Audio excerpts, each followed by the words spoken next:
The meeting on committees and rules is now called to order. There are 4 items on the agenda. I will call the roll now. Please note that your yes or your present response will be deemed as a yes vote when the quorum roll call is used as a reference vote for later items. Vice Chair Hall. Vice Chair Cardona.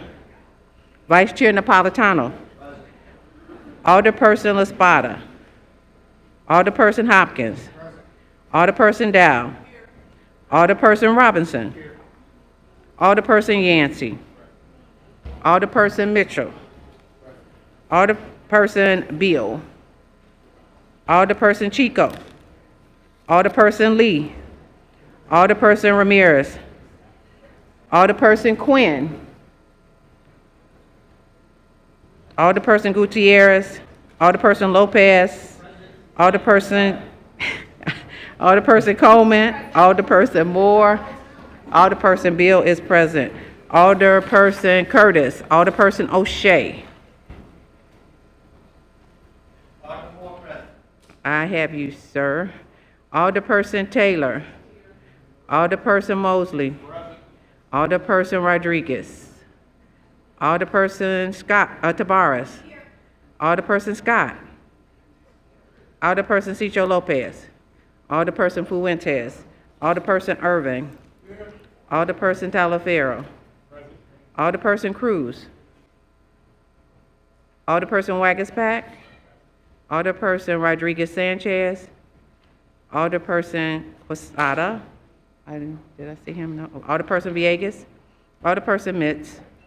Alderman Spazzato. Alderperson Nugent. Alderperson Vasquez. Alderperson Riley. Alderperson Knudsen. Alderperson Lawson. Alderperson Gardner. Okay. Alderperson Clay. Alderperson Martin. Alderperson Manor-Hoppenworth. Alderperson Haddon. Alderperson Silverstein. I'm present. We're going to get to our Rule 59s shortly.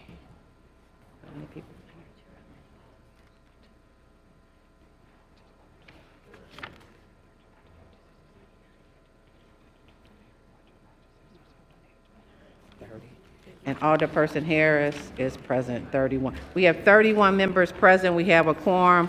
Alderperson Conway and Alderperson Silverstein have requested to participate in today's meeting remotely for reasons stated in Rule 59. Can I get a motion to approve there? So moved by Alderman Beal. All those in favor of the motion say aye. All those opposed? The alderpersons participating remotely will be marked as present on today's attendance. Alderperson Conway and Alderperson Silverstein, are you there? I'm present, Chairman. Thank you. We have public comment. Yeah. We have 15 speakers that will get 2 minutes so that everybody can have a chance to speak today. So out of time, everybody's time, speakers will be limited to 2 minutes. And our first speaker is Reverend Paul Jakes, Jr., followed by Marquin McDonald. Is Reverend Paul Jakes still here? Okay, come on over to this side on the mic. Could Marquin McDonald come and stand behind him?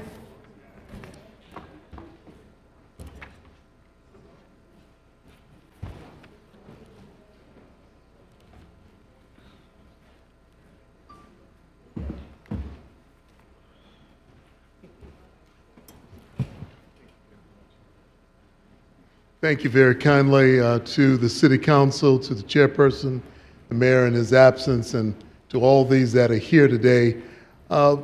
Years ago, over 30 years ago, on October the 16th, was a very historic event. That event was the Million Man March.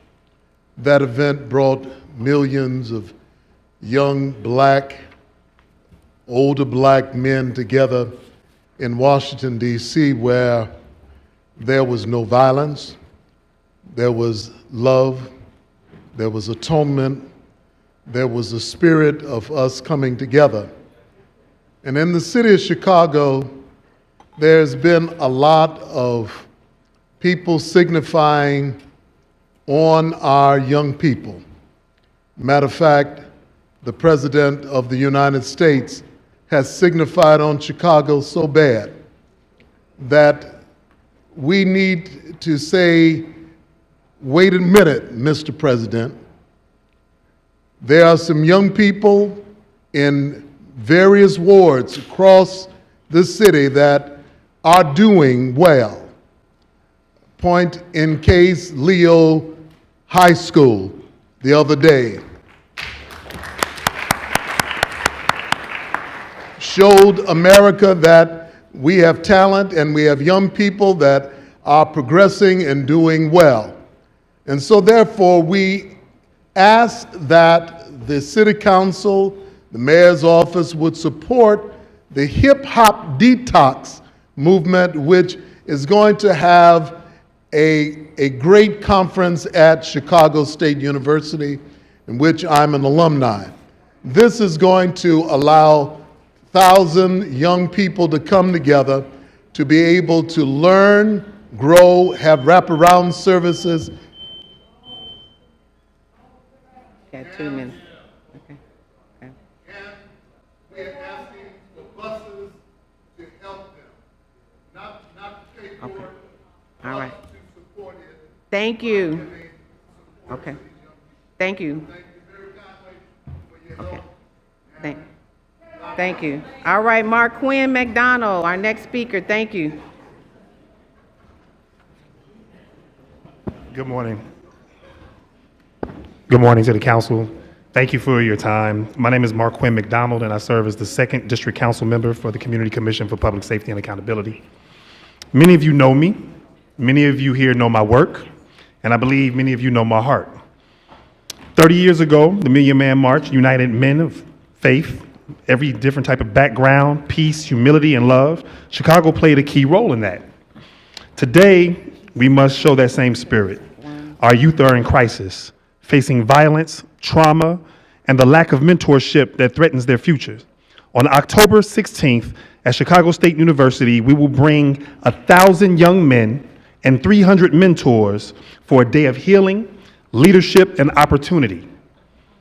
This event launches a 12-month continuous service for our youth and our families. I've had the honor of partnering with Hip Hop Detox and Brother Enoch Muhammad, I've been doing work for 20 some odd years, organizing, strategizing, and implementing programs that transform lives. I've personally stood with them, teaching young men discipline and structure through martial arts, helping them build focus, patience, and resilience while also learning mental health skills, SEL, conflict resolution, trades, technology, and cultural pride. For this event, we need a few things to succeed. We need you. We need buses for our students. We need meals to feed our students. And we need safety and logistics support. Your presence matters as well. Our young men need to see their mayor, alderman, and leaders, city leaders in that room. Proximity matters.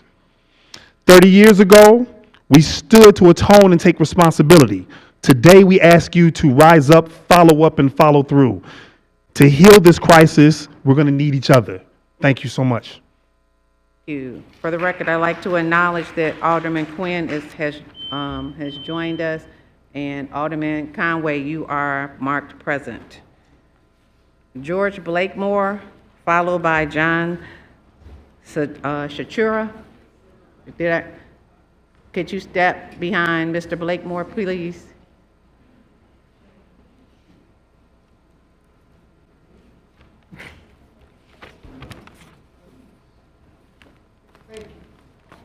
You all probably don't realize this is a historical moment.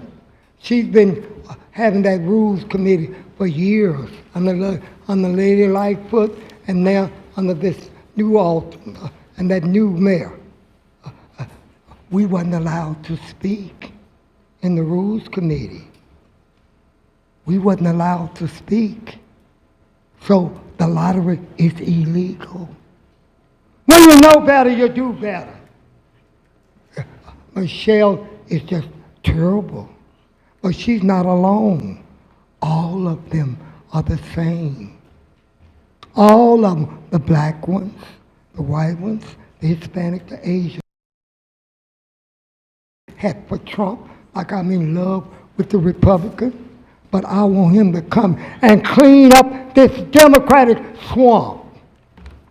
When you know better, you do better. And I don't want to hear all these old people coming up here talking about mentorship of black children, because they're getting paid for their little program. The cure is strong black men and strong black women in the homes. That's the problem. They've gotten rid of all the black teachers. We had excellent black teachers. We had Black Wall Street. We had everything. But now all we have is old, tired black officials selling us out. Selling us out. When you know better, you do better. And something else, the old seniors have dropped the ball too. And so this is historical. What so is, they didn't know that that's the first time in history that you was able to speak at this committee. I say, how did she get that old lottery in, that old illegal lottery? By using these people as a committee of a whole. John Shakura, are you?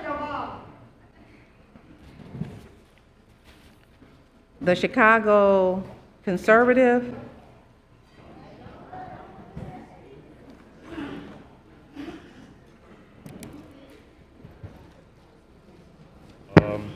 Good afternoon. I was supposed to have been saying this at good morning, but apparently we can't start on time. So that's one thing I just want to point out.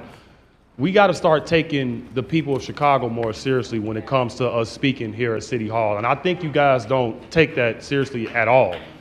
And you guys are just sitting around talking to each other, consulting amongst each other. But I mean, you guys can be talking to your constituents out here, letting them know what can I do to help you as an alderman. But you guys just choose to play in your asses. So anyways, when it comes to Mayor Brandon Johnson, I don't see him here for some odd reason. Don't know why he's not here, but he's definitely been getting some criticism lately as far as his leadership. Memorial Day weekend, 4th of July, Labor Day. How many people have died when it came to these situations? It's way too many, guys. And a lot of people are really, really getting sick and tired of Democratic leadership. And, you can sit on your phone all you want to and not care, but this is the reason why you won't have this seat, in the future, because you guys don't take nothing seriously. And why should us, as the tax-paying citizens of Chicago, why should we take you guys seriously? And my thing is this, when it comes to safety, and I understand the youth want to do things like, have fun and things like that. But if they're committing crimes out here, making the city unsafe for us, how the hell is our city going to prosper? How are we going to generate revenue when we have all of these young teens out here? Like when it comes to teen takeover, we cannot have a city that's safe if we allow crime to run rapid. And you guys don't want to help the police at all. Even when it comes down to ICE, you guys don't want ICE. You guys don't want CPD to work with ICE to get the illegal migrants out of here when it comes to them committing heinous acts. It's just absolutely ridiculous, and you guys need to get it together. Thank you. Our next speaker is Maya Barrios. Is Maya Barrios here? Is Caroline Wooten here? Maya? Okay. We can't hear you. Maya Barrios. Okay. Let me just get this open. I'm so sorry. Okay. Hi, my name is Mia. So Chicago must lead, not lag, in protecting public health. We live in a city where black and brown working class neighborhoods have been treated as sacrifice zones for decades. This is not accidental. It's the result of zoning policies that prioritize industry profits over health. Certain areas of the South and West Side are pre-approved for industrial zoning, meaning neighborhoods that intersect these industrial areas are pre-approved to suffer adverse health conditions caused by industrial pollution seeping into our water, air, and soil. The Hazel-Johnson Cumulative Impacts Ordinance is an opportunity for Chicago to lead the country in environmental justice. It ensures that our communities are no longer dumping grounds for toxic industries. This ensures that there are no more sacrifice zones impacting our most vulnerable populations. A common misconception is that this ordinance is anti-industry, when in reality, this ordinance is simply pro-health and anti-racism. If you believe the misconception that this ordinance seeks to prevent future businesses from coming to Chicago, then your concern is profit, not the people most impacted by the burdens of industry in their neighborhoods. For too long, neighborhoods like the Southeast Side, Little Village, Pilsen, McKinley Park, Inglewood, and Elkeld Gardens have been overburdened with pollution. These are the same communities with higher rates of asthma, cancer, and respiratory illnesses. That is environmental racism in action. The city must stand up and reject the false choice between jobs and our health. Responsible zoning means protecting residents from the cumulative burden of pollution, not adding to it. The longer this ordinance sits in the Rules Committee, the longer the cycle of environmental racism will continue. More toxic industries will move into our communities, increasing already dangerous levels of pollution. Our children will keep developing asthma and some of the highest rates in the country. Our elders will continue to suffer from respiratory diseases at disproportionate rates. Our families will continue to deal with devastating health impacts by air pollution, water, and soil. They keep them from working to support themselves and the community. If this ordinance is not worked on, the message from City Hall will be clear: profits come before people, and Black and brown communities are expendable. Hazel Johnson, my director's mother, fought to stop toxic pollution in Chicago for over 40 years. She led this.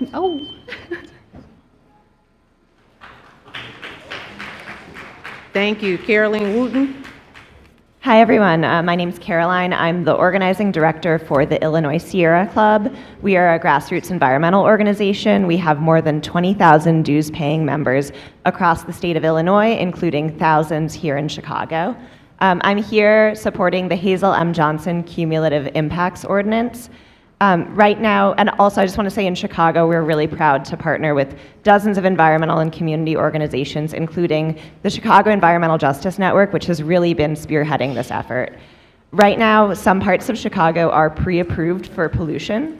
This means that in certain areas, polluters can open up shop with no public notice or city approval. These zones are disproportionately in low-income areas and communities of color. I myself used to live right next to one of these zones. I wouldn't go on runs because just the air quality was too bad. And as I walked to the train, I'd pass by a diesel yard where the air quality became even worse. I still live near planned manufacturing districts, but luckily not right next door anymore. So being outside, going on walks, etc., is much more enjoyable than it used to be. But outside of just day-to-day enjoyment, the impacts of pollution can be dire long-term. They lead to increased risk of asthma, cancer, respiratory illness, and more. Communities deserve a say when it comes to whether or not polluters can move in. The Hazel M. Johnson Cumulative Impacts Ordinance closes a loophole. It makes sure that communities have a seat at the table when it comes to these important decisions. Polluters must do a study, meet with neighbors, and apply for a permit before opening up. This is the bare minimum. I also just want to speak to a few concerns that we've heard. One is CEJN and partners have spoken to many stakeholders, including extensive negotiations with opposition. And we sent information about all the changes that have been made to every alder. So that should be in your email if you're curious about the changes that have been made to address concerns. This doesn't apply to small businesses or housing, and that's my time. Thank you. Alma Galegas. Alma. And M. Quinn is after Alma.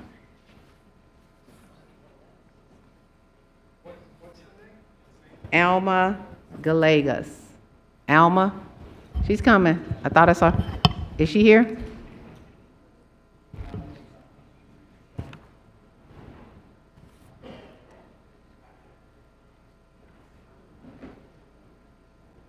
M. Quinn, are you here? Tom?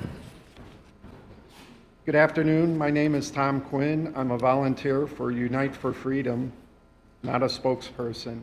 I am here today to share critical information regarding our state's voter rolls and voter history from the 2024 election. This information comes from extensive research conducted by a team of data experts at Unite for Freedom, a nationwide, nonpartisan volunteer organization.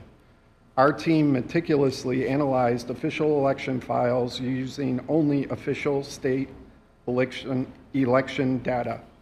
I am deeply concerned by the findings, which include 4,566,205 material errors and omissions in the voter registration database, 1,045,659 votes improperly counted from these ineligible or uncertain registrants, 56,164 excess votes counted beyond the number of votes who participated, with no explanation for their origin, 1,045,613 voting violations exceeding the legal error threshold, where only 46 errors were allowed under federal law.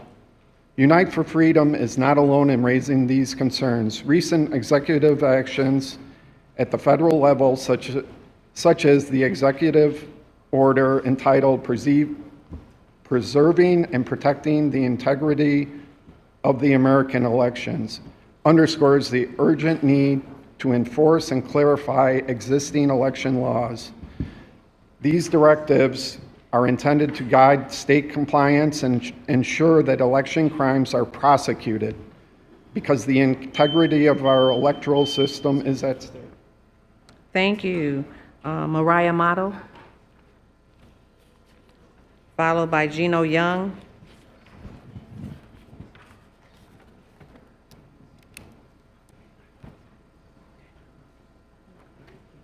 And Alderman Martin has joined us for quorum. Hi, my name is Mariah and I live in the 25th Ward and I'm a lifelong Chicagoan. Research shows that in cities across the country, industrial siting policies have disproportionately concentrated the burdens of pollution onto particular communities that have already been disadvantaged by economic conditions and by racial discrimination that cut them out of the decision-making process. However, we have the opportunity to change that by passing the Hazel M. Johnson Cumulative Impacts Ordinance. I am here to address this false narrative that we have to choose between our health and economic growth. Only considering economic factors have left far too many brownfields within the city, in which halt investment into our communities because of the cost of remediation and the environmental hazards that fester on these brownfields. The Cumulative Impacts Ordinance instead allows for clear and transparent expectations for heavy and intensive industry that puts environmental and health factors on the table, so years down the road, the next generation isn't left cleaning up more abandoned and underutilized land, such as brownfields. That harms the resilience of our communities. Supporting the Cumulative Impacts Ordinance is crucial because our health no longer can be ignored. The Lung Association's State of the Air 2025 report found that Cook County received an F grade for high ozone days and particle pollution. The Lung Association found that 93% of people of color in Illinois live in counties with failing grade for ozone pollution, despite making up 41% of the population. This is not just data, these are real people that have real experiences with health issues on a day-to-day basis. I urge you as City Council members to vote to ensure the Hazel M. Johnson Cumulative Impacts Ordinance is in the correct committee, the zoning committee, and vote yes to passage when the time comes. Thank you. Thank you. Gino Young, followed by Dennis White.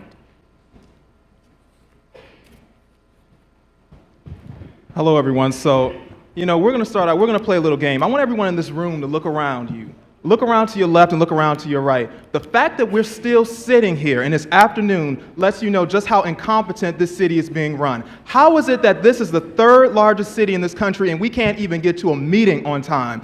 We have a mayor who is a black male, and from one black male to another, it's disgraceful and it's despicable. How dare you not show up and validate one of the absolute oldest prejudices against black men is that we don't make it on time. We don't show up where we're supposed to be. How dare you? And I'm so sorry I can't join in this kumbaya moment with the pastor and with the environmentalists or whoever the heck you all have up here, but I'm here to represent what's real.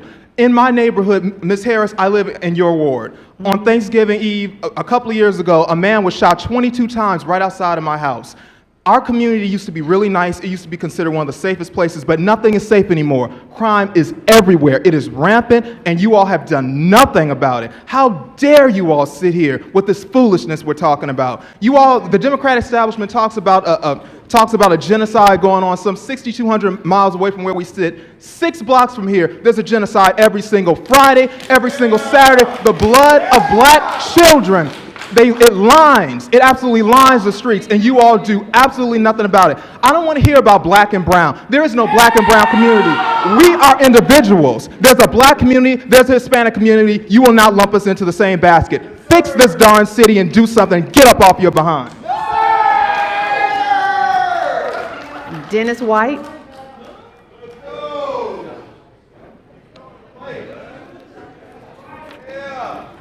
Greetings, Brandon Johnson. Oh, I'm sorry, he's not here. I would like to, we have a problem. We have a crime problem, we have a Democratic problem, and we have a missing mayor problem right here, Brandon Johnson. Here it is, we have crime in July, crime in August, and here it is September, 378. And half of you council members don't address crime. Half of y'all talk about Donald Trump every day. Trump deranged syndrome. That's all you suffering from. So this is what you got to do. First, my recommendation is get your head out your asses, take a deep breath, and then let the brain cell work for you all and stuff. That might work out. Put some better policies in, taking $92 million from the police budget so you could give it to the illegals. So I know Brandon Johnson's not here, but let's pretend that he is here. And the question is, who is really pulling your string?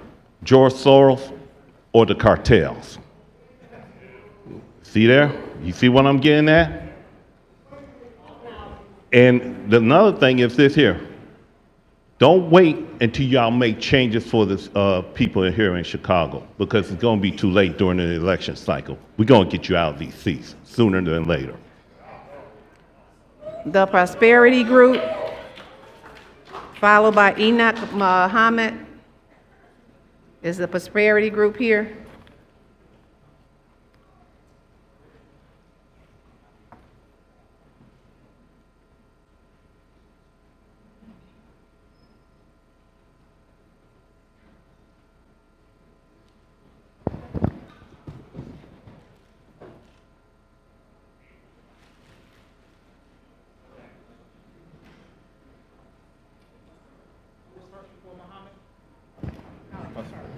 On the Prosperity Group.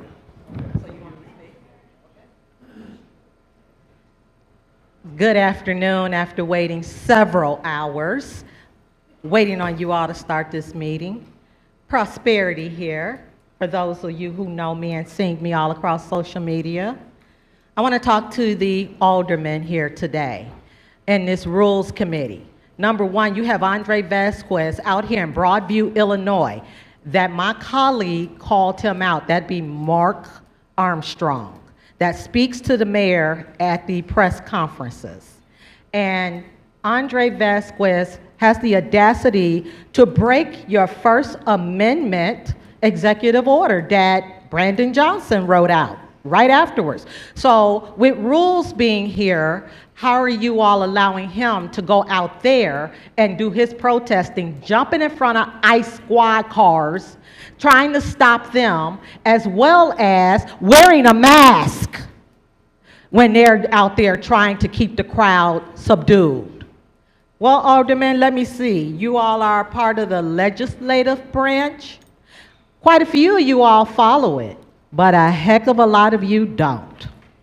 And you all need to make sure that you got your own group in here in order before you all out here representing illegals. Because you all are supposed to represent us. We are the citizens of this United States of America, and we pledge allegiance, and it's called the Republican, not the Republic, not the Democrat, as your Brandon Johnson constantly do. And let's just make sure you all understand, you don't answer to him, you answer to us. Thank you. Enoch Muhammad. Greetings, everyone. My name is Enoch Muhammad, co-founder of Hip Hop Detox Public Health Organization. We serviced over 400,000 young people over the course of the last 20-plus years, and we're asking for your support. We need help with school buses because many of the schools in the city of Chicago are suffering from budget cuts, and they do not have access to transportation to get to Chicago State University for the October 16th Males to Men Empowerment Seminar. We also need support on other levels because many Chicago areas high schools are struggling not only with the budget cuts, but we need help with feeding these young people because many of the restaurants and the corporate sponsors, it has dried up over the course of the last few months. So we need help to feed not only the 1,000 young people, but we have 300 men that we're asking to work with us for a period of 12 months in working with these young people in a variety of areas. So we need assistance in terms of supplying the necessary food on that day, but also resources for the next 12 months as we work with these young people in their schools and outside the schools. We're asking for not only your underwriting of the buses, we're also asking for City Hall to help us when it comes to providing the services that only the city can provide in these efforts. Lastly, your actions to help us connect with local vendors, catering services, philanthropists will allow for us to do the work over these next 12 months because October 16th is not a one-day experience. It launches a full year of mentoring, workforce preparation, emotional healing, college and career pipeline, community organizing, again, led by 300 committed men and also many women because the Million Man March would have never happened if women and men did not work together to make it happen. We're not doing a 30-year history or historical nostalgic trip on this day. What we want to do is make sure we introduce the real spirit and energy, which is having us to atone, take responsibility, and take action so that 10 years from now, 10 weeks from now, there will be a sustainable change that we can look at and say we did. Thank you. Thank you. And our final speaker is Michael Youngbay. But before he comes, I want to recognize for quorum Alderperson Villegas and Alderperson Chico.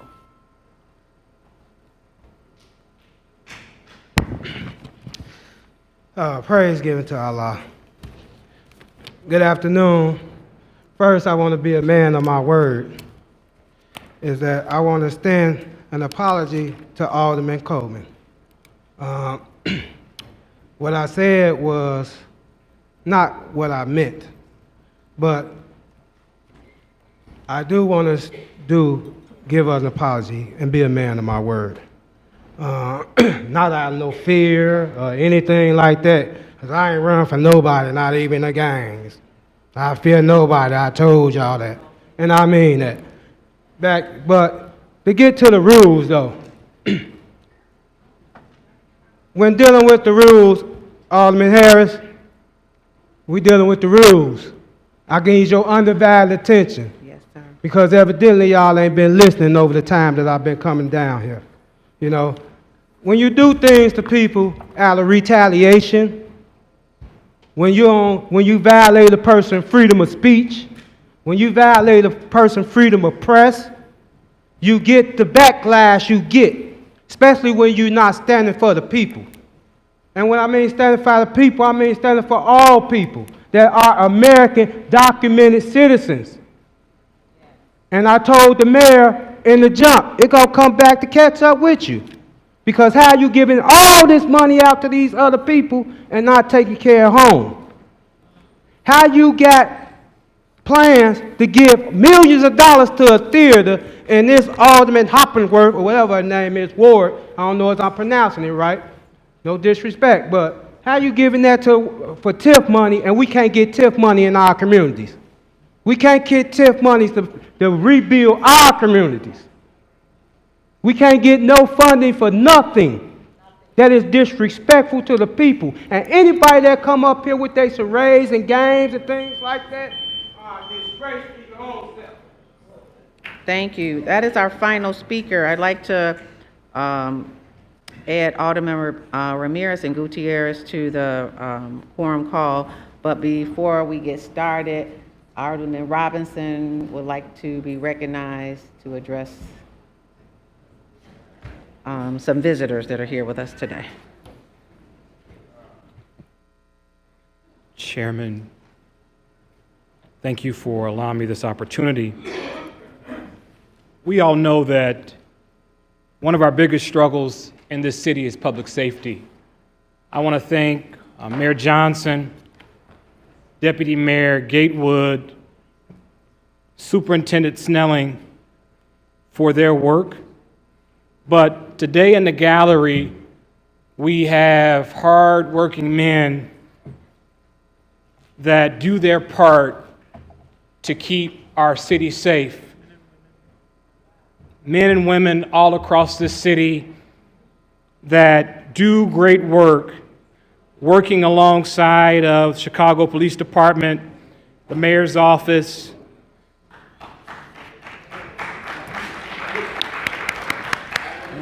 Many of the folks, again, with us today have helped us with our biggest challenge around public safety. And I would ask that my colleagues in this room stand to thank these men and women that put their lives on the line every single day as really community officers. Thank you for what you do, because our city is moving the bend, and our young people should be able to play in their front yards, should be able to go to school and not fear that they are going to get hurt going to and fro. So thank you very much for what you all do 365 days a year. And as we come into this budget season, we have to make sure that we find the resources that continue this fight. We know what's happening at the federal level. We don't need troops in the city of Chicago. We need more funding for community policing. We need more funding for the men and women that do the work alongside of our police department to keep our city safe.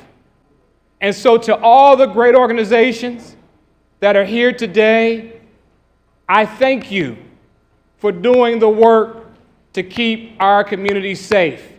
I want to say that again. I want to be clear that it's just not CPD, their hard work and their efforts alongside of the great folks that are with us today. Thank you very much. And again, I would like my colleagues to stand up and recognize these great folks that are here today. And if you are one of these people, I see activists here and other organizations, you can. If you all will stand and be recognized as well. Thank you very much.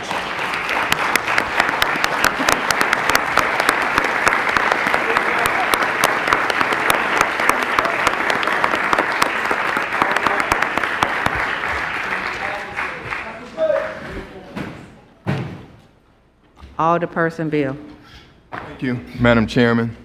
Madam Chairman, let me first of all say that I want to apologize on behalf of the city for all the people who are in the gallery and for who have had to sit and wait all this time for this meeting to start. I think that's And so now is not the time for long speeches, because this meeting was supposed to start at 9:45, and now is not the time for us to prolong what we know is the inevitable. So I want to be the first to welcome you to the City Council, and we wish you the best of luck, and we will work with you. Move, do, pass. All right, let's get some things on the public record first, and then we'll go straight to your point. We're going to hold two of the items in committee today. The full copy of the ordinance, and so we'll be voting on item 1 is a direct introduction appointment of Walter Redmond Burnett as the alderperson of the 27th Ward. You have a copy of a letter of appointment in the package before you. Would you like for him to have some words? Thank you. Y'all heard the dean tell y'all don't be talking, okay? So With that, there being no further questions, Alderman Beal has recommended the approval and appointment of Walter Redmond Burnett as alderperson of the 27th Ward by affirmation vote of all members present for roll call to determine quorum. All in favor? Aye. All opposed? The ayes have it, and approval of this appointment will be reported out at the next City Council meeting, September 25th, 2025. Now, our new Alderman, Alderman Burnett. Thank you.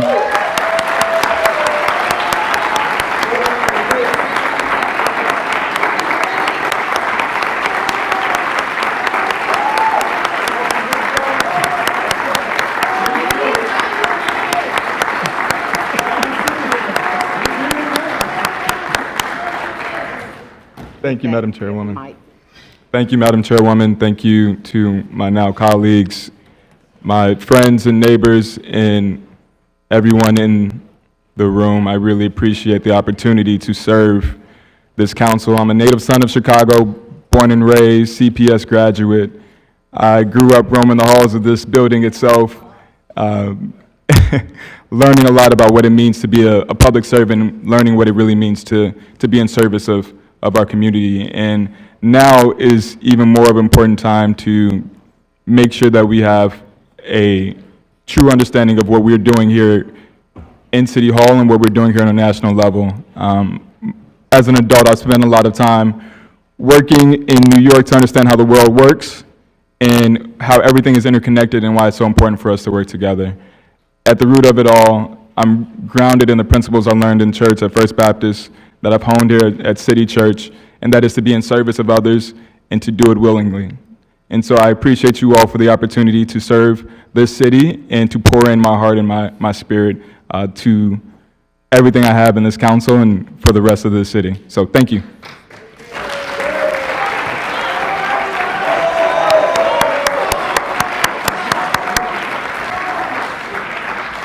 Thank you. For the record, Alderman Cicho Lopez, Alderman Fuentes, Alderman Rodriguez, and Alderman Quesada are in the room and have been in the room for our roll call vote and will be recognized.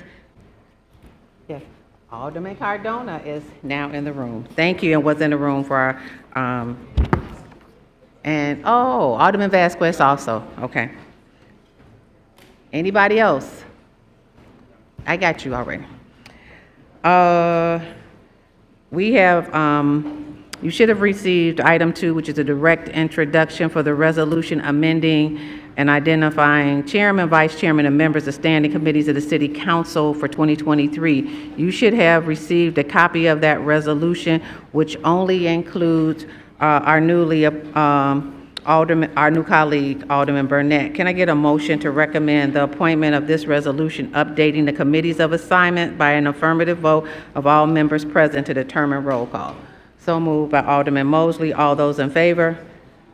The adoption of this resolution will be reported out at the next City Council meeting. We have a cleanup ordinance, which is Resolution R202500175555, amending the resolution identifying the Sergeant at Arms for the City Council for 2023 to 2027 term by removing Levada Purnell and adding Lincoln Hayes as Assistant Sergeant at Arms. You should have had a copy of this in the resolution package before you. Can I get a motion?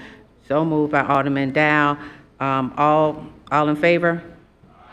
All opposed? In opinion of the chairs, the ayes have it. The adoption of this resolution will be reported out at the next City Council meeting on 2025. There being no further business before this committee, can I get a motion to adjourn? So moved by everybody. And can I, so all in favor is aye, and all those opposed, the ayes have it. This meeting is adjourned.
Recording in progress.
Good afternoon, members of the City Council.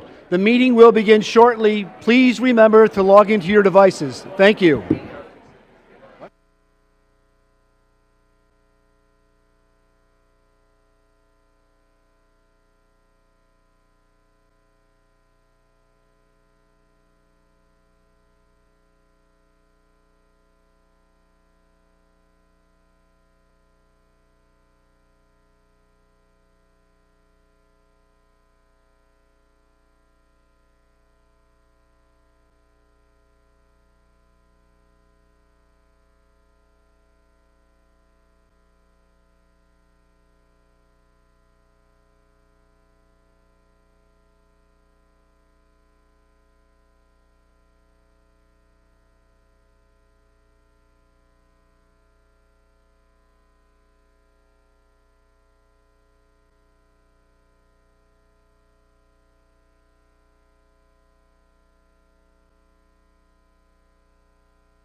Good afternoon, members of the City Council. The meeting will begin shortly. Please remember to log into your devices. Thank you.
Good afternoon, members of the City Council. The meeting will begin shortly. Please remember to log into your devices. Thank you.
City of Chicago City Council Rules of Conduct for Public Meetings, 2023 to 2027.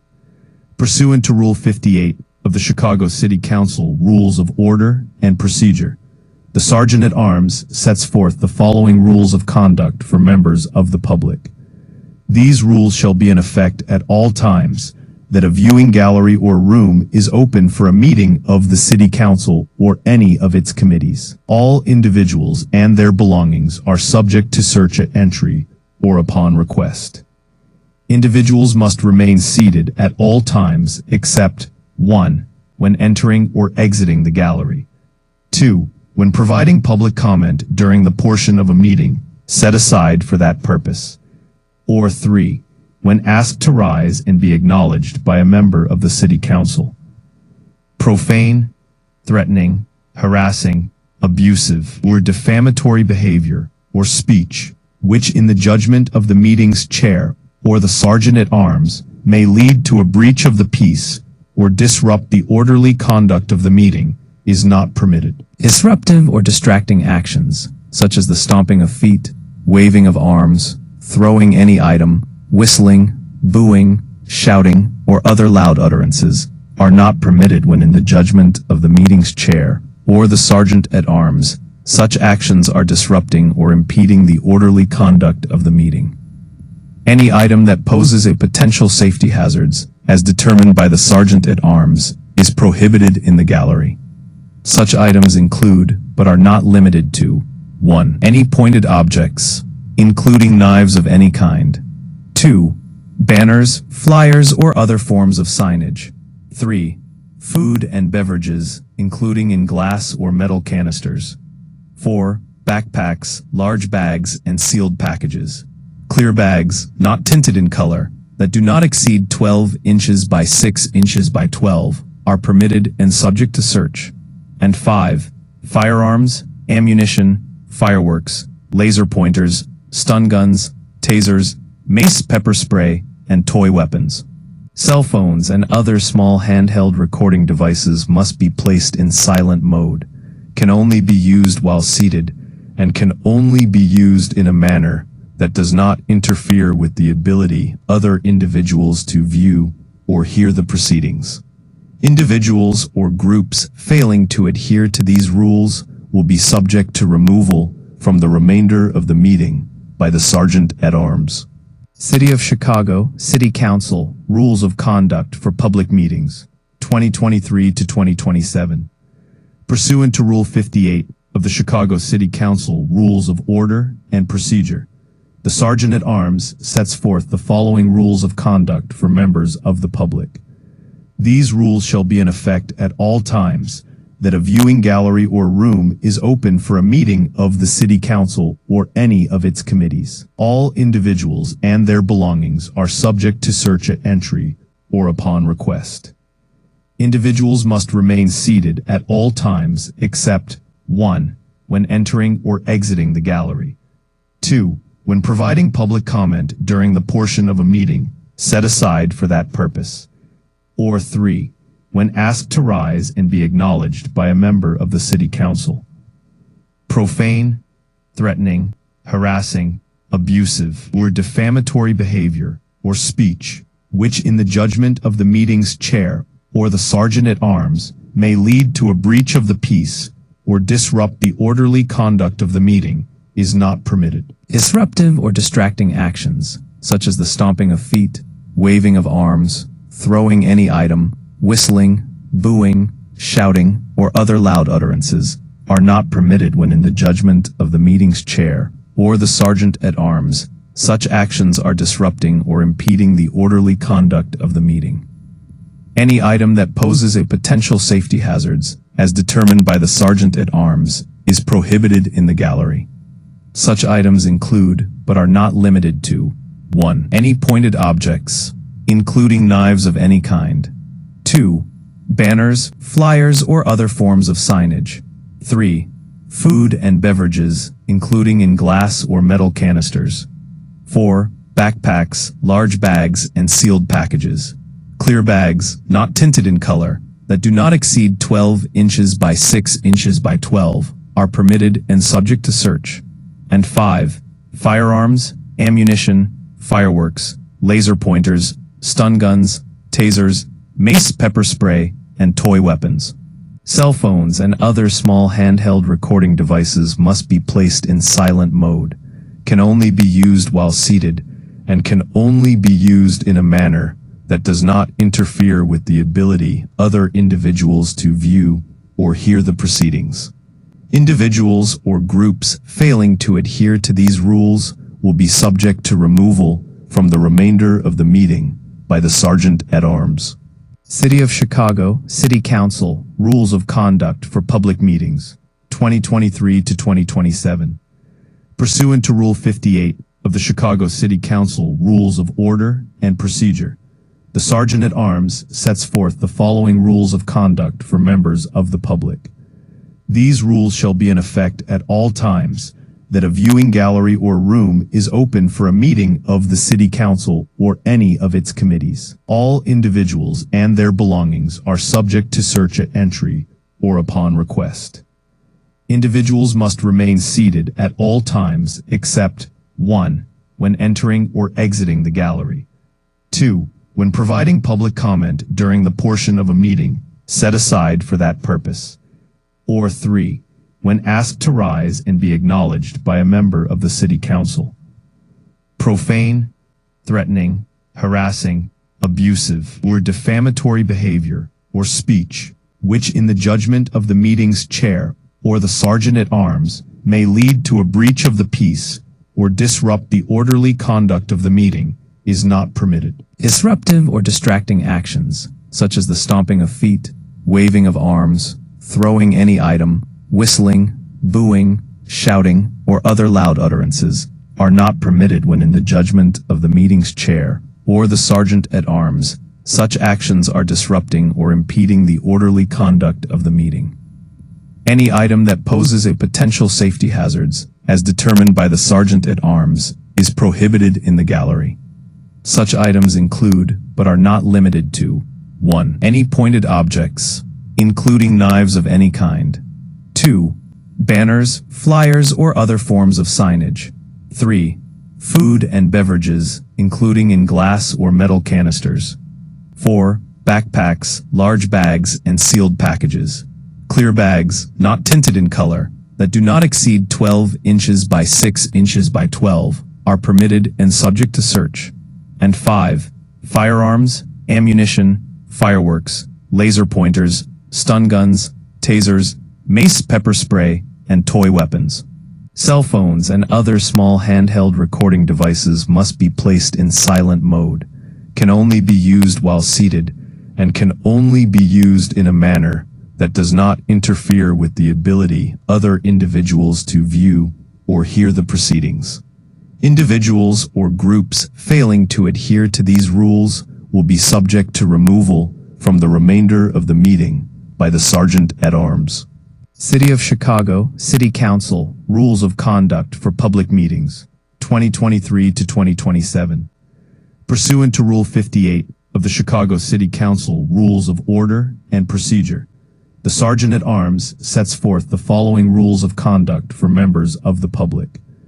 These rules shall be in effect at all times that a viewing gallery or room is open for a meeting of the City Council or any of its committees. All individuals and their belongings are subject to search at entry. Good afternoon, members or of the upon City request. Council.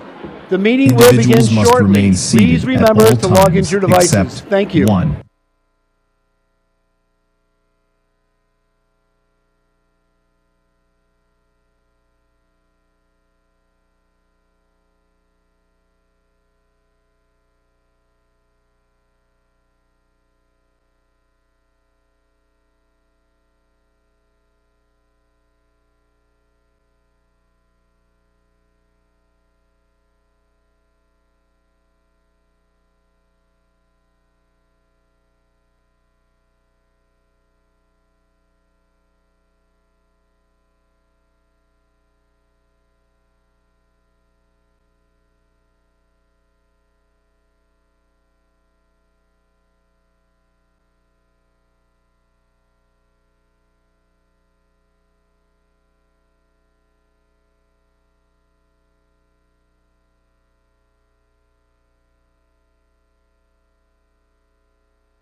Good morning. The council will come to order.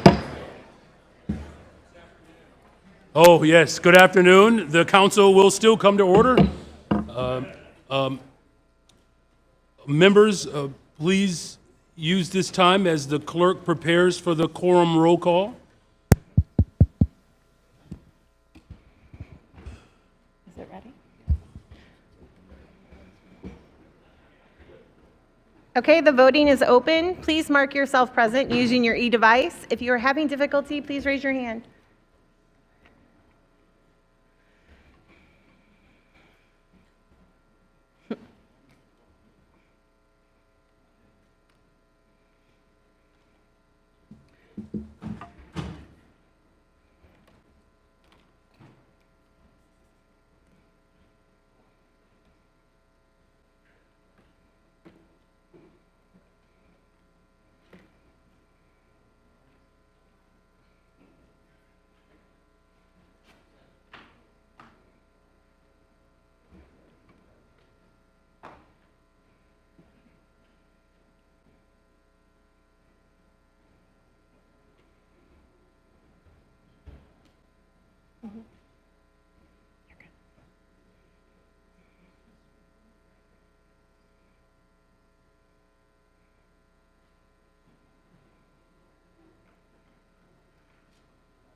Almost a minute.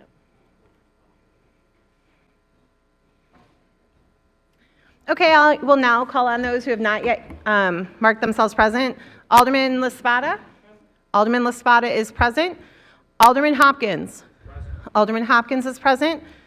Alderwoman Dowell. Alderwoman Dowell is present. Alderperson Robinson. Alderperson Robinson is present.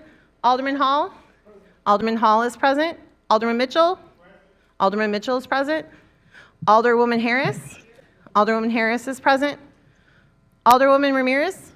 Alderwoman Ramirez is present. Alderwoman Coleman. Alderwoman Coleman is present. Alderman Moore. Alderman Moore is present. Alderman O'Shea. Alderman O'Shea is present. Alderman Mosley. Alderman Mosley is present. Alderwoman Scott. Alderwoman Scott is present. Alderman Vasquez. Alderman Vasquez is present. Alderman Riley. Alderman Riley is present. Alderman Knutson. Alderman Knutson is present. Alderman Gardner.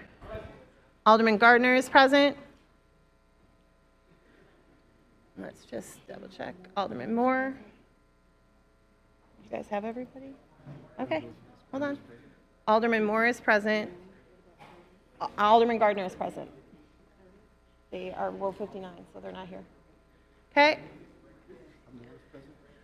Moore is present and Silverstein. Silverstein, and we're good. Okay. Mayor, we have a quorum. Very well. There are 46 members that are present. Thank you, Madam Clerk. We do have a quorum. There are 3 members that have requested to participate in today's meeting remotely for reasons stated in Rule 59. Can we confirm, Madam Clerk, that Alders Curtis, Conway, and Silverstein are present online? Alderman Curtis, are you there? Alderman Conway? Yeah. Alderman Conway is present. Alderwoman Silverstein? Present. Alderwoman Silverstein is present. I'm going to try Curtis one more time. Yep. Alderman Curtis? Very well. Thank you, Madam Clerk. With the exception of Alderman Curtis, Alders Conway and Silverstein have confirmed their presence online. So with that, can I get a motion to approve the remote participation of those 2 members? Very well. All those in favor signify by saying aye. Any opposed, say nay. In the opinion of the chair, the ayes have it. Madam Clerk, please record Alders Conway and Silverstein as a part of the quorum roll call. Let's stand for the Pledge of Allegiance.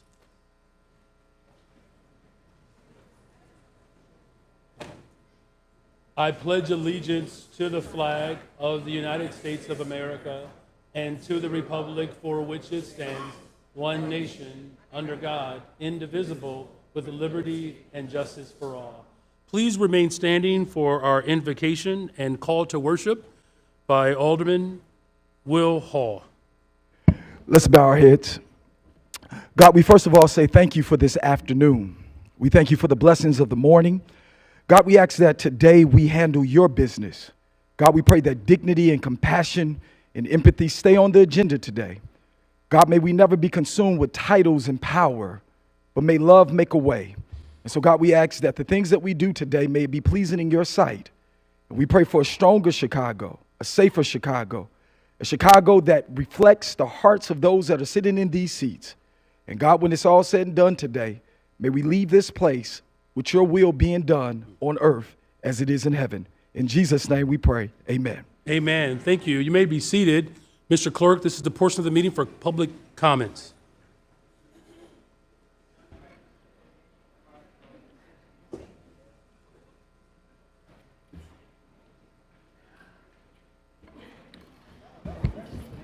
The council will now begin the public comment period, which is limited to a maximum of 30 minutes. Each speaker is limited to 3 minutes. Speakers cannot yield or transfer their time to another speaker. Any written comments that have been submitted will be posted and made available for automatic review. Our first speaker this afternoon is Nicole Foster.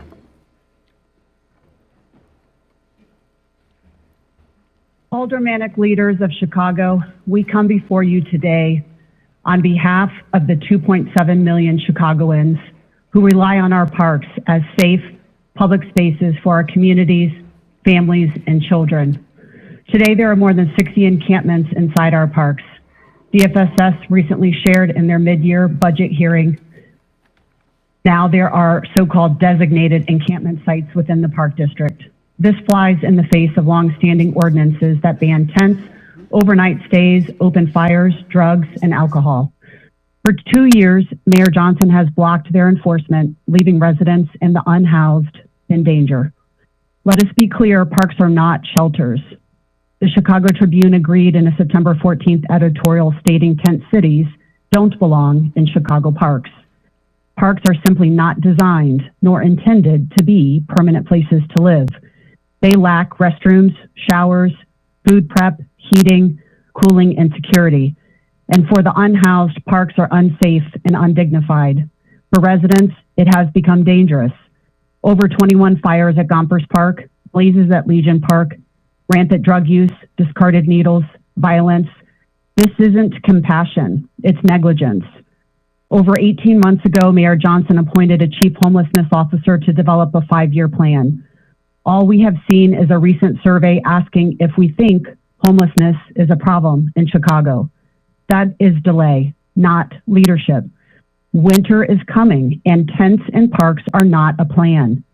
You criminalize homelessness when you place human beings in tents in the middle of a Chicago winter. Other cities have proven real solutions do exist, like tiny home villages on vacant land where people have locking doors, safety, where services are delivered, and dignity is restored. We have shared write-ups on these ideas with Chief Homelessness Officer Cindy Soto, with Superintendent Ramirez Rosa, and with park commissioners, yet nothing changes. After spending over $450 million housing 15,000 new arrivals, how can Chicago leave 1,300 unsheltered residents in tents in our parks? The truth is this: the mayor has a budget shortfall, and he's offloading this crisis onto the Parks District's $600 million budget to fund. He is turning parks into de facto homeless shelters. Per Parks 2024 budget report, $200 million of its operating budget is funded by taxpayers. But residents have had no seat at the table. Our parks are not Mayor Johnson's to give away. They belong to the people of Chicago. There are no kings in this city. Alders, you are the last line of defense. We are asking you, stand up now. Thank you very much for your Protect our- comments. However, your time has expired. Our next speaker this afternoon is Gail Beats.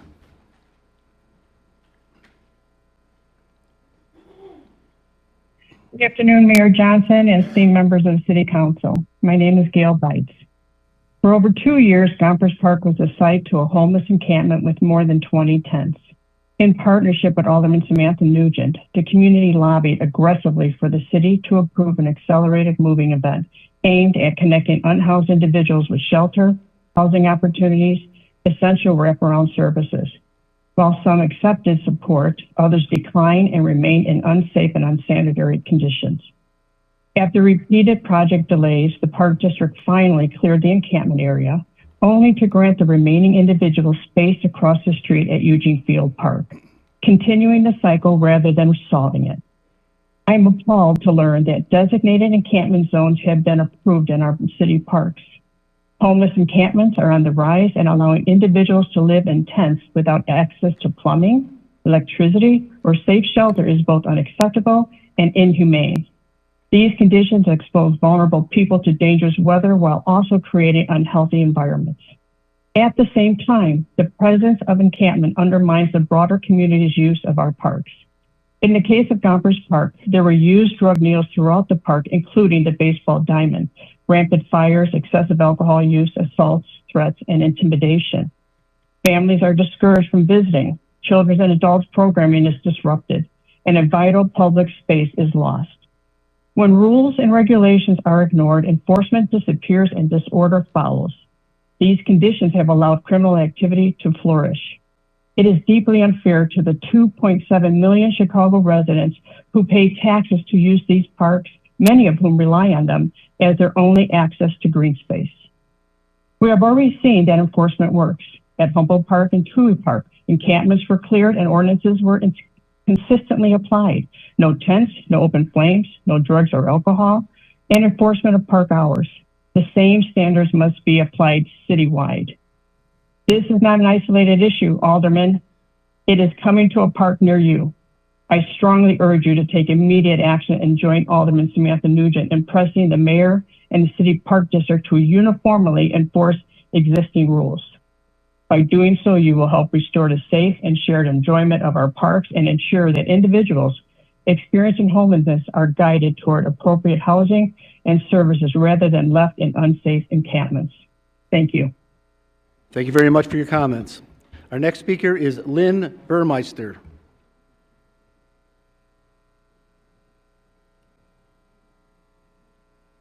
Good afternoon. For more than 1 year, the Restore Gompers Park Coalition has spoken at monthly Park District Board meetings. At these meetings, we brought attention to the collapse of the safety net of housing and social services promised to individuals living in tents in Gompers Park. Despite our calls for attention, the Department of Family and Social Services and the Chicago Continuum of Care consistently fail these individuals.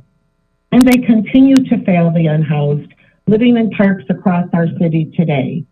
Now, these agencies, who are charged with providing housing and services to the unhoused, are telling the city that park property is their only solution. And the mayor agrees. At the most recent Park District Board meeting, CEO Carlos Ramirez Rosa explained that the district now uses discretion in code enforcement to align with the city's housing first approach. Nowhere in his remarks did he define what this discretion is based on, whose bias it reflects, or how impacted communities are considered. In effect, the voices of your constituents are being excluded from critical decisions about the discretionary enforcement of ordinances and the creation of sanctioned encampments in our parks. This is a slippery slope of biased discretion, and one that should be ringing alarms in all of your thoughts, particularly since we know that for over 190 years, parks has been an integral part of civic life in Chicago. And having parkland misappropriated for housing disregards the voices of millions of Chicagoans. Month after month, residents from across the city, representing parks like South Shore Park, Washington Park, and Douglas Park, people from the far south side to the northwest side, attend board meetings to advocate for facilities upgrades, stronger security, and better representation in programming and events. Their message is clear. They love their parks and want them preserved and strengthened, not diminished. The Park District's motto, Herbs in Horto, or City in the Garden, reflect generations of commitment by Chicagoans to protect and grow these shared spaces. Parks are not a substitute for DFSS housing, nor should they serve as the solution to the crisis identified by the Chicago Continuum of Care. Parks are not shelters. They were never intended to meet housing needs, and there are more effective, humane ways to address this issue. We ask you to hold DFSS, the Mayor's Homelessness Officer, and the Chicago Continuum of Care accountable for delivering real solutions. We urge you to stand with your constituents and preserve our parks. Thank you. Thank you very much for your comments. Our next speaker this afternoon is Claire Bacon. Claire Bacon has left the meeting. Here is Linda Jennings.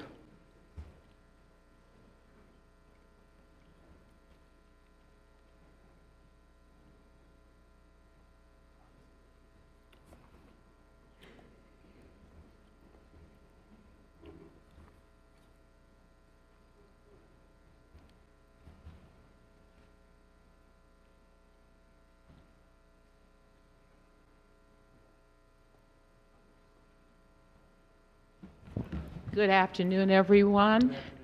My name is Linda Jennings. I'm with the South Shore Woodline Community Benefits Agreement. I want to thank you for those that agreed with some of what we wanted. However, I'm here to speak about being in the Obama footprint, that our rents and our mortgages are going up. We need something in place, like a community benefits agreement, to keep us stable in South Shore and Woodlawn. South Shore has the highest elderly rate of anywhere in the city. They may have paid off their homes. However, they need repairs. And with this ordinance, my group would be very, very happy to include for the elderly people to get their pipes fixed, help with their pipes, help with their roofs. The expectation isn't for you to pay it for all. The expectation is a grant. South Shore has some of the oldest structures in the city, averaging 100 years old. So that's 100-year-old pipes, 100-year-old roofs, 100-year-old plumbing, all of that. And a lot of times, condo associations can't handle the whole grasp of the price. That's why grants would help us, help the elderly in Woodlawn and South Shore, and we would like you to take this into consideration and to take it seriously. Thank you.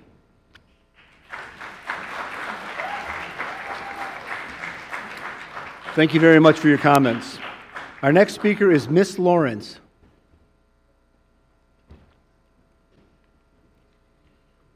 Hello, everyone. My purpose here today is because I prayed this morning like I do every morning and asked God if there's something He would like for me to relay.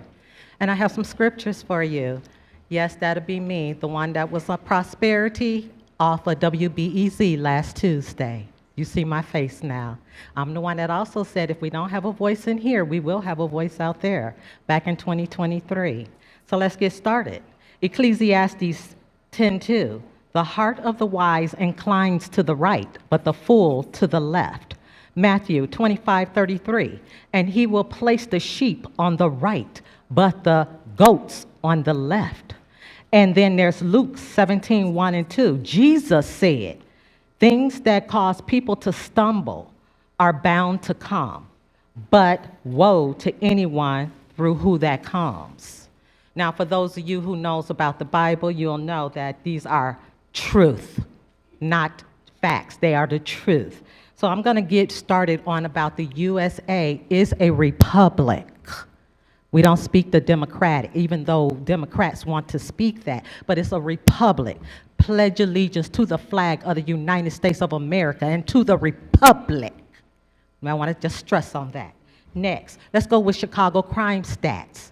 Chicago crime stats, that is not what we all believe. And the reason why is because I went and done some investigation myself.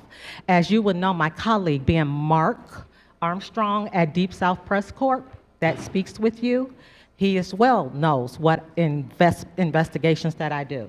And here are some of the things that I have learned, that going to these police stations, they don't absolutely take reports all the time.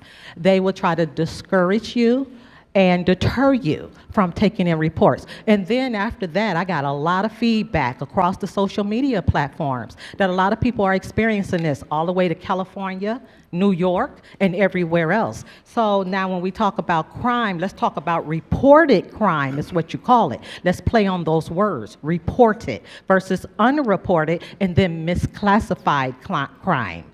Those are three different things, Mr. Johnson. Now, let's go to the next thing here about honesty and integrity.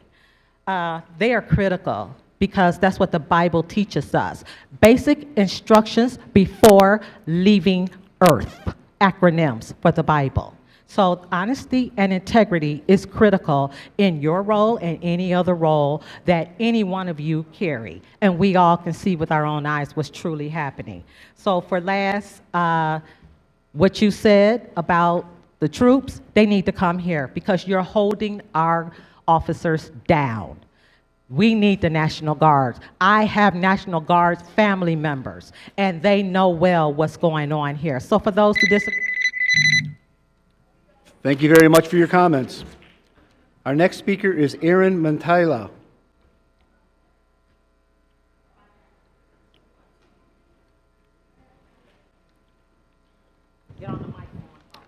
Good evening. My name is Aaron Mantala. I'm from Avondale, 35th Ward, under Anthony Quezada. I'm speaking on behalf of the Urban Center, and I am strongly opposing, with the Urban Center of course, the 1% grocery tax in the city of Chicago. I stand here representing community members who oppose Mayor Johnson's grocery tax, and I want to say clearly, we're all watching. We are all paying attention, and we will remember those who vote this, who take food off of our table. This proposed grocery tax is not abstract. It is a direct hit to working families, especially now when food costs are already more than 20% higher than just a few years ago. When people are choosing between fresh produce and cheaper alternatives, every extra cent matters. Do not be misled by thinking 1% is small. A family spending $800 a month on groceries, which is not very unique, fairly standard, 1% adds up significantly. It's nearly 100% of all of their budget that they use up for all of these different expenses they have, and it hurts. Every tax, every new nickel and dime, it all hurts. Child's school lunches, gas to get to work, public transit fares, all of this is eaten up by this tax. Money struggling families cannot afford to send away. That's what this tax takes from you. Small, local grocers will feel this too. These local grocers are not faceless corporations. These are daily lifelines in undeserved neighborhoods. When costs go up, customers go elsewhere, people move away, or we all cut back. When those businesses close, access to affordable groceries disappears. This is not just a tax. It is a regressive tax. It hits hardest the people who have already had the fewest options. Workers, single parents, seniors, everybody. What's even worse is that some elected officials here, who claim to be champions for the working people, will gladly vote in favor for this. We cannot let this stand. Let me be clear. The real working people of your wards are watching. They will remember who stood with them and who added to their burden. So I say again, vote no. And while the grocery tax may not get called today, we at the Urban Center will oppose it wherever and however it reappears. We are just getting started. Thank you. Thank you very much for your comments. Our next speaker this afternoon is Carolyn Wooten.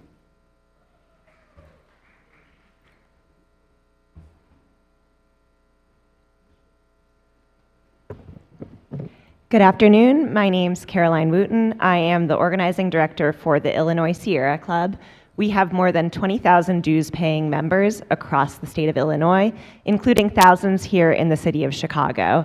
I'm here today to voice our support for the Hazel M. Johnson Cumulative Impacts Ordinance. We're proud to work with dozens of community and environmental groups across Chicago to try and pass this ordinance, including the Chicago Environmental Justice Network, who's been spearheading this effort. I just wanted to share a little bit of, remind you all of context in terms of why this ordinance is being pushed. You all might remember the General Iron situation. Community members had to go on a month-long hunger strike to keep a polluting metal shredder from moving in next to a high school on the southeast side. Let's keep in mind that the reason it was moving was because that metal shredder was deemed too dirty for Lincoln Park. And there's a reason why it was such a hot button issue. Pollution has major health impacts and is tied with ailments as serious as cancer. These decisions truly are life or death for communities, and that's why we need some basic guidelines, especially ones that take into account the amount of pollution a community is already facing. The ordinance closes a loophole and lays out a clear process that is fair to industry and fair to communities. I also wanted to just take a little bit of time to address some of the concerns that we've heard. One, we just want to be clear that advocates have met with a lot of stakeholders and met extensively with opposition and negotiated. There have been changes made to the ordinance, which have been sent to you all as alders. Also just want to share that this does not apply to small businesses, does not apply to housing. This is specifically for large industrial polluters. For example, if this ordinance was in place this year, it would only apply to 3 facilities. And then we've also heard concerns about slowing down the process. We feel it actually makes the process more explicit.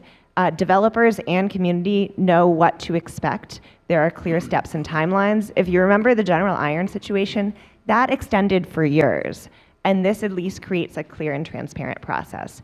So I would urge City Council to vote yes on this ordinance, do as much as you can to pass this as swiftly as possible, including getting the ordinance out of rules today and into zoning. Thank you so much for your time. Thank you very much for your comments. Our next speaker is Alec Freytag.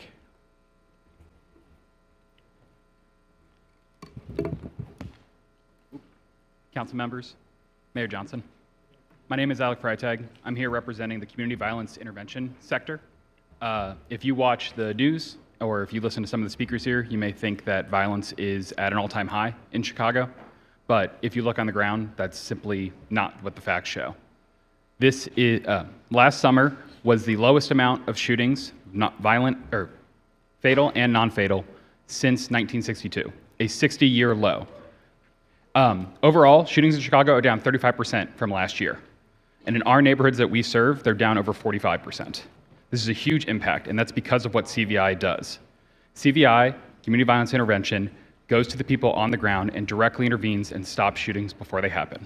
Organizations such as Communities Partnering for Peace, Metropolitan Peace Initiatives, Activists, Chicago Cred, and many others do this vital work on the ground in coordination with the community as well as CPD. CVI is all about building a safer Chicago for all of us, particularly under traditionally underinvested communities across the city, but the benefits go to everyone. Less violence is good for everybody that lives in our beloved city. What we're asking is to continue being funded. We know that budget cuts are difficult this year, but the work that we're doing on the ground is vital if we want to continue seeing violence drop year to year. If we want to see these numbers increase, we need to continue funding. CVI is just a small part of the budget, but they are significantly less expensive than what traditional law enforcement has looked like.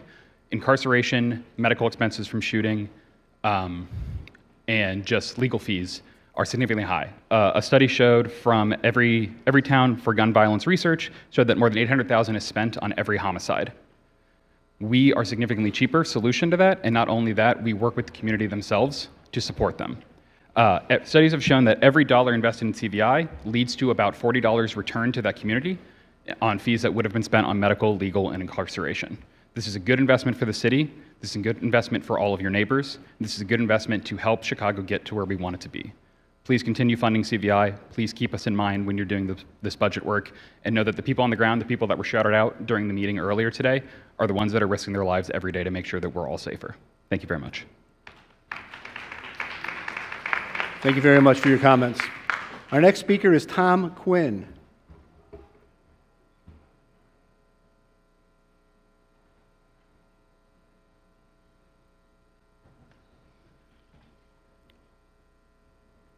Mr. Quinn, are you here? Your Honor, there are no further speakers who have timely signed up for the public Thank you, comment Mr. period. Clerk. This concludes our public speaking portion of the meeting. Alderwoman Tabares has asked to participate in the rest of today's meeting remotely. Madam Clerk or Mr. Clerk, can you confirm Alder Tabares' presence online? Alderwoman Tabares, are you there? Tabares is here. Okay. Very well. The confirmation and for rules stated in Rule 59 is why she wishes to participate for the remaining of today's meeting remotely. Can I get a motion to approve the remote participation of Tabares? Very well. It's been moved. All those in favor signify by saying aye. Any opposed say nay. In the opinion of the chair, the ayes have it. Madam Clerk, please add Alder Tabares as part of the quorum participating remotely. Before we attend to the other business today, and there's some exciting business that is before us, I request that we first consider an appointment of the 27th Ward Alderman. This item was heard this morning in the Rules Committee, and so as a matter of proper procedure, I would ask that we suspend the rules so that the chair of the Rules Committee can present this appointment. Chair recognizes Chairwoman Harris. Thank you, Mr. President. I move for the temporary suspension of the rules for immediate consideration of the appointment of the 27th Ward Alderman. Are there any objections to the suspension of the rules? Hearing none, so ordered. Alderwoman Harris, Chairwoman Harris. Your Committee on Committees and Rules, which met earlier today, recommends the approval of the appointment of Walter Redmond Burnett as the Alderman of the 27th Ward, replacing Walter Burnett Jr., who has resigned, and after any remarks, I move passage of this item by a roll call vote. Very well. There's a motion on the floor for the approval of the appointment of the 27th Ward Alder person. There's been a request for a roll call vote here. Before we take that vote, are there any members of the body that wish to speak to this appointment? The chair recognizes Alderman Beal. Mr. President, first of all, I would like to apologize to the body and also the people in the gallery for, basically waiting all this time, especially members of the press. But I hope that everybody will withhold their comments so we can move this thing along in an expeditious manner by moving the roll call vote for this appointment. So a question has been called. No other speakers? Very well. Madam Clerk, can you provide the e-vote application at this time so that members of this body can vote for this motion?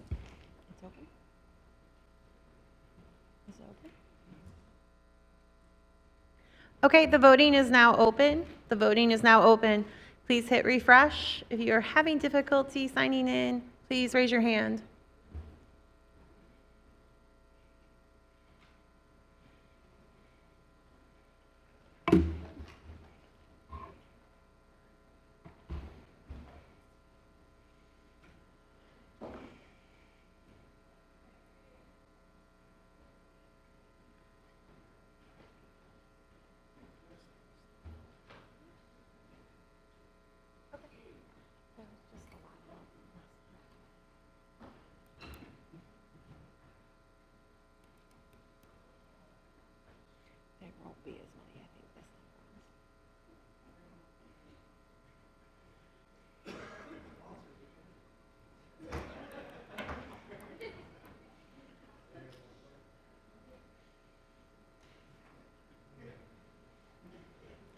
Okay, I will now call on those who have not yet voted.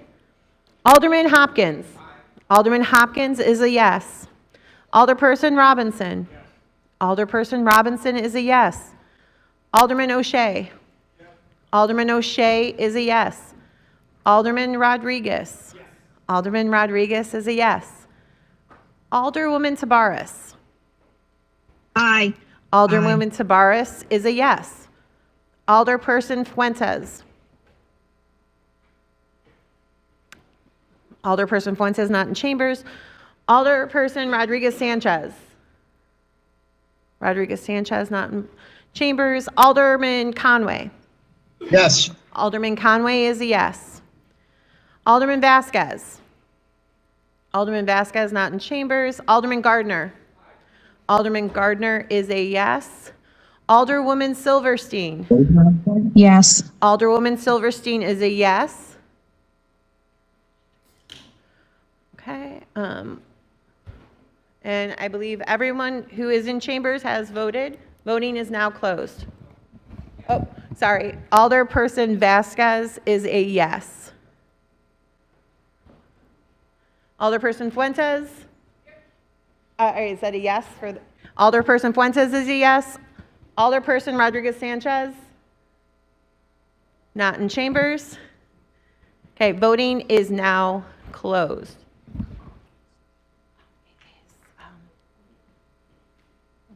Very well. There are 48 yeas and there are 0 nays. This matter is I'm sorry. There are 47 yeas and 0 nays. This matter has passed. Alderman.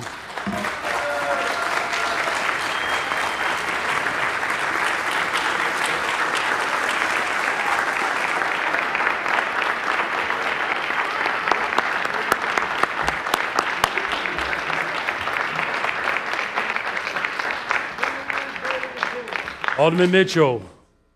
I move that we can reconsider the vote. That's pretty bogus there. All those in favor of the reconsideration of this vote signify by saying aye. Any opposed say no. This motion fails. Alderman Burnett, please come to the dais for the oath of office that will be administered by Sigma Man, Judge Carl Walker.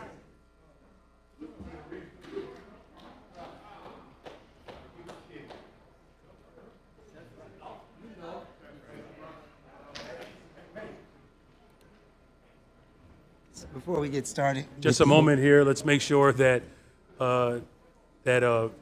Burnett makes her way. Oh.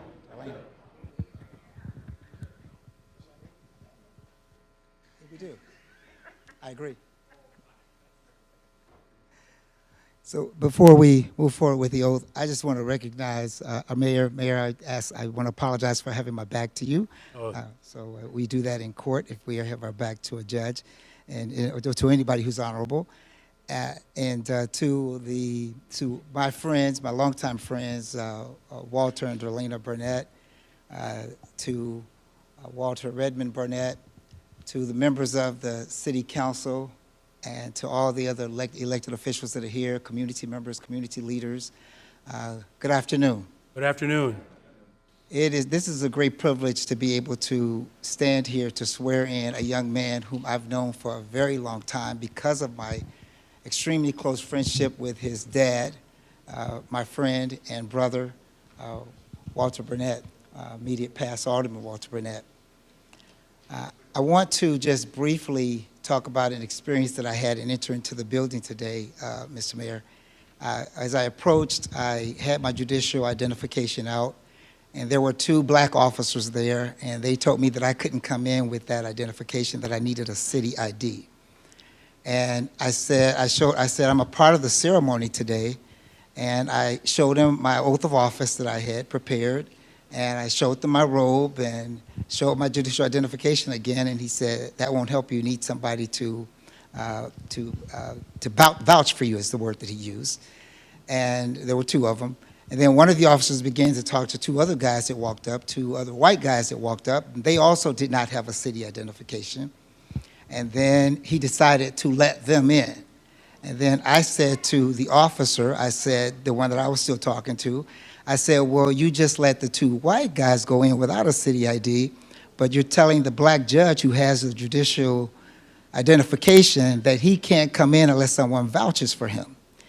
And he said, well, you want to play the race card. I said, well, no, I'm not playing the race card. You played the race card when you allowed the two white men to walk in, and you're still holding the black judge with identification here and won't let him in. And he said, well, someone needs to vouch for you. So fortunately, a black lawyer who I happen to know walks up, and I start telling him about the situation. He works for the Corporation Counsel. And they saw me talking to him, and then they said to the black lawyer, they said, oh, can you vouch for him? He said, yeah, he's a judge. And then they said, oh, well, you can go in. And I just want to say that I am an eternal optimist, and I believe that we can all do better. We all need to do better. And what I have learned, and I tell people very often when I do motivational speaking, and this is why I am optimistic, I've learned that optimism is that one character trait above all others that's more associated with success and happiness than any other character trait. So I'm going to remain optimistic, and I'm asking all of you, despite my story, to please remain optimistic. I want to say first that public service is the highest challenge and the highest calling in our democracy. Today, as we swear in our newest alderman, we affirm the strength of local government rooted in the voice of the people. To serve as an alderman is to take the responsibility that is both deeply civic and deeply personal. It is a commitment to lead and to listen to the voices of our neighbors and to act always in the interest of public good. Local government is where democracy lives, breathes. And it is where decisions are made that shape our streets, our schools, our safety, our shared future. It depends on those who are willing to serve. We want to thank you, Walter Redmond Burnett, for answering the call. Today's ceremony is more than a formality. It is a reminder that our government is rooted in the will of the people and strengthened by those who are willing to serve. As we welcome Walter Redmond Burnett into this role, we do so with gratitude, with trust, and with great hope for our future. Let us proceed with the oath of office. I'm going to ask you if you can please place your left hand on the Bible and raise your right hand. I, Walter Redmond Burnett, I, Walter Redmond Burnett, do solemnly swear or affirm that I will support the Constitution of the United States, that I will support the Constitution of the United States, the Constitution of the State of Illinois, the Constitution of the State of Illinois, the ordinances of the City of Chicago, the ordinances of the City of Chicago, and that I will faithfully discharge and that I will faithfully discharge the duties of the office of Alderman of the City of Chicago Alderman of the City of Chicago to the best of my ability. to the best of my ability. Consider yourself sworn.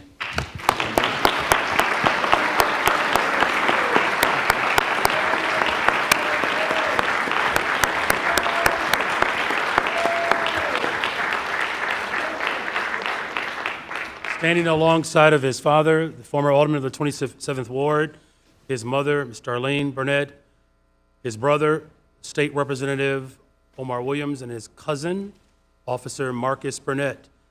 Congratulations, Alderman Burnett. Welcome to the City Council, and the floor is yours. Thank you, everyone. I was able to get my comments already, so I appreciate the time. And you can actually talk. You know what, Alderman? Why don't you speak actually at the podium? Okay. With that microphone. Yeah, thank you, everyone. Very excited to be a part of this council. Looking forward to working with all the alders and the rest of the elected officials in the state of Illinois. Really excited and ready to get to work. Appreciate it. Very well.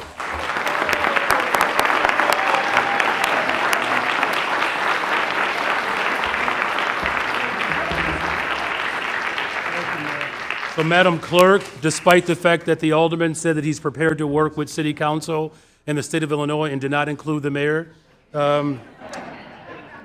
You good. I'm watching you, brother.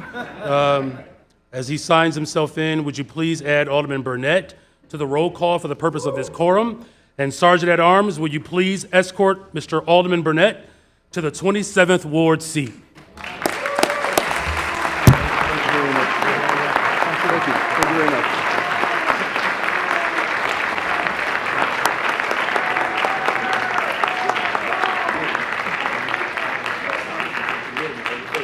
You have them? You're taking them? Okay. Yes. The Sergeant at Arms is ready? All right, very well.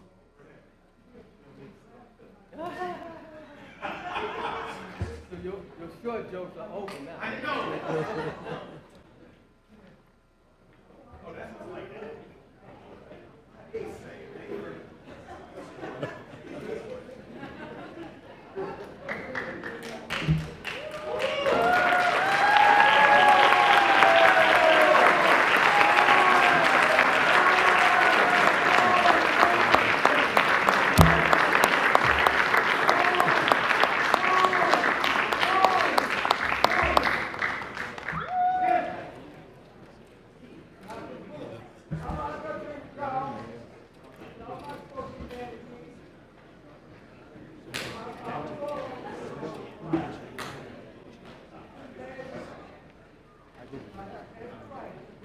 Chairwoman Harris. Mr. President, I now move that we return to the regular order of business. Hearing no objections, so ordered. Thank you. You're welcome. Now we have a number of acknowledgements. Mr. President. The chair recognizes Alderman Beal. Once again, Mr. President, because of the late time that we are here today, I recommend, hopefully my colleagues agree, that we suspend all the acknowledgements with the exception of Jeff Levine. Is that a motion? Okay. All right. All right. And I appreciate your best effort. I mean, we recognize it's been a long day already. We'll do the best that we can to do the people's business as expeditious as we possibly can. So there are, I believe, 5 acknowledgements, and that we'll move through these as quickly as we possibly can. And then we would ask that you all keep your comments as abbreviated as possible. The first, Chair recognizes Alderwoman Silverstein, which she would like to memorialize the life of Gertrude S., known as Trude Matanke. Alderwoman Silverstein. Oh, would you, on behalf of Alder Silverstein, Alderman Lopez will do this acknowledgement. The chair recognizes Alderman Raymond Lopez. Thank you, Mr. President, and good afternoon, members of the City Council. On behalf of our colleague, Alderman Deborah Silverstein, I'd like to take a moment to recognize the family of Trudy Matanke. Here with us today are her sons, Robert and James, and her grandson, Yitzi. If you would please rise. Today,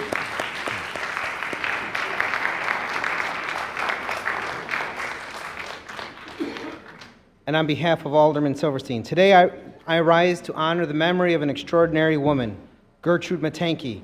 We are fortunate to have members of her family with us this morning, and I thank you for recognizing them and extending our sympathy to them and their entire family. Gertrude Matanke, or Trudy as she was known, was a lifelong Chicagoan. She was a teacher for Chicago Public Schools, a businesswoman, a philanthropist, and a true community leader. She dedicated her life not only to her family, but also to strengthening our neighborhoods, uplifting the Jewish community, and improving the city of Chicago. Trudy led by example. She was a driving force behind keeping the Bernard Horwich JCC open to serve the 50th Ward community, and through her work with Matanke Realty Group, she helped improve neighborhoods throughout our city and in many of the wards sponsoring this resolution today. She instilled in her children the values of leadership, service, and tradition, values that continue to benefit Chicago today. Trudy is survived by her 4 children. Shelley Stopek, Robert, Rabbi Leonard Matanke, and James, 18 grandchildren, and 44 great-grandchildren. On behalf of the 50th Ward and the entire City Council, we mourn Trudy's passing today, and we honor her remarkable legacy. Thank you. Thank you, Alderman Lopez, for that. And thank you to the Matanke family. Alder Vasquez would like to acknowledge Lawrence Hall on its 160th anniversary and Freedman Place on its 90th anniversary. The chair recognizes Alderman Vasquez. Thank you, Mr. President. Yes, as stated, thank you so much. I'd like to acknowledge Lawrence Hall celebrating their 160th year anniversary of bringing hope and healing to youth and families around Chicago. They've given us a model of building empowerment, resilience, and community for youth who've experienced trauma, and we're so proud to have them in the 40th Ward upon taking office. Understanding the populations they serve and the kind of trauma youth go through, it's a population that we wish more folks were providing support, and to see Lawrence Hall do such amazing work and be such a staple in our community is something that I'm very proud to represent, and so we're glad to hear with us. Similarly, Freedman Place is celebrating 2 milestone anniversaries in 2025. The 90th anniversary of the Association of Jewish Blind Kagan Home, Freedman Place's founding organization, which was founded in 1935, and the 20th anniversary of the founding of Freedman Place, a supportive living community for adults who are blind in the Lincoln Avenue Arts District. Freedman Place does incredible work providing housing and support services to blind and visually impaired people, and has provided a model of rehabilitation that prioritizes community and independence. We're grateful to have them in our community. I'm grateful for the learning of how we can improve how we think about our city in thinking about our community that is blind or vision impaired, and honored to recognize them for 90 years of service. So thank you all for being here. Thank you, Mr. President. You're welcome. Thank you very much. Thank you. For our third acknowledgement, Alderman Lawson, I'm sorry. Yes, it is Alderman Lawson would like to memorialize the life of Lori Cannon. The chair recognizes Alderman Lawson. Thank you, Mr. President. I'm proud to rise today to honor the life and legacy of Lori Cannon, who passed away last month at the age of 74.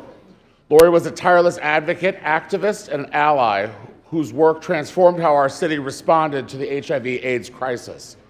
In 1988, she founded Open Hands Chicago, which became the Vital Bridges food program, ensuring that thousands of people living with HIV had access to meals and dignity when they needed it most. Lori was also a founding member of ACT UP Chicago, and a volunteer with countless organizations, always on the front lines, whether organizing food pantries, coordinating the AIDS Memorial Quilt in Chicago, or standing in protest to demand care and justice.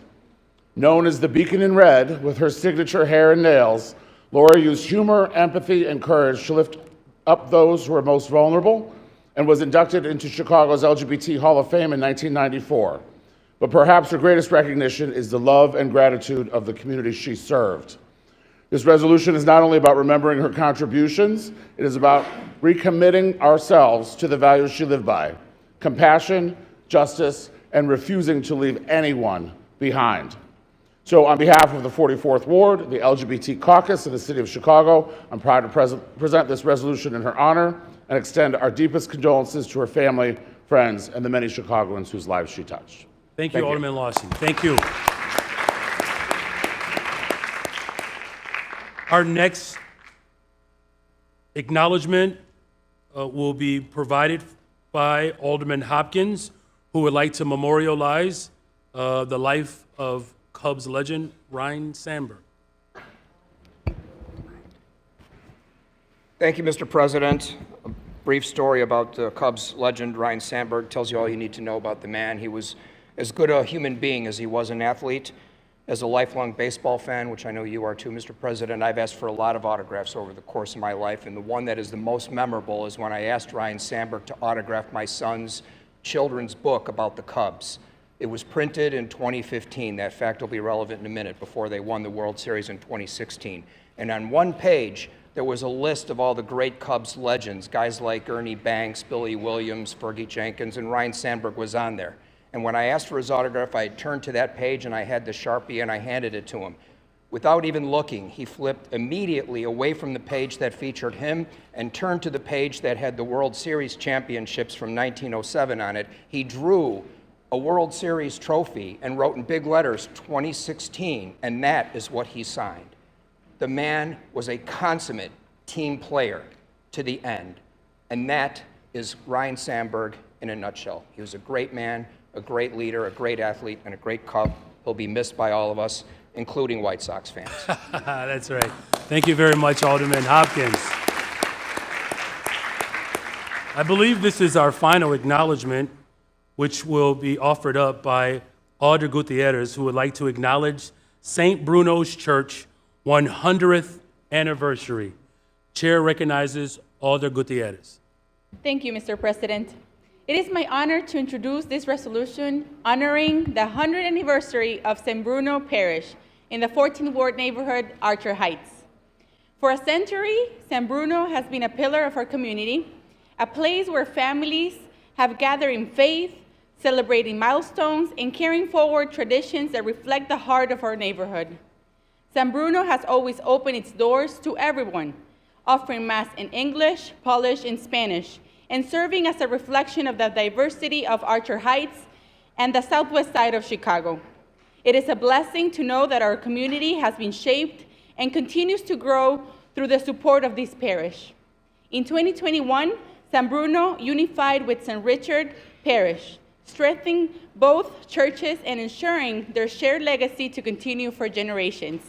This unification speaks to the resilience and commitment of our parish families who have worked together to preserve their faith and a place in our city. This upcoming Saturday, October 4th, the parish will welcome Cardinal Blaise Cupich to celebrate their rich history and community with a Mass of Thanksgiving. On behalf of the 14th Ward, I congratulate Reverend Bartos, Father Andres, Deacons Ed and Larry, Monica and Berta from the church administration, Delia from religious education, and all the parishioners for this remarkable milestone. And I look forward to the continued presence of Saints Bruno and Richard Parish for the next century to come. Thank you. Thank you. Congratulations. 100 years. Okay, thank you again, Alder Gutierrez. Now we do have 3 resolutions that I do know that folks are working to move through this with as much expediency as we possibly can. However, there are 3 powerful ones. One, celebrating Latine Heritage Month, commemorating the 10th year anniversary of the Diet Hunger Strike, and then, of course, finally, honoring Mr. Jeffrey Levine for his service to the city of Chicago. Alderman Mitchell, for the motion to temporarily suspend the rules to take these up for immediate consideration. Alderman Mr. President, I move for the temporary suspension of the rules for the immediate consideration of these 3 resolutions. All right, hearing no objections, so ordered. And in the interest of time, we will forego the reading of these resolutions and go straight to the remarks from City Council. And our first resolution is celebrating Latine Heritage Month. Are there any alders that wish to speak to this resolution? The chair recognizes Alder Quesada. Thank you, Mr. President. Members of the council, it is an honor to celebrate Hispanic Heritage Month this year as the alderman of a historically diverse Latino ward and as the proud son of working-class Mexican and Costa Rican immigrants, and as the first Costa Rican to serve in this body and to be elected in the state of Illinois. This month is a time to celebrate our culture, our heritage, and our shared history. But it is also a time to recognize those who have carried our culture forward in ways that uplift all of us. I want to take a moment to recognize my special guest for today's celebration, Ignacio Lopez. Ignacio, can you say hi to the team? There you go. He is the Executive Director of the Puerto Rican Arts Alliance. Ignacio, your leadership and the leadership of your team has ensured that Puerto Rican music, art, and history are alive and accessible in every corner of our city. Through cultural programming and youth development, you are helping to build the next generation of leaders who will carry our traditions with pride and strength, and we thank you as a city. But as we gather in celebration, We cannot ignore the reality of this moment. Across the country, the federal government continues to attack Hispanic and immigrant communities. Families are torn apart by deportations, people are criminalized simply for existing, and our contributions are too often erased or dismissed. In moments like this, it's not only important to celebrate our heritage, it is essential to understand that our resistance is a part of that heritage. For generations, our communities have resisted. From the fight against colonization and genocide, to the struggle against gentrification and displacement in our neighborhoods, to defending our neighbors against criminalization and deportation. This struggle is a part of who we are.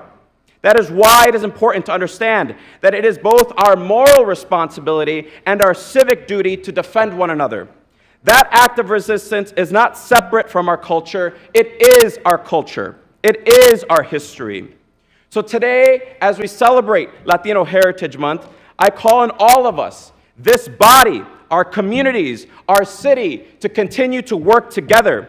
Let us celebrate the beauty of our heritage, and let us also defend it with courage, with solidarity, and with love. Our culture, our people, and our future will live on, but only through struggle, only if we fight back, and only if we continue to uphold the banner of solidarity and love. Que viva la libertad, que viva la igualdad, y que viva la democracia. Gracias. Thank you.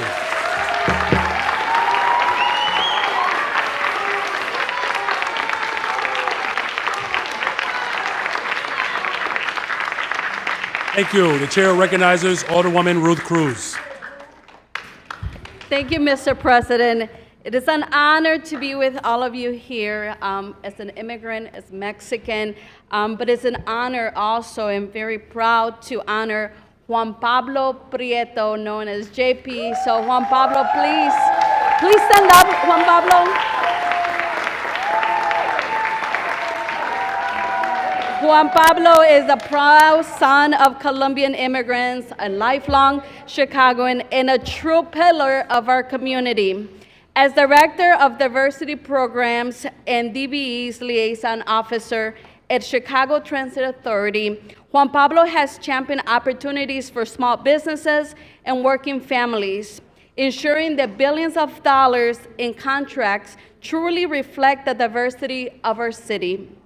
His leadership has opened doors to entrepreneurs, created pathways of good jobs, and made sure our communities share in Chicago's growth and progress. But beyond his professional accomplishments, Juan Pablo is a devoted father, son, husband, friend, and neighbor. He gives back through his non-for-profit boards, advocates for housing, safety, equity, and lives his value every day. He currently serves on board of La Casa Norte, the Latino Worker Safety Center, and the Spanish Coalition for Housing, always giving back and always lifting others. His leadership and advocacy has also been recognized across the city and beyond, with numerous awards, and most recently, the Black Contractors Owners and Executive Advocacy Award early this month. Our board is proud to count him as one of our own. His dedication and integrity and passion make him not only a good leader in transit, but a leader in the community. We thank him for his partnership, his friendship, and his example, and we celebrate him today with gratitude and pride during Hispanic Heritage Month. Juan Pablo has been there with us every single day, has been standing strong with the immigrant community, has always been lending a hand. Juan Pablo, I admire you, and thank you so much for the friendship. Feliz Día Mes de la Herencia Hispana, y que viva México, y que viva Colombia.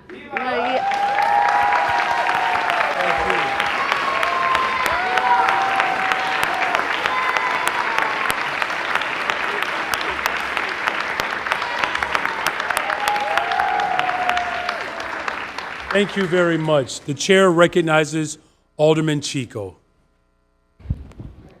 Thank you, Mr. President. And I too rise in support and want to thank everybody in the box for your contributions to this great city. I want to honor my guest today, Deputy Chief Migdalia Bonus from the Academy. Deputy Chief Bonus is the highest ranking Latina in the Chicago Police Department. The highest ranking one. I want to thank you for your years of service to the Chicago Police Department. I personally have had the opportunity to watch you grow, not only as a police officer, but as a person. I met you as a lieutenant in the 4th District, where you were my lieutenant, and then you became commander, and now you are here as deputy chief. And through your rise, I've watched you reach back and help people. And I know you've done that because you helped me. And I will be eternally grateful for you helping me at a time of uncertainty in my life. As you know, I was hurt on the job, didn't know what was going to happen with myself, and I came to see you, and you found a spot for me. You made it work. You made me feel relevant, and I will always, always remember that. So thank you for that, because you mean more to me than you know. Thank you for your work. You were a past president of ALI, the Alliance of Hispanic Law Enforcement, helping uplift Hispanic officers, and all officers for that matter. So thank you for that. And thank you for your years of commitment to the city. Once again, from the bottom of my heart, thank you for all you have done for me. You mean the world to me. And to Juan Pablo, thank you for your leadership and your partnership as the Red Line extension will be ending in the 10th Ward on 130th and making sure my community is heard and represented. Thank you for that. And I look forward to years of partnership as we get this thing rolling. Thank you. Thank you.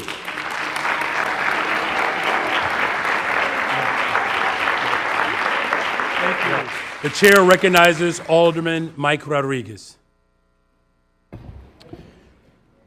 Thank you, Mayor, and congratulations to all of you in the box, many of which I know well, for your leadership.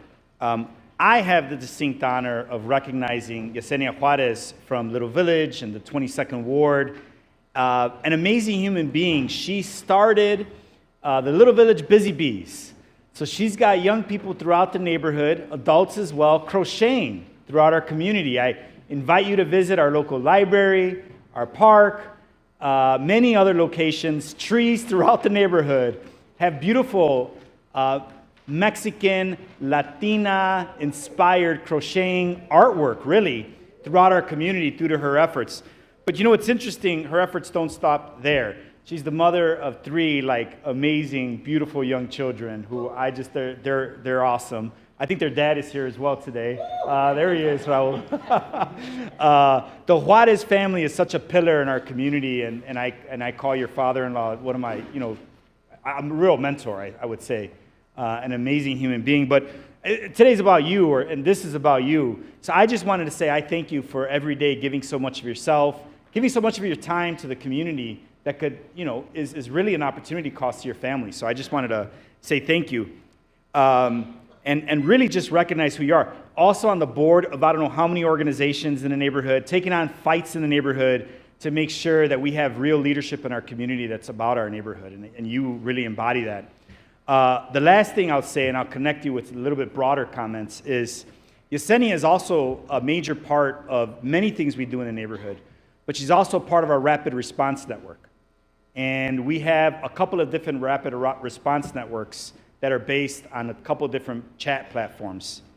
And every day, we hear about tamaleras being kidnapped. Every day, we hear about people who are looking for work, while they're looking for work, being detained and kidnapped. There's a misnomer about who is being impacted by this federal administration.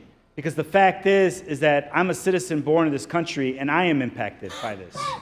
I have a good family member of mine who graduated from CPS, born here, went on to get her bachelor's degree from DePaul University, a master's degree from Northwestern University, and told me the other day she will not leave our home, without her ID, and that's my wife.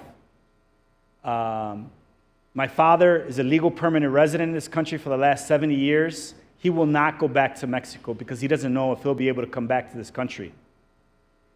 You know, he's a Teamster, worked third shift delivering the Chicago Sun-Times, amazing human being.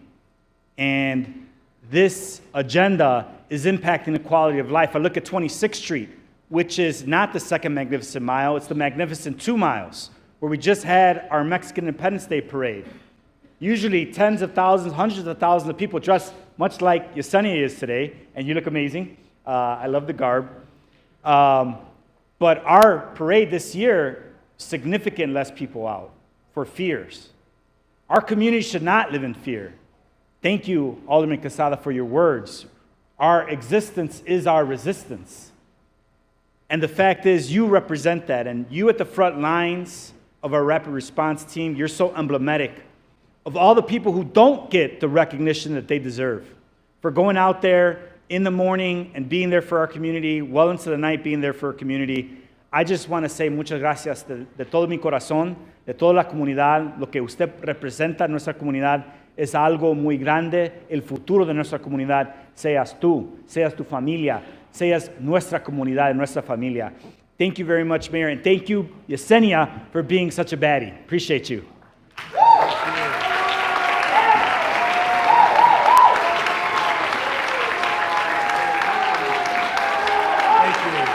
Chair recognizes Alder Jesse Fuentes. Thank you, Mr. President. First, I want to congratulate everyone in the box because you represent so much of what our community has to offer. Whether we are protecting our city, educating our young people, ensuring that they have access to transportation, you all are what's great about the city of Chicago and what's excellent about our community and what we have to offer. And so I want to thank you for your dedicated work. I want to thank you for being in the box today, and I want to apologize for our late start.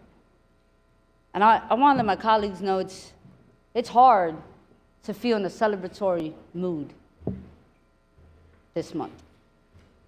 Yesterday, I had a Grito de Lares event in my community where we talked about Puerto Rican resistance and our fight to be self-determined and free.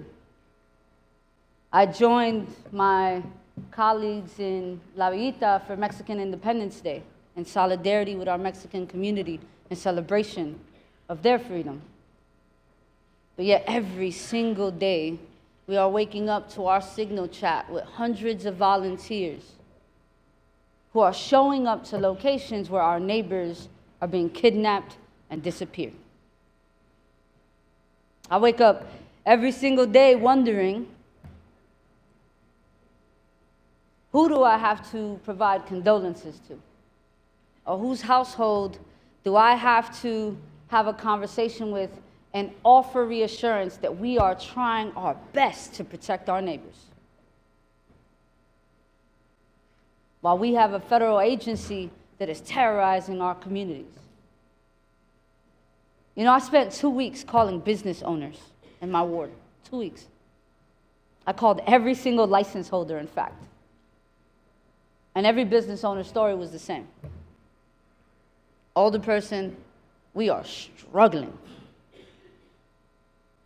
Because people are not coming in to shop, whether that's coming in to eat, to buy furniture, to buy clothes, or people aren't showing up to work because they are scared.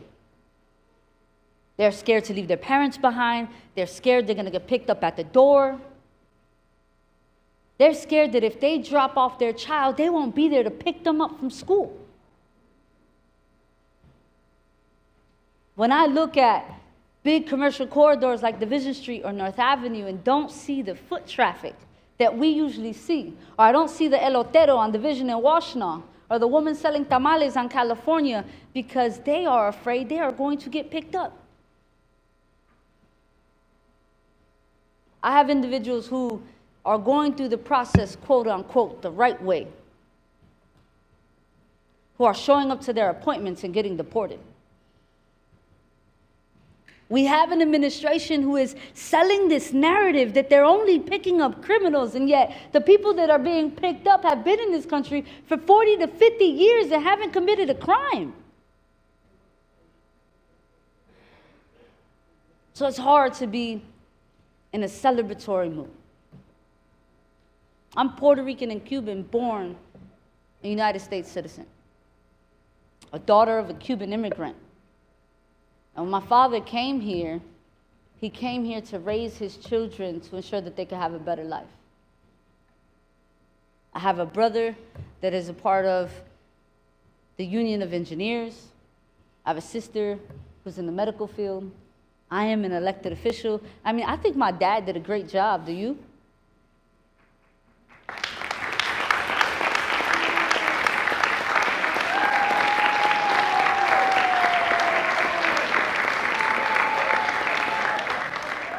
He came to this country to offer his children a better life. There are so many people that came to this country to offer their children a better life. And what we have to offer them is for them to live in fear. And so I think that this month calls us in. It calls us to remind us that there is still so much more to fight for. Yes, we have achieved so much. There are more Latinos in elected office now more than ever. There are more Latinos in leadership positions in nonprofits and corporations now more than ever. But there is still so much more to fight for. And Mayor, I'd be remiss if I didn't thank you for how strong you stand beside our community.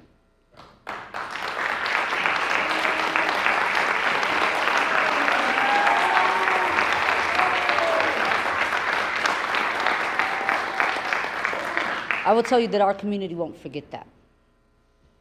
There are so many families that see you. And I know it's not easy standing beside the immigrant community, but we see you. So I want to thank all our colleagues who have stood beside us no matter what, because I also know that that's not easy. I know to be in solidarity right now is difficult.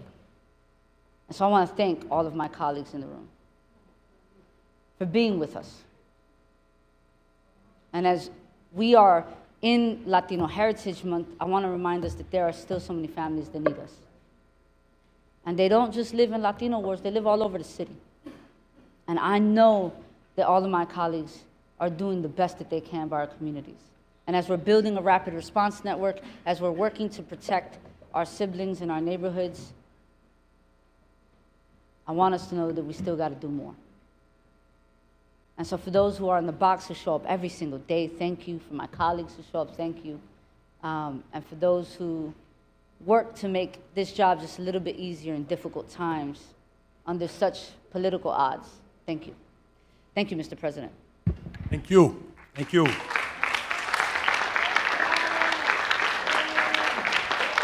The chair recognizes Alder Rodriguez Sanchez. Thank you, Chair. Thank you, Alderman Quesada and Alderwoman Fuentes, for your words. First thing I want to say is that, as I hope everybody knows, being Latino is not a race. We are everything. We are Black and we're Indigenous, we're trans, we're queer, we're everything. And I think one of the most important things that we need to be doing in this moment, as people that come from a heritage all over Latin America that has dealt with dictatorships and authoritarianism and have had to fight it, is build solidarity with everybody else. In Argentina, 30,000 people were disappeared during the dictatorship. In Chile, tens of thousands of people were also disappeared. We are experiencing this right now in Chicago. We're experiencing this right now in the United States. They are disappearing people. They are kidnapping people. They are ignoring constitutional rights of due process. And our communities are the biggest target. So today, I want to honor somebody in my community who is all about solidarity. Irma, would you please stand up? just for a second. This is Irma Aragon, everybody. She She is the founder of Israel Gives of Hope, and this is an organization that supports survivors of gun violence. Irma lost her son to gun violence about 6 years ago. And when she lost her son, she realized that there was very little support for families that were struggling with that grief. And she started organizing to get the resources for herself, and then she started supporting other families. Irma has created an incredible organization that has become a lifeline for so many families across races.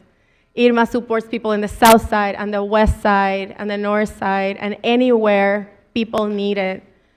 Irma is somebody that as soon as a violent incident takes place and we know that somebody has lost their life, she's going to show up with groceries. She's going to show up with blankets. She's going to show up with a hug.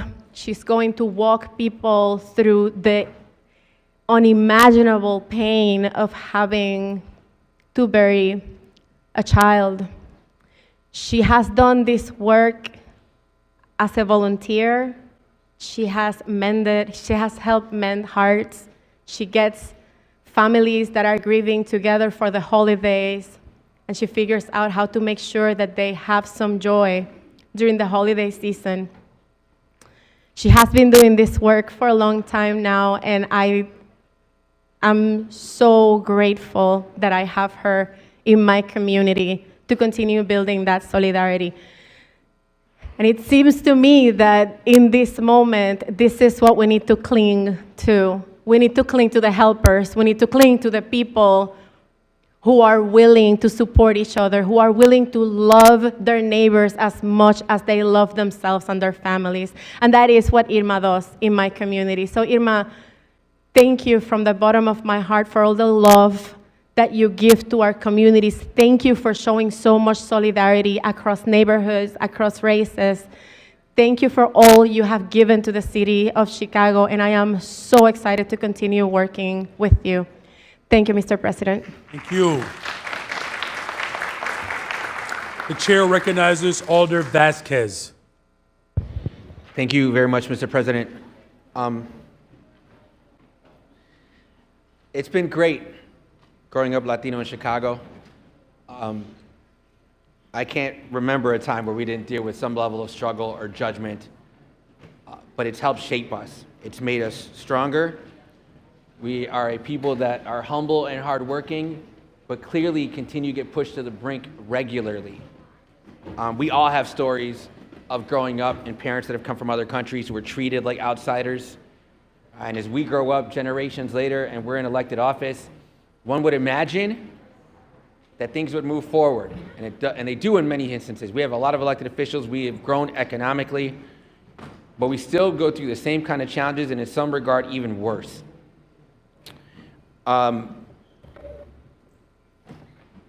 Last weekend, I came to my office to find a note and a dead rat.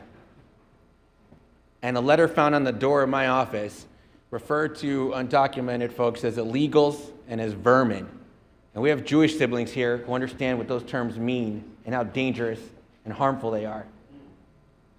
And it spoke of letting ICE do their job and getting rid of them so it could lower our taxes, which says all about how people listen to narratives that have no basis in fact if they think their taxes are affected by it at all. But because we have a kind of system where people just fall for whatever they see on their phone, we deal with those kind of threats at a ward office.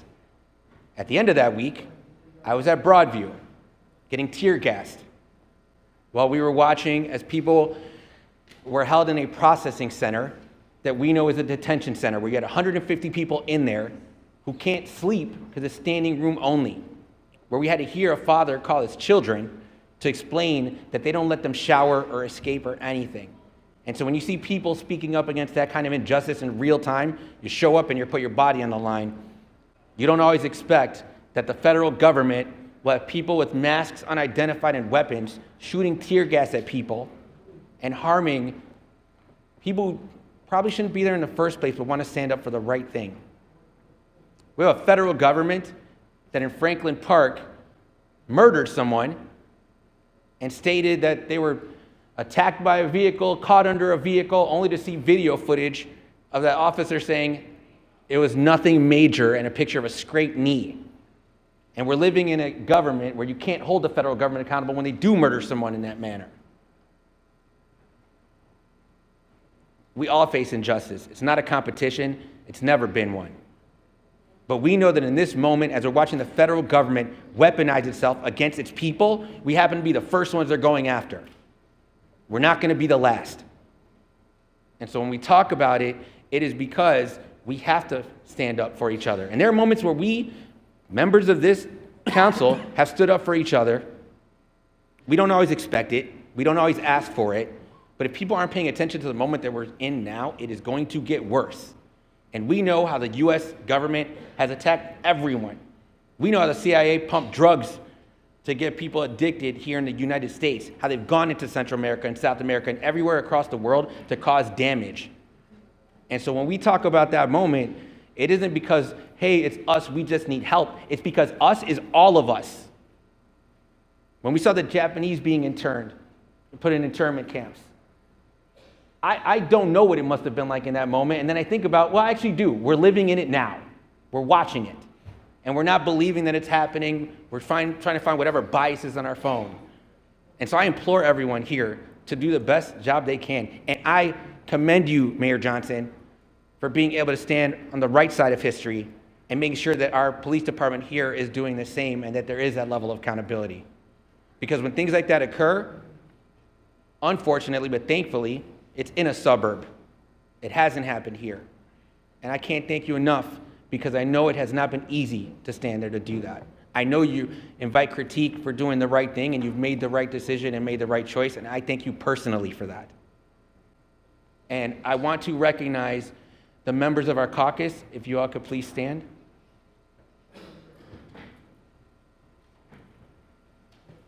I love our caucus. We love ourselves, we hate ourselves. We have ideological differences across the gamut. We argue about things all the time. But what we understand in this moment is just like family, we can argue, but we stand resolute.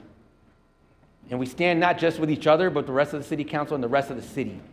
So even though we may disagree on an ordinance or a thing or two, I am proud of the members of this caucus because when push comes to shove, we are standing shoulder to shoulder as we should. And I thank each and every one of you because it's not easy.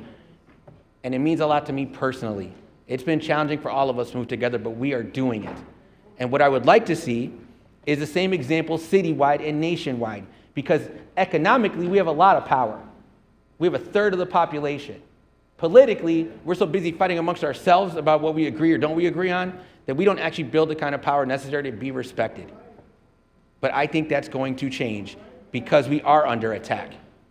And so I thank each of you for your courage, for your ability to challenge us, and for us coming together to develop what is a better city, not just for Latinos, but for every single person in Chicago, undocumented or not, black, white, brown, Asian, everything, queer, disabled. We are one city, and just know that we're doing our part and we'll continue to. We're on the front lines right now. We're going to remain that. When they come for anybody else, we'll be there with you. Thank you so much. Thank you to the City of Chicago. Thank you all for everything you do in every organization. You all are giants that we've been lucky enough to stand on the shoulders of, and we'll continue to do that work. Thank you so much. Thank you, Mr. President. Thank you.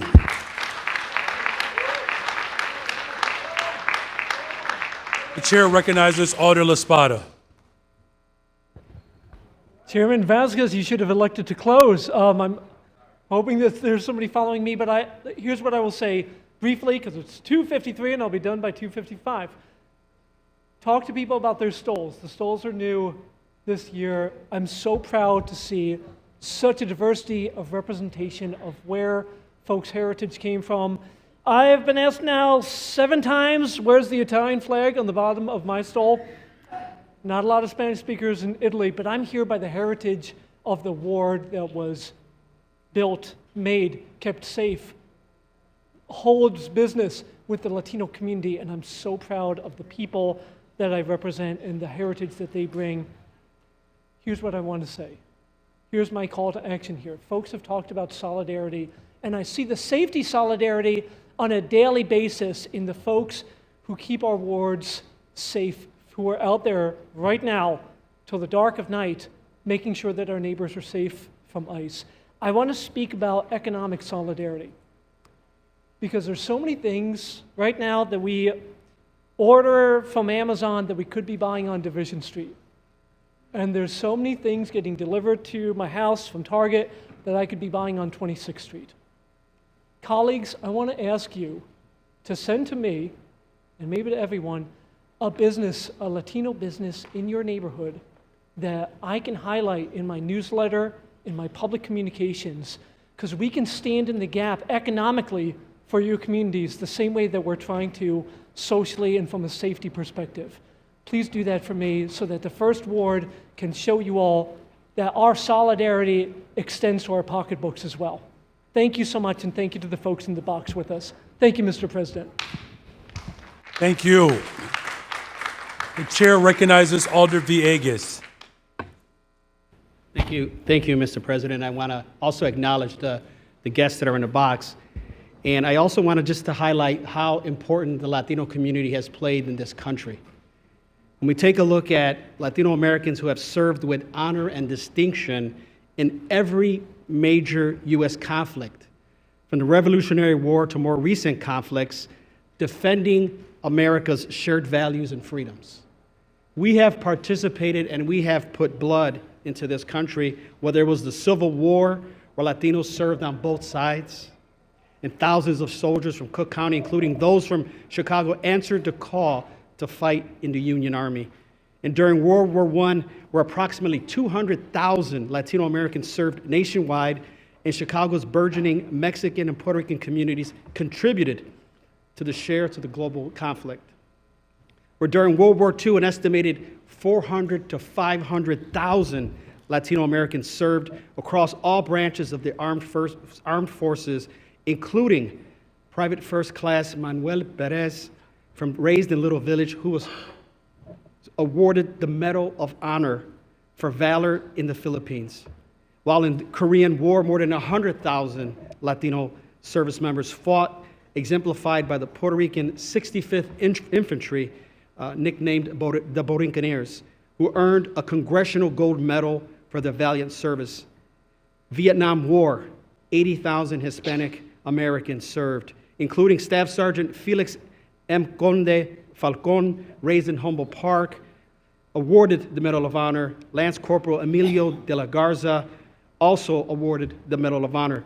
And I say all this to say that this is a community that has given blood, sweat, and tears for this country. And we will continue to do that.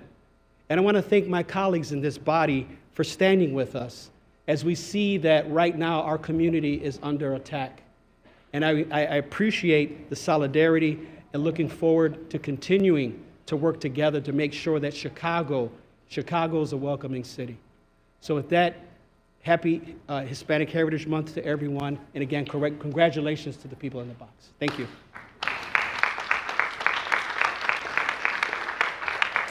Okay, are there any other alders that wish to speak on behalf of this resolution? Otherwise, I will acknowledge Byron Sigcho Lopez for the final comments. Are there any? The chair recognizes Alderman Lopez. Good afternoon, members of the City Council. Good afternoon, Mr. President, members of, and all of those who are still here. I rise in support of recognizing National Hispanic Heritage Month. But as I read the resolution, I'm seeing the culture that I've heard so eloquently talked about being whitewashed, even in the words written on this paper. To say we're Hispanic, to say you're Latino is one thing. But we continue to see our heritage, the language of our heritage, manipulated and torn apart. To go from Latinx to Latin A, God only knows what's coming up next year. We know who we are. We should be proud of who we are. And as I get to delightfully say, the most senior Latino in this room, stole or not, I know that our communities are in fact under attack, particularly the Mexican undocumented community, making up almost 50% of the collateral captures that we've seen under the Trump administration, as Homeland Security and ICE go after the more than 2,000 high-priority targets from those migrant asylum seekers that the previous administration allowed to come into our country, that Democratic and Republican governors allowed to come to our city, that this administration and the one before decided to spend nearly $1 billion on. It pains me, absolutely pains me, to see all of those on the Southwest side in particular, those Mexican communities where we have many who are here, undocumented, getting swept up because so many in this room, including this administration, challenged Donald Trump to go find them themselves. We had the opportunity to not only be a welcoming city, but to say, you know what, if you choose to do something illegal, if you choose to do something dangerous, if you choose to do something that is contrary to our norms, our laws, then we should have the ability to work with immigration to deal with you in a very different way. We punted before Donald Trump took office. We said, no, we're going to follow yet another failed Lightfoot policy and say that we are going to make no exceptions. None. Mr. President, you, many of the people in this room, doubled down and said we will never, never work with the Trump administration to go after those individuals who break the law on criminal matters. Many of you in this room said, if you want them, you go in the communities and find them yourself. You even said that yourself, Mr. President, time and time again.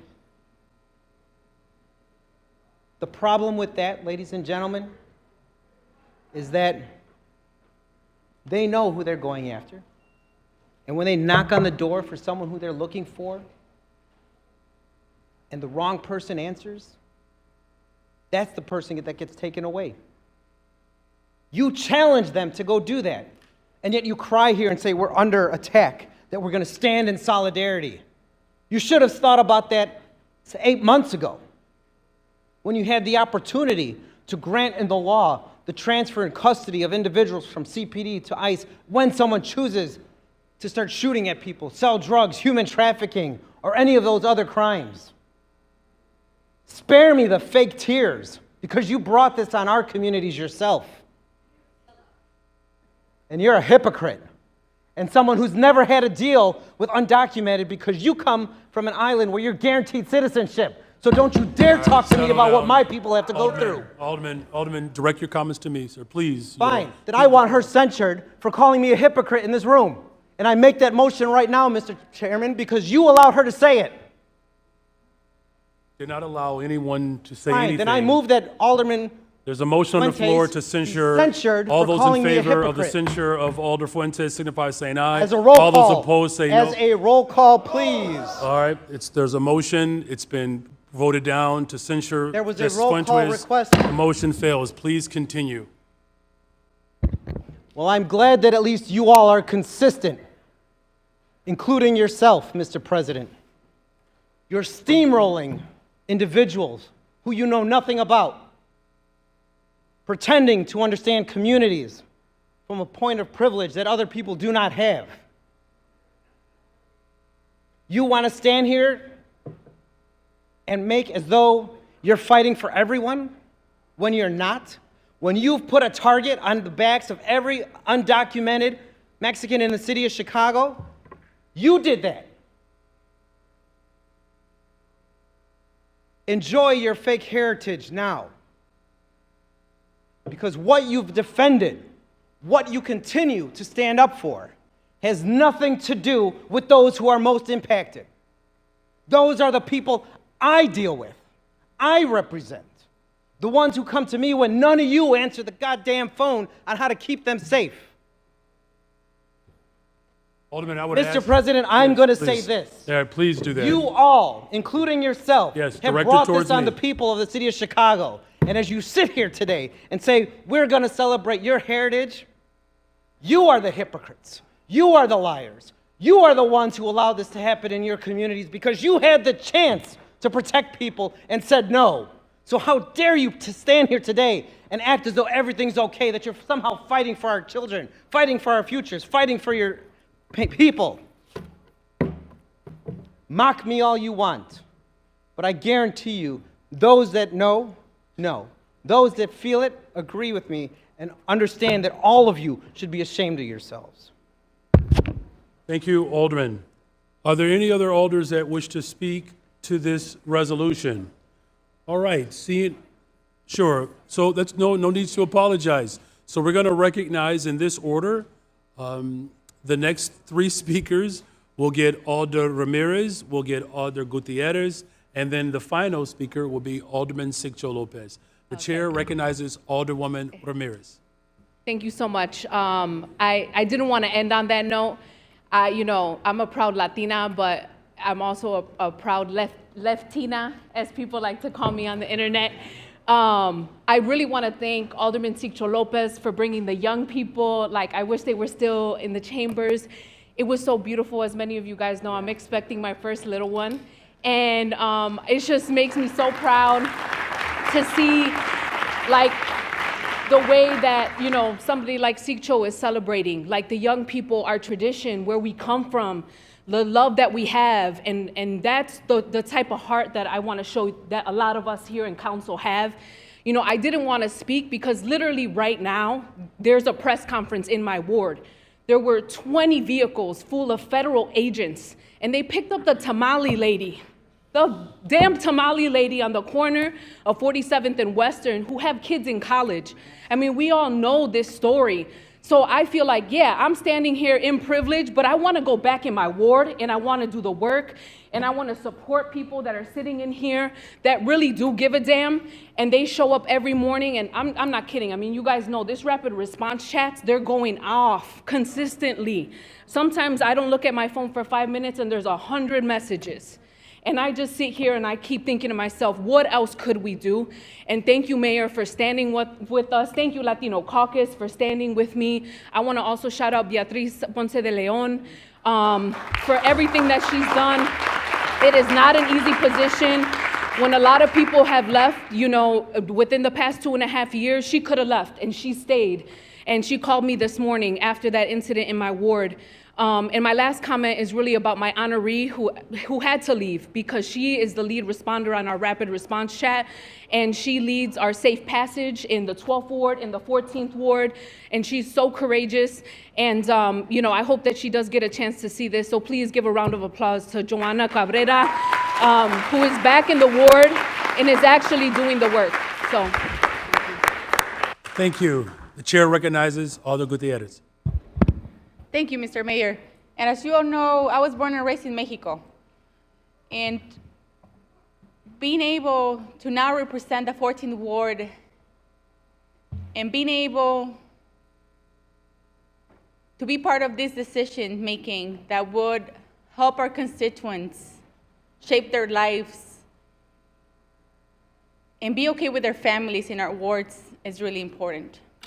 And despite everything that is happening and despite the negative comments, we're standing strong in this country because we migrated for a better life for our kids and for our own. And many of us Latinos here are proving the administration wrong. We are working hard, we're providing for our families. Many business owners, many talented people that don't even speak English, but they work hard day in, day out to provide for their families. It just hurts, the comments also in social media about people don't understanding that we have a broken immigration system. It's not that easy just to become a legal permanent resident and to become a citizen. I was blessed enough to come to this country as a permanent resident already, but not all and everybody is blessed like I was. And I just want people to understand that we're stronger together. Yes, they're bad actors, but not only bad actors of the Latina community. There's bad actors everywhere. But we just need to stand strong. And our people that is being kidnapped in the streets, people that don't have no record, is proving the administration wrong, that this is just profiling people. You all know a flower vendor in my community got picked up, another person just walking in the sidewalk, another one waiting on the bus just to complete their numbers, and that's not fair. So we're gonna continue fighting for our people. And when I wanted to run for this position, and I made the oath, I did it to serve and protect all of my constituents. If they live in the 14th Ward, if they live in Chicago, they deserve the resources. They deserve the services, and I'm gonna continue to do it. Despite some of my constituents saying that I am helping them, I am doing what is just. I am providing services for every single one. If you live in the ward, if you live in Chicago, you deserve any type of service within any level of government. And I know you all do it, and let's continue doing it. But it's a pride moment for us. It's hard times, but we need to let our communities know and our kids that are watching know that we're stronger together, that we need to stand proud of being Latino, of being an immigrant, orgullosos de hablar español o cualquier otro idioma. Debemos de seguir haciéndolo. Que aquí venimos a trabajar, a salir adelante. Son bienvenidos en esta ciudad. Seguirán siendo protegidos. Y seguiremos ayudándolos y dándoles recursos que se merecen. With that, I want to thank you all for the work that you're doing. And despite whatever is happening out there, let's keep working united to get this city rolling and have our kids proud of the work that we're doing. You know, I have 3 little ones. And it just hurts as a mom just to remember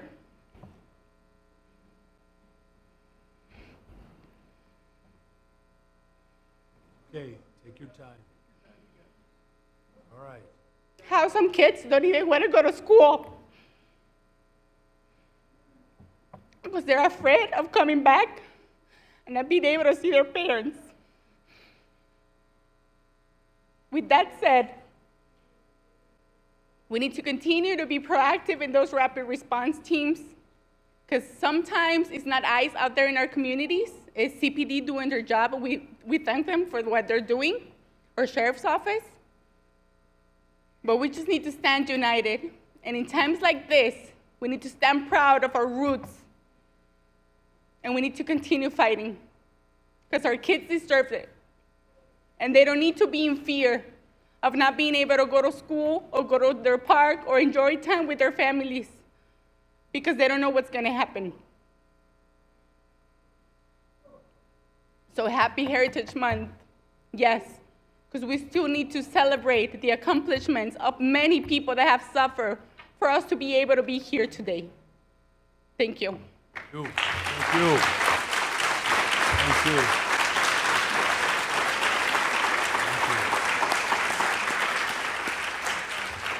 Our final speaker will be Alderman Sigcho Lopez. The chair recognizes Alderman Sigcho Lopez. Thank you, Mr. President.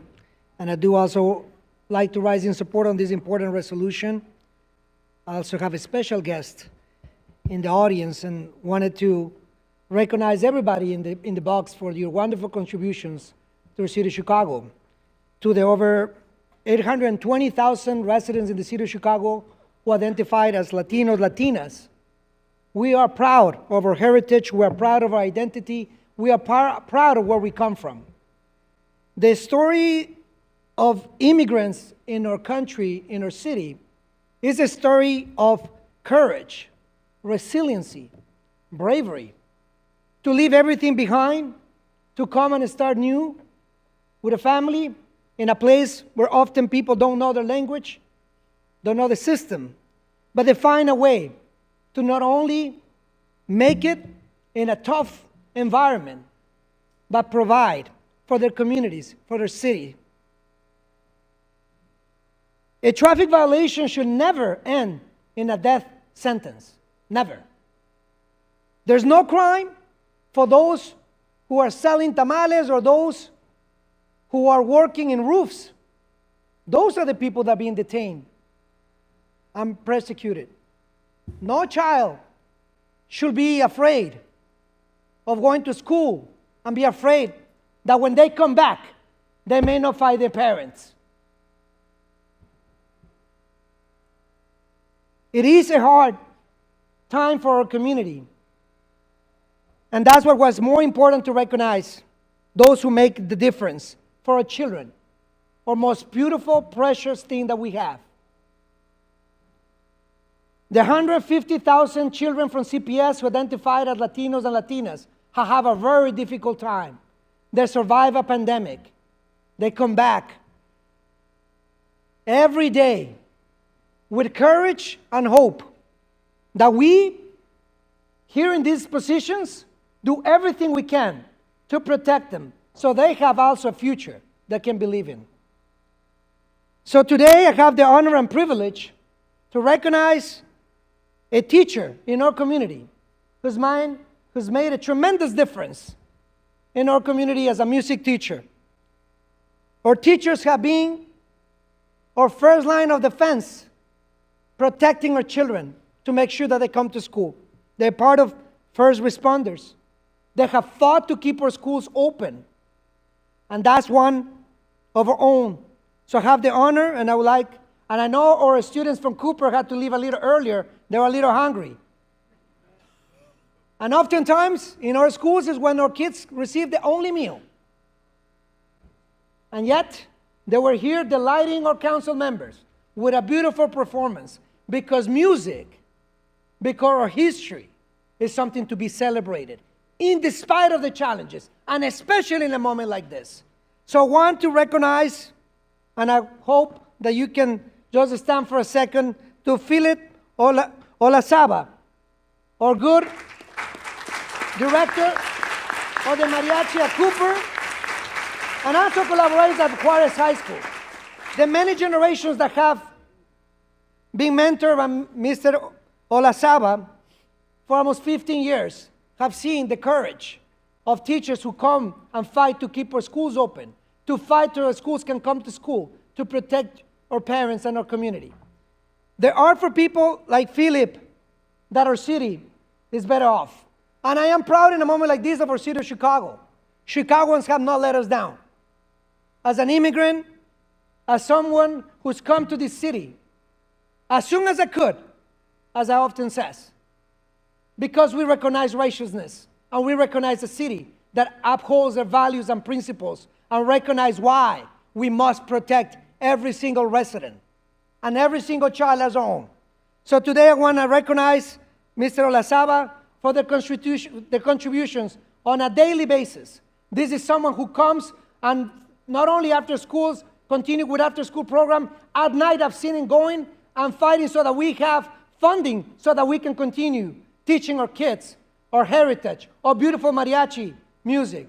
And soon, I think that they'll do music and fusion of music because of Mr. Olazaba now is finding grants so that we can learn from other cultures, because we must be proud of our identity as every single child should be.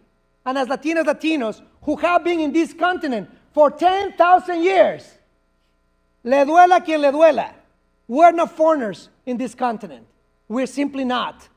We live a dystopian reality, but storms will pass, and leaders and communities and cities like ours will prevail.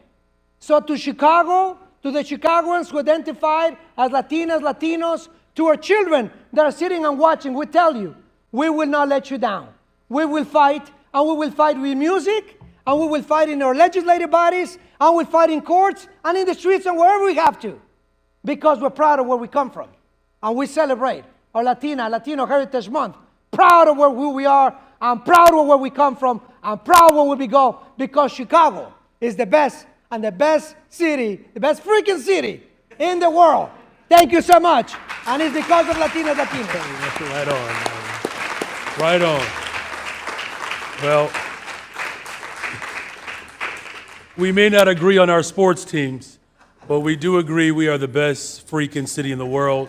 And that's because we have a very proud heritage of Hispanic, Latinos, Latinas in our great city.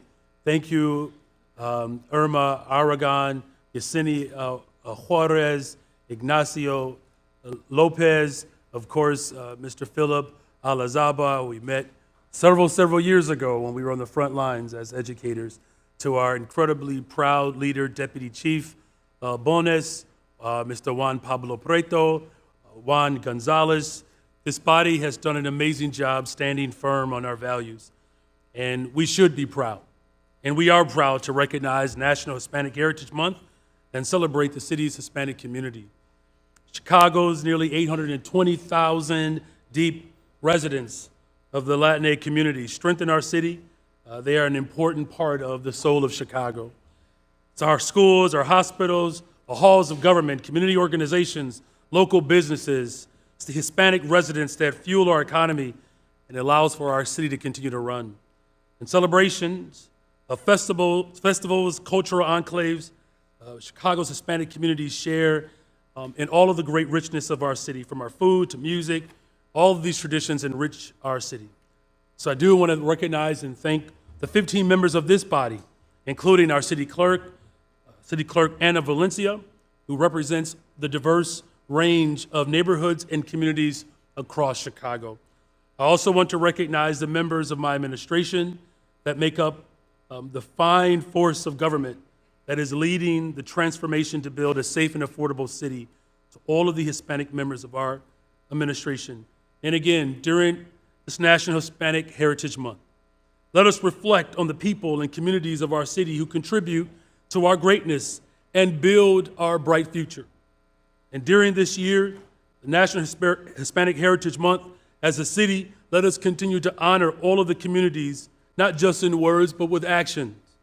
And while many in our nation are threatened by diversity, here in Chicago, we uphold diversity as one of the city's great strength. Let's reaffirm our values. Let's continue to make sure that our immigrant community, whether they are documented or not, that we stand together to protect the Constitution of this country. When we are talking about the dignity of our humanity and the rights of people, if we fail to protect the Constitution, then we fail our democracy. And so knowing our rights, making sure that we have executive orders, litigation, that we're organizing in a peaceful way to rightfully, peacefully assemble based upon that constitutional authority. Chicago truly is a beacon of hope for many people. And so we are grateful that we are celebrating in this city the Hispanic community.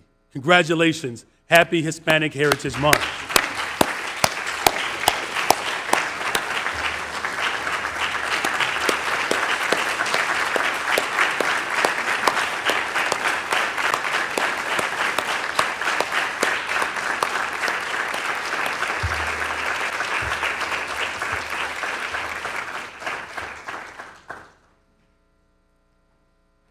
Alderman Harris, can I get a motion for the passage of this resolution? So moved. All right, it's been moved for the passage in the omnibus. So hearing no objections, so ordered. As the box is cleared, we will prepare for our second of 3 resolutions. And the next resolution is commemorating the 10-year anniversary of the diet hunger strike. So we'll give those members a moment to get in the box. And if there are any alders that wish to speak to this resolution, if you can raise your hand, give some notification to me now.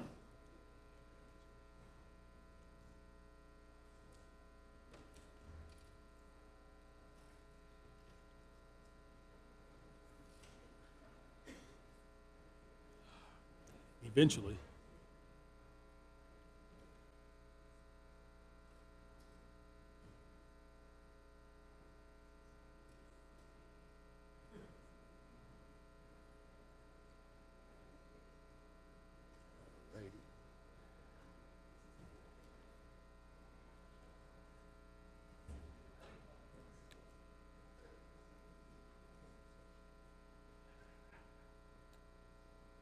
All right. So what I'll do for the sake of time, we'll move. If we can just have order, just quiet in the chambers. Thank you.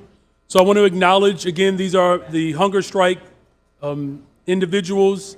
Thank you, Mr. G2 Brown. Of course, our dear Alderwoman, Jeanette Taylor, Dr. Monique Rideau, Irene Robinson, Ms. Kathy Dell is here, April Strangner, Asif Wilson, Anna Jones, Dr. Aisha Wade Bay, Mr. Mark Kaplan, Prudence Brown, we have Reverend Robert Jones, and Nelson Souza. Are there any alders that wish to speak to this resolution? If not, we'll close with recognition of Alder Jeanette Taylor. Thank you, Mr. President. August 10th of 2015, which is Marcus Garvey's birthday, 12 people decided that they would go on a hunger strike to save its last open enrollment high school. We know that the city of Chicago and Chicago Public School makes a bad habit of mistreating black folks in their own community. And so you closing the last open enrollment school while opening up charter schools and contract schools during a time where you say you ain't got it. You just don't have it for black children.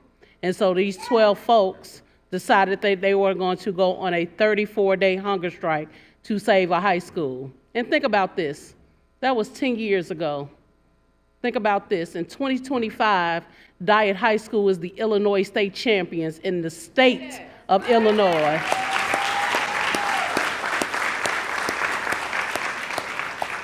See what happens when black parents get together and don't count out their children. And so these brave souls who have stayed today, along with the other alternatives who went on this hunger strike, it's been 10 years. We actually came down to city council during that time, and it's funny, Walter Burnett was an alderman at that time. All right.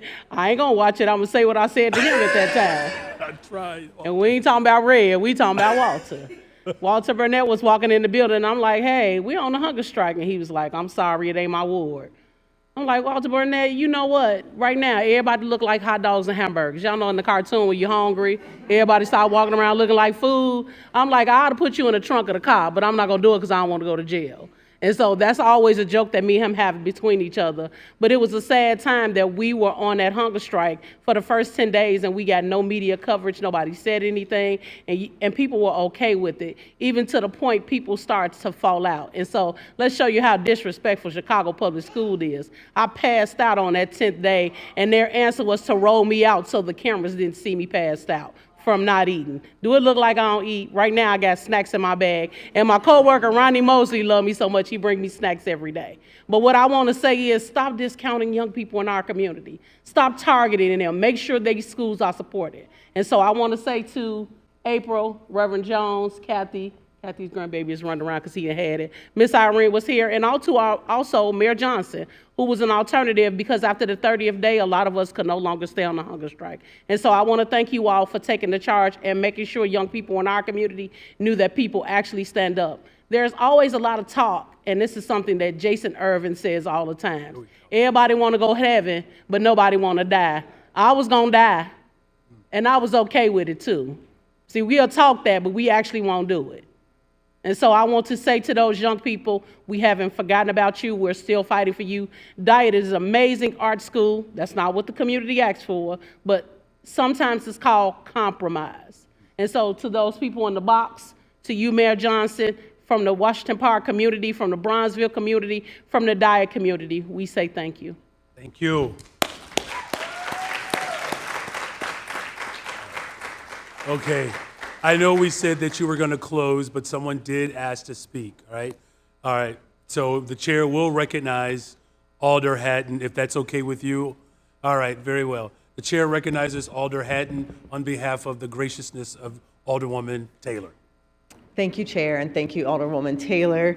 I stepped out for a little coffee sip, so I'm sorry. I want to recognize our guests that are in the box and celebrate your example of a fight. I've got this photo. Jeanette knows what photo I'm talking about. So the hunger strike is when I first met Jeanette.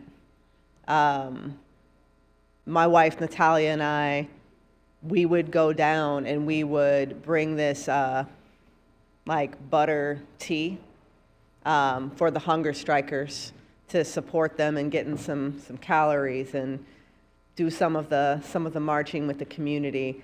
And the putting your bodies on the line for your community, what a gift, but also what a demonstration for the young people. Too often, we have people in our community who feel like no one cares, that government doesn't care. Alderwoman Taylor, your story that you shared about the interaction that you had when you guys were dealing with City Hall, that's all too common. And to be honest, that's why a lot of us are here, right? 2015, 2019 class, certainly the 2023 class, we're here because a lot of us, I've sat on the 5th floor in protest multiple times, and we felt like people didn't hear us. And particularly in the context of all that we still need to fight for, I just want to thank you for your example. This is what we need to do. Sometimes we have to put our bodies on the line, and our youth and our city needs to know that we mean it and that we're worth it. We might fight in different ways in government, but we still need community to show that fight. Because threats to our youth, threats to our schools, threats to our city, threats to our democracy, we're not supposed to just capitulate to a bully. If somebody's taking something from us, if somebody is threatening us, you don't say, oh, hey, yes, sir, you know what, let me just sign over my rights, let me comply just because, let me accept that you're just closing this school in our community because that's just the way it's got to be. When people take from us, when they ignore our communities, we fight. So this is what we're doing here in Chicago still. That's why I appreciate the leadership of my colleague, Alderwoman Taylor. She's always been a fighter. She's always going to be a fighter, and helps to be, I think, a good moral check as well. Sometimes I just walk into a room and I'm like, Jeanette, what are you doing? Okay, well, I'm doing what Jeanette's doing. So just, thank you. Thank you for still being here. Thank you for continuing the fight. Thank you for showing us how to fight. And thank you, Mr. President. Thank you. Thank you. All right, very well. Seeing no other hands. 10 years ago, the Diet High School was slated to be closed because it was deemed unworthy to be saved. And the parents and the community and organizers stood up and fought. Fought for their school, they fought for their children, but they fought for their city. For 34 days, there were 12 brave individuals that took part in this hunger strike, and many of them were part of the Kenwood Oakland Community Organization, which their first executive director was the Reverend Jesse Jackson Sr. Supported them through the protests as they fought for justice and better investments in all of our schools. Alderwoman, you're right, I did take part in those last 10 days of the hunger strike, but I did it because I was inspired by so many people who made it possible for us to even have the ability to fight for our schools. So today we do celebrate Diet High School and we remember this moment, but let's just be absolutely clear. This was an attack by the government against the existence of black people in this city, where there was an intentional effort to depopulate this city of black people, and they used our schools as means and justification to move such a racist policy. And so this city is familiar with that type of tyranny. Thank God for the power of blackness, because the fight wasn't just about the $14 million to go into Diet High School. It wasn't just about the resources for the school. It was about making sure that we would have a clear vision for sustainable community schools, of which now, because of this fight, there are 36 sustainable community schools because of those black folks in that box right there. So you are an inspiration to all of us. We have seen these battles before as we fight for justice and equity, and as W.B. Du Bois said, that public education at the expense of the state, after all, is a Negro idea. So Alderwoman Taylor, to the diet hunger strikers, thank you for embodying the Negro idea. Thank you.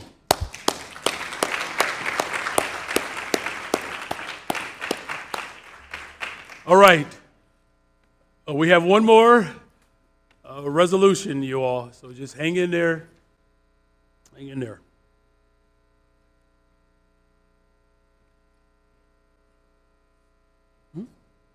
Oh, yes. Thank you. My apologies. Alderwoman Harris, on the motion for the passage of this resolution in the omnibus. Move to pass in the omnibus. Hearing no objections, so ordered. And now for our final resolution today, we will be acknowledging Mr. Jeff Levine.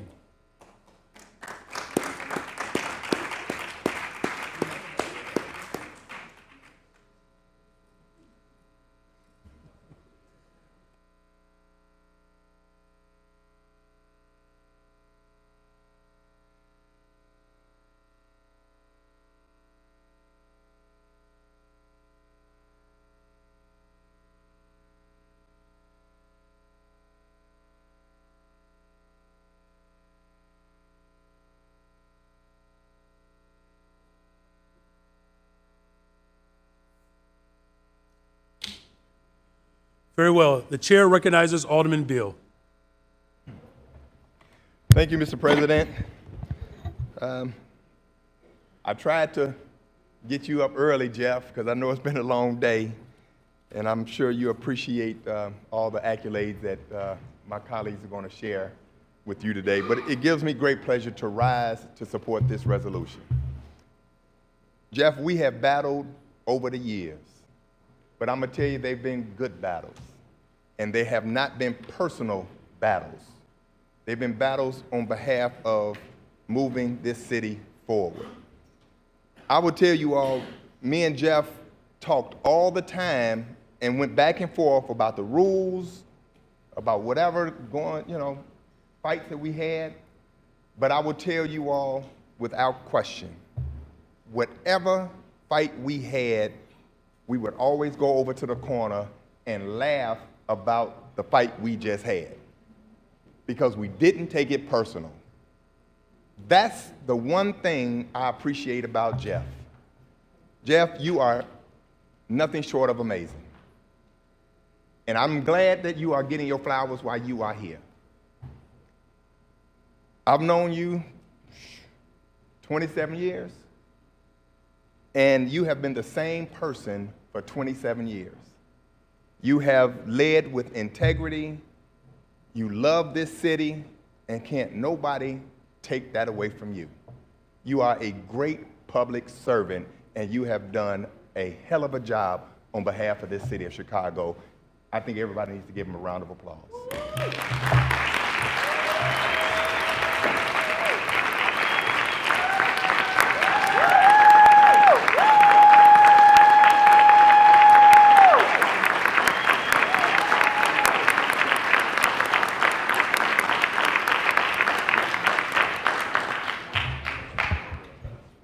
Now, Jeff, I'm going to tell you, you know I'm not going to miss you. Because you are a master at getting around the rules. And I mean that in a good way. And I'm going to tell you, I have nothing but love for Jeff, y'all. So whatever I say, don't take it personal, because Jeff has been, he's got the rules. Look, he's still walking around with the rules in his pocket. Every suit he has in his closet probably has a rule book in it, so that way he grab his jacket, he'd never leave the house without the rules. But you are a student of those rules. You can teach those rules. You knew how to get around those rules. And that's what I respected about you. So Jeff, on behalf of my career and everything that I've done here in the city of Chicago, I just want to thank you personally for being you, for being that person even keel every single day. And another thing I'm going to tell you all about Jeff. I didn't think Jeff was leaving, because every time I talked to Jeff, I said, how long you gonna be here? Not that I was trying to push him out the door, but I said, Jeff, how long are you gonna be here? He said, Alderman, I don't know. He said, I probably have another 2 or 3 years in me before I left. And so when you told us that you were leaving, I called you right before you called me to let you know what a wonderful job that you have done, and I appreciated you from the bottom of my heart. So you will be missed, but I guarantee you your family is going to appreciate you that much more because they will get to see you that much more. But one thing I know about you, you're not going to stay down long. You're going to find a way to get busy because that's your nature. So once again, Jeff, I appreciate you, man. I'm going to miss you. Job well done, and thank you so much on behalf of the city of Chicago. Thank you, Jeff.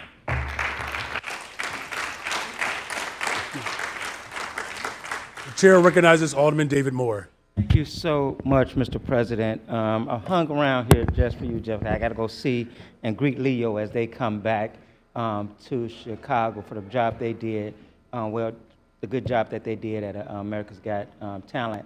But guess what? You got talent too. And I echo the things that Alderman Beal said, but what I can say about you and that I've looked at is your ability to really care about this city. And you remove yourself from a lot of equations to make sure that you stay committed to the person that the people elected to head this city, whether it was Mayor Daley, or Mayor Rahm Emanuel, Mayor Lori Lightfoot, or Mayor Johnson. All those different personalities, that take a gift and a person that truly care about this city to stay here that long. Other people just give up, walk away, but you did it, and I'm telling you, brother, you did it with class. And so I just enjoyed working with you. One thing I appreciate about you, anytime I called, you answered. You tried to answer the question as fairly as possible, but always provided information that was helpful so we can move along. But also just stopped in the hall anytime. Is there anything you need, Alderman? Is there anything I can help you with?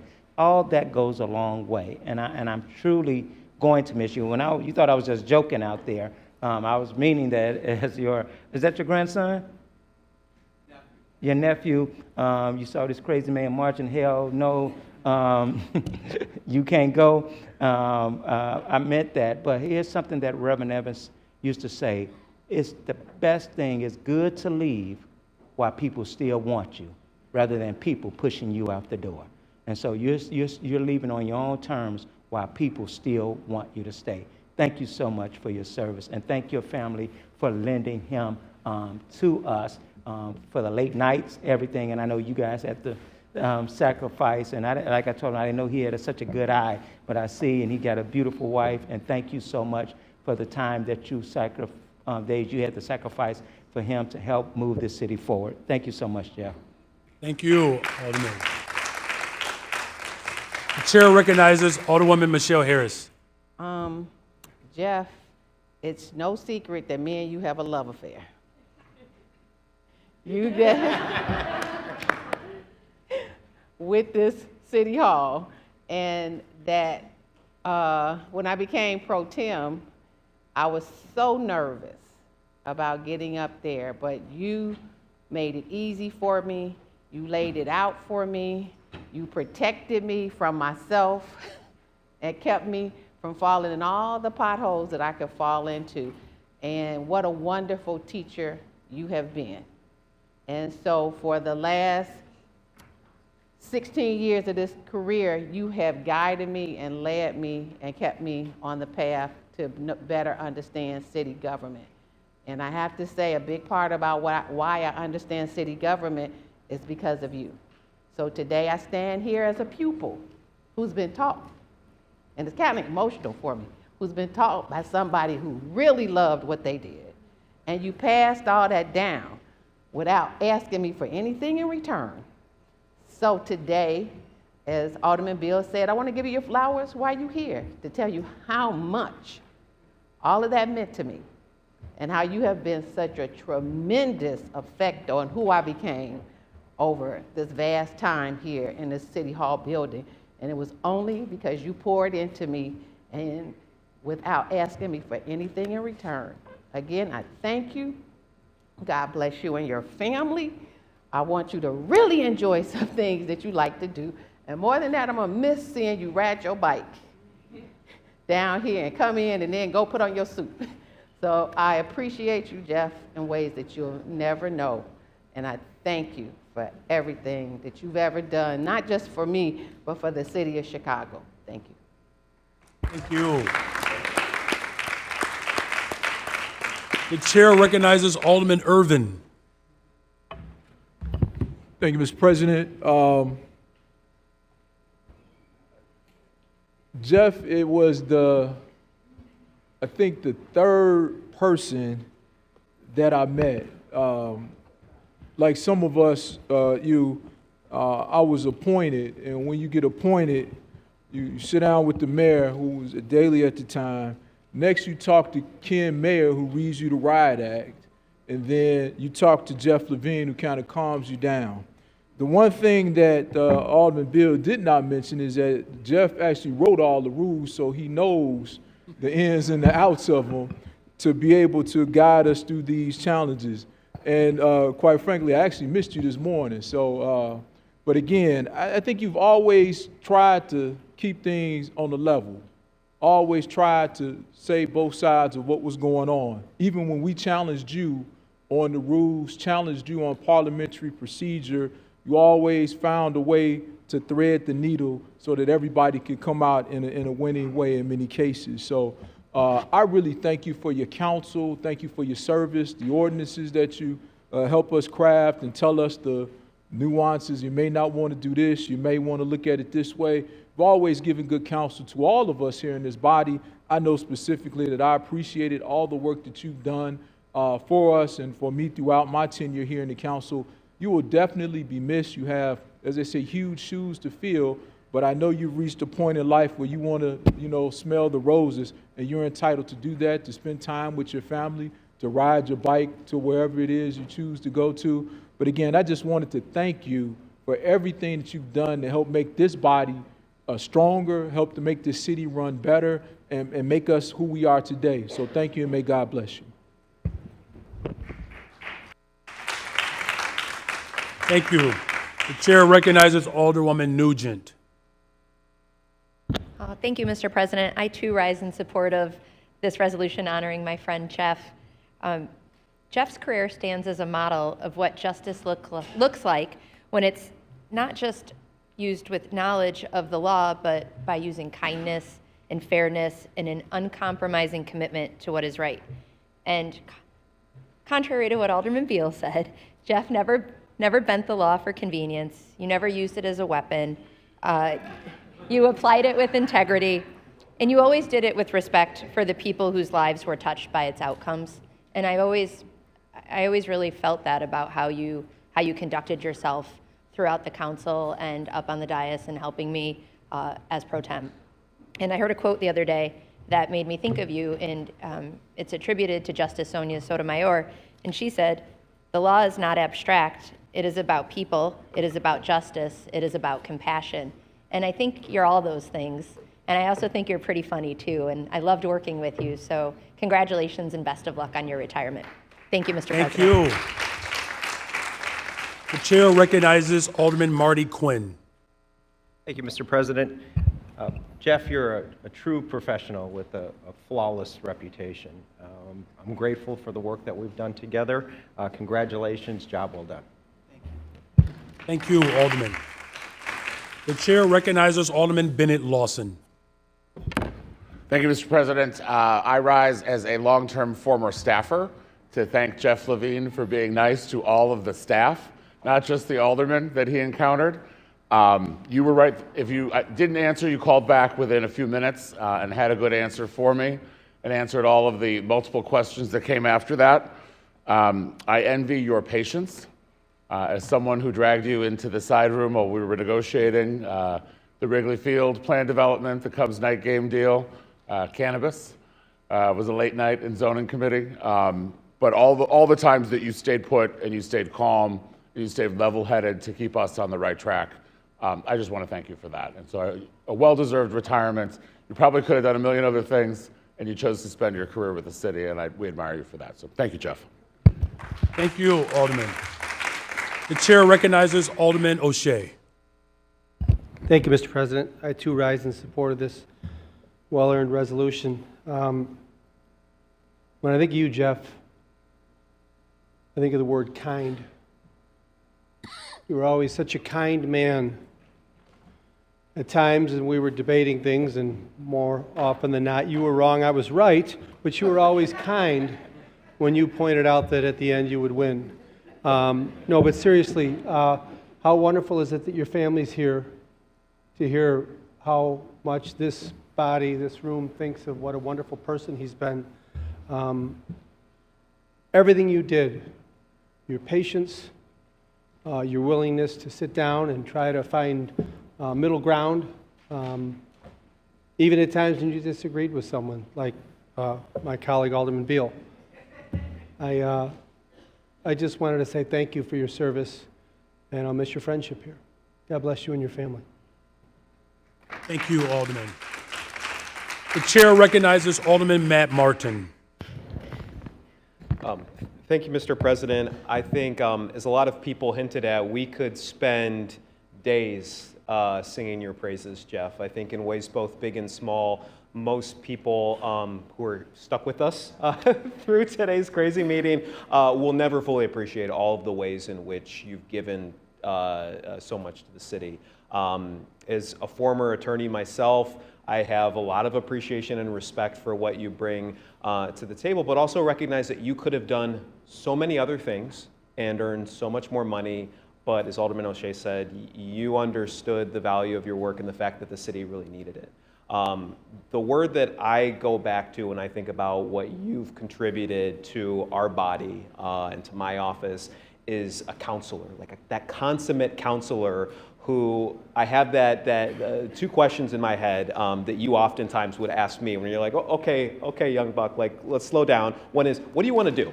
Because you might come in thinking that you want to do X, Y, and Z, and you're really hot on that. What do you want to accomplish? And then, have you thought about X, Y, and Z? A very subtle but still direct way of saying, maybe it's not this way, but maybe it's this other way.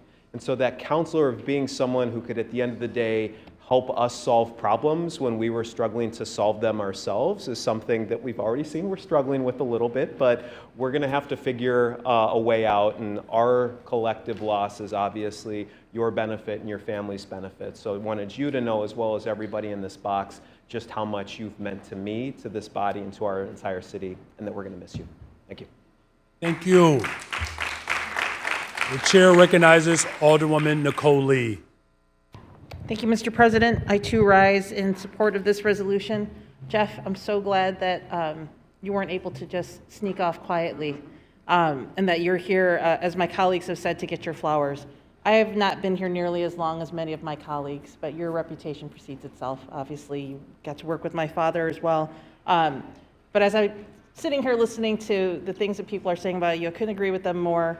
When I think of you, I think that gentleman is the term that comes to mind for me. I was an appointee as well, and as Chairman Irvin said, you did bring the calm. You gave great direction. You know, it was such a whirlwind coming into this council, and you were everything slowed down when we were with you, and that was great. It gave me a lot of comfort, and also you were very encouraging to me when it came to the first time I got up to this microphone to offer remarks to anything. So I thank you for that gift and always encouraging me to take on new things and giving me great feedback and always answering questions when I needed them to be answered. As everybody has said, you were always a consummate professional, and I don't know that people really realize the full measure of your contributions to this city and all of the things that you have little fingerprints on. So on behalf of the people of the 11th Ward and my family, thank you for your service. Thank you. The chair recognizes Alderman Lopez. Good afternoon, Mr. President, members of the City Council. I too rise in support of this resolution, although after several attempts to try to divide the question, defer, and publish, I couldn't find anyone to join me in seconding any of those motions. So you're in luck. You get to continue on your retirement. I think all of us have our own special Jeff Levine stories. I remember almost 10 years ago, Jeff yelling at me for coming into a committee meeting wearing a t-shirt. We only had 2 members in the room, but we had to get the job done that day, and I was allowed to wear a t-shirt outside of Quorum. It's actually very funny, but it's symbolic of what our relationship has really been, especially after the last 6 years.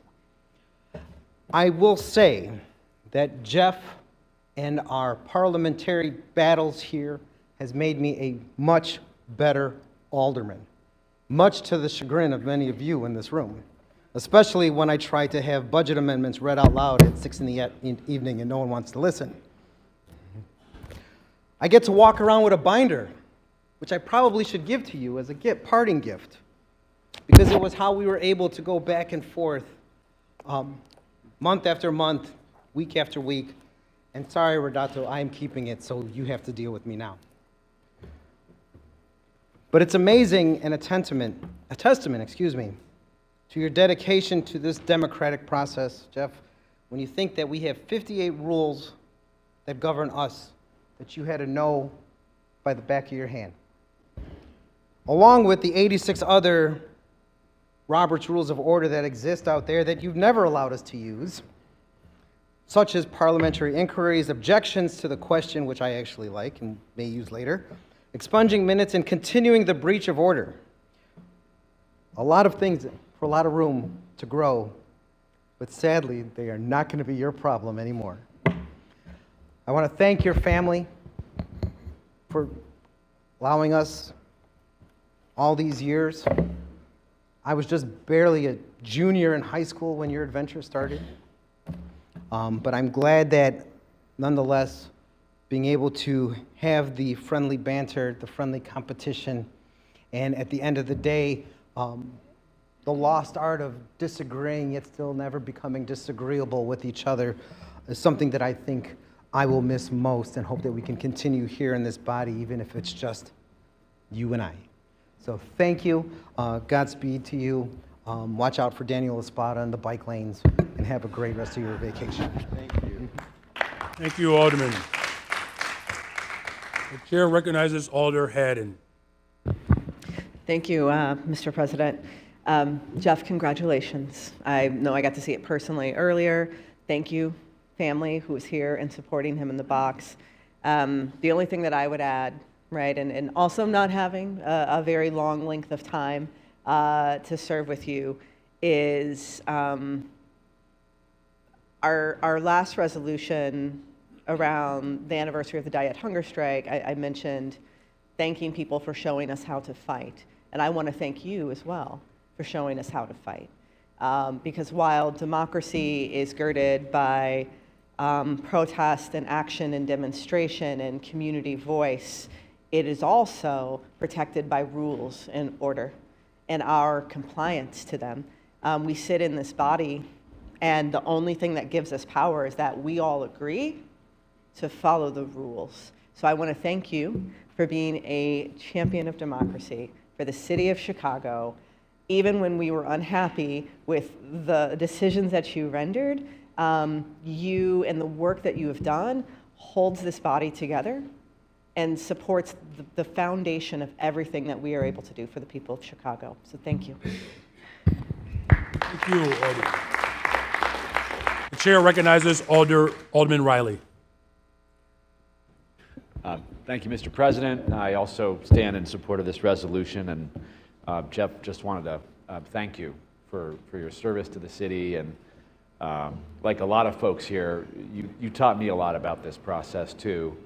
I learned a lot more from you when I was on the administration's team as vice mayor or president pro tem, but I've learned just as much not necessarily being on the administration's team, by being on the other side of your parliamentary maneuvers and tactics, and no one is better at that than you. But as others have said, even though we've disagreed, it's always been in an agreeable way, and I've always admired your professionalism not to take what can sometimes get to be, heated legislative battle as personal. It never has been, at least between me and you, I don't think. And it's a nice reminder that, we're doing the work of the people here. It's not meant to be personal.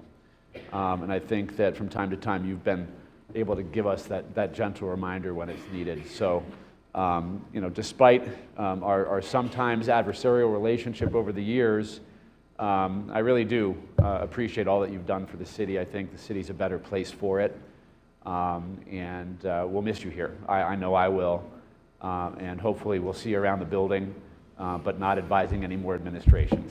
But thank you, Jeff, for all you've done, and thank you to your family. Congratulations, and good luck in your retirement. Thank you. The chair recognizes Alderman Napolitano. Thank you, Mr. President. Mr. Levine, I rise in support of this resolution. Congratulations to you and your retirement. Every question that we've ever had, any insight that we needed, you could tell that you had a love for the law and you had a love for the rules, and you did it with kindness in your heart. I have to tell you, though, I've always, in my short 10 years here, I've had a little inside nickname for you, and it was the Grim Reaper. And I got to tell you, and I mean that lovingly, sir, because you've just been awesome. But on this floor, when we think we got it up here, the parliamentary side of it, that we crossed our T's and dotted our I's, and we've got it nailed, and we got it, you would metamorphosize out of nowhere, and I knew I'm up. There's the Reaper. We're done. And sure enough, we were done. But the professional side that you brought to it, and as many of my colleagues said, it was never personal, and the conversations that we'd have afterwards and on how it works and where we went wrong or what we can do better, you always took the time to explain it to us. And that means a lot to all of us. You are an incredible asset to the city of Chicago. You're going to be missed. And I love my conversations that I've had with you. I think I've always started with this is going to be a very stupid conversation or question. And you've always said there's no, I'm going to add this part to it. You always said there's no stupid questions, but I know what you meant was there's only stupid people when you were talking to me. But I appreciate it, sir, and enjoy your retirement. Thank you, Mr. President. You're welcome. Thank you. The chair recognizes Alderwoman Scott.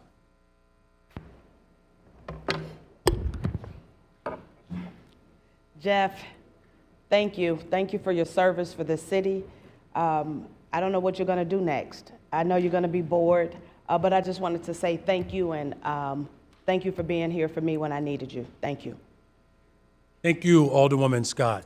The chair recognizes Alderman Wagisback. Thank you, Mr. President. Ladies and gentlemen, I want to extend my best wishes to Jeff Levine and his family as well. Thank you for all your years of service to this institution through many mayors, many councils, and certainly many aldermen. And I have seen you work through those different administrations, always being the consummate lawyer, showing empathy, showing patience, showing timeliness, and attention to detail that this institution needs to survive. And without that timeliness, without that attention to detail, this place falls apart, and it falls apart very quickly. So I hope that when you look back at what you did over many decades, that you can hold in your heart and say that you served the people of Chicago as best you could, because a lot of us know that you did, and we appreciate that. When I was finance chair, and I think Alderwoman Dow can speak to this, it was always a pleasure to have you working closely with us to make sure that everything we were doing was tight-knit, and that as we moved forward and rolled out those reports or talked through the settlements and all those things that happened behind closed doors, that we served the people in the right way and made sure that things happened. But it only did because of what you did. So I know my staff, my former staff had texted me today and said, hey, please make sure to extend our gratitude to all the work that you did in the 4 years that we were in finance, especially through COVID. And I think a lot of people don't realize how much extra effort you put in during that COVID period to make sure that this institution continued on and, again, did not fall apart as we saw others do. So I think with all the appreciation, you are even-keeled, as Alderman Beal said, but to me, you were always a whole lawyer. You had the whole package, and I have seen lawyers in big corporate firms fall apart under less pressure, and you did not buckle over all these years. So I want to thank you, and thank you for all the time that you stayed away from your family to do the things on the weekends, throughout the evenings, over the last many years. And I hope to see you out there on the bike trails riding away. Thank you. Thank you. The chair recognizes Alder Quesada. Thank you, Mr. President. I rise to congratulate Mr. Levine on his retirement and also for his many years of service. I truly regret not having had more time to draw from your wisdom and experience, Mr. Levine. You are a well of knowledge, a wealth of knowledge. And as my colleagues have said, institutions like these do not function without dedicated public servants like yourself. So I rise in full solidarity with all my colleagues here in thanking you for your many years of leadership. And of course, I'm grateful for the time and attention that you gave me during my onboarding process as a freshman to this body. I'm not a freshman legislator, but I'm a freshman alderman. And I am very grateful, again, for the time that you took with Emily to help me teach some of the ropes. And I will be calling on you if I have some more complicated questions. But I promise I want to make sure you have time to be with your family, to enjoy all of life that you deserve. And again, you are a kind soul and a dedicated public servant. You are a true model for what Chicagoans need in this moment. Thank you very much. Thank you, Alderman. Thank you. The chair recognizes Alderman Hall. Mr. President, I rise in full support of this resolution and to thank who I call affectionately Uncle Jeff. You have answered the phone for some of the craziest ideas that I've had to try to figure out revenue for this city. And you've never left me defeated. You left me with a list of contacts to call and a bunch of things to read. And so thank you for deepening my wisdom and understanding of not only my role as chair of revenue, but as a citizen of Chicago, but moreover, how to be a better man. So thank you for your empathy and compassion and your insight. And thank you for answering the call, even in retirement, to answer more questions. So thank you for being that guy to me. Thank you. Thank you. Thank you, Alderman. The chair recognizes Alderwoman Mitz. Thank you, Jeff. When I learned that you were getting ready to retire, I didn't know how to take that. I was like in shock because ever since I've been in the council, 26 years, you say you've been at 30. I'm like, wow. So I guess it's time for everything to come to an end.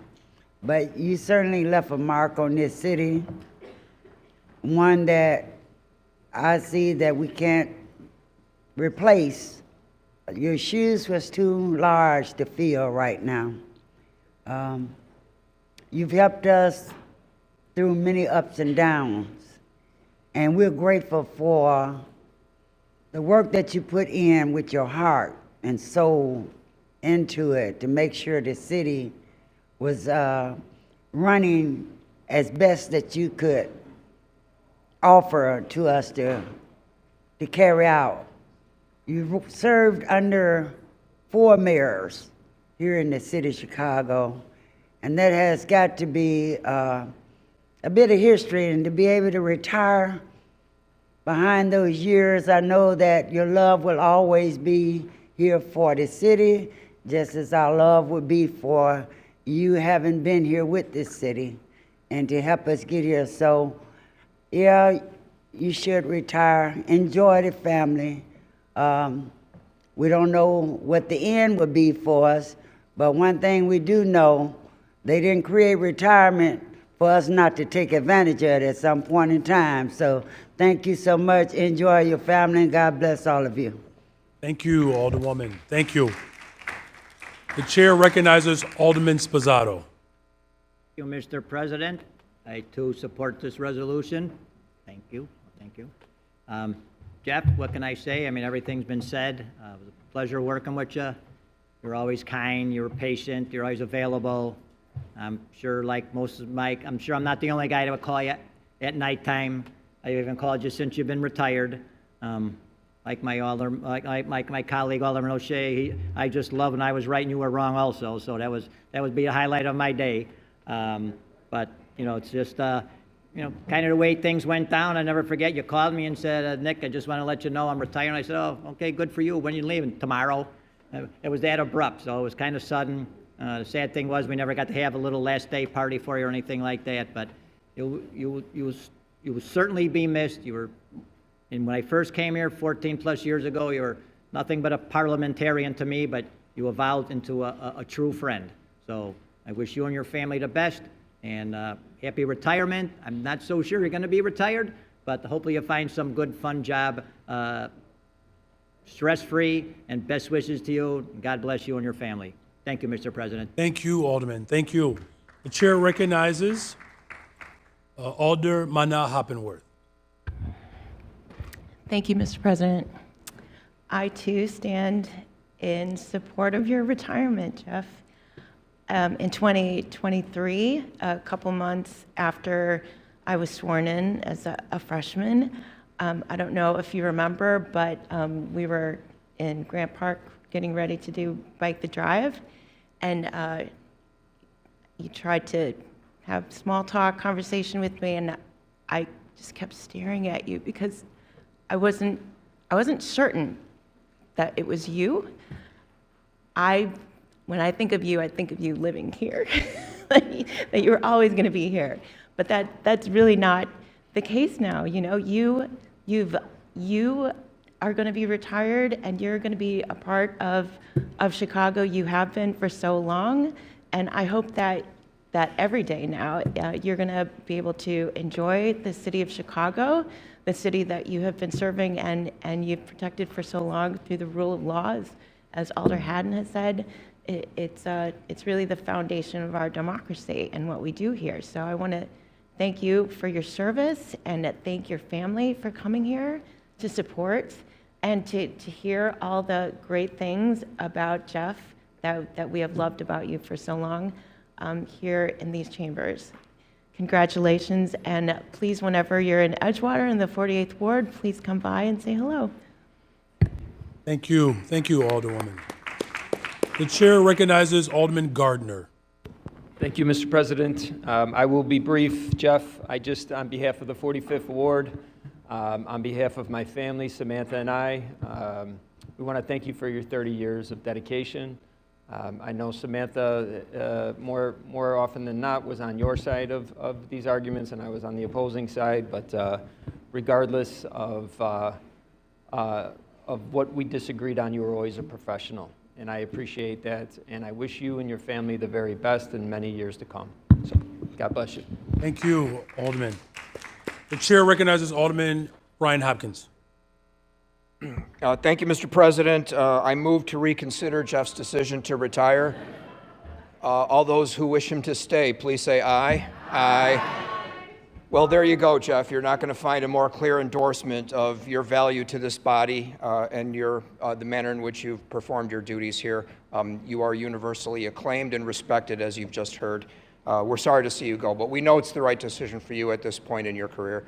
So all we can do now is tell you how much you will be missed, that you've set the bar very high for your eventual successor, and we wish nothing but the best to you, good health, and blessings to you and your family. Thank you, Jeff. Thank you, Alderman. The chair recognizes Alderman Laspada.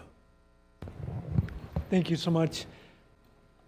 Jeff, I will genuinely miss you for your kindness, the calm that you bring to the whirlwind that is this space. But I'm not sure if someone has mentioned this yet, your genuine love of the law and the work that you did to pass that love of the law on to others. The work that you do to bring interns into this space, to create spaces for us to talk about our work with them. There's a lot of people who do the work, there's a lot of folks who lead, but the work that you did to mentor others, to bring them into this space, is meaningful to me and encouraging to me. And I was always grateful for the invitations that you extended for us to share our experience with the law department interns. Thank you for that. thank you for everything that you brought to this body and to the city, and I will genuinely miss having you in this space. Thank you, sir. Thank you, Mr. President. You are welcome. I do not have any other names on my list. Now we do. The chair recognizes Alderman Mosley. Thank you so much, Mr. President. I rise to say, Jeff, you know, the gift of knowledge is the highest gift that you can ever share with anyone. And we are really thankful that you have shared that gift with us. I'll miss our days of kicking back, kicking our feet, but truly hope that you get to keep your feet up during your next journey. So thank you so much for your time, talent, and sharing with us that greatest gift of all. Thanks. Thank you, Alderman. I'm sorry, the chair recognizes, my apologies, the chair recognizes Alderwoman Dow. Thank you, Mr. President. I too rise to be associated with this resolution. Jeff, when I came in this morning, I told you I wasn't going to say anything. I wanted to thank you privately, but I do want to thank you publicly and say that your counsel, as I was ascending to the chair of the Human Relations Committee, when I really was unsure about the rules, the ordinances, and how to handle that seat, your support was essential, and your clear language. You know, most lawyers, they talk in gobbledygook, and it's real hard to follow concepts and things, but I think that as a lawyer, you have clear language, and I always appreciated that. I also want to tell you, my nickname for you, I've never told you this, was Grumpy from the Seven Dwarfs, but I have learned since then that you are really happy of the Seven Dwarfs. And as Alderman Nugent said, you have a wicked sense of humor that not many people get a chance to see because you don't show it very often. But it is appreciated, especially in a space like this where it can be tense and unforgiving. So I wish you the best in your retirement. Thank you. Thank you. Thank you. All right, so that's everyone, unless anyone else. All right, very good. So thank you to Mr. Levine. His wife is here, Pam Levine. His son, Joey, is with us, Levine. He has his brother and sister-in-law, Dan and Nancy Levine. And then we met his nephew earlier, which is Danny Levine. So 4 administrations, over 30 years, one of the best legal scholars that the city has experienced. You've guided ordinances by drafting them, working in budgeting and ethics, and of course, everyone has already spoken to your parliamentary prowess. I do want to personally thank you. I'm incredibly grateful for your time during my administration, as you have guided and you have supported me as we build the safest, most affordable big city in America. We've enjoyed our bike rides, the couple that we've had together, and I'm looking forward to you getting a chance to do that as often as you wish. So on behalf of the city of Chicago, this next chapter of your life, we pray and hope that you'll get a chance to travel and to explore all of the wonderful things, of course, that this city and this country, this world has to offer. So here's to Mr. Jeff Levine.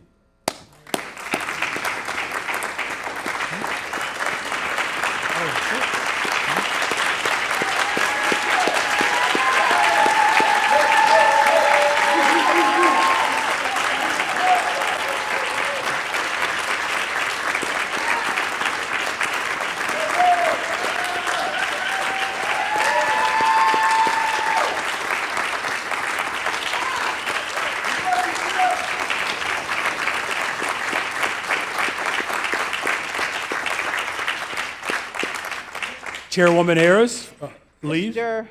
President, leave to allow Jeff to have the mic. Of course, leave is granted.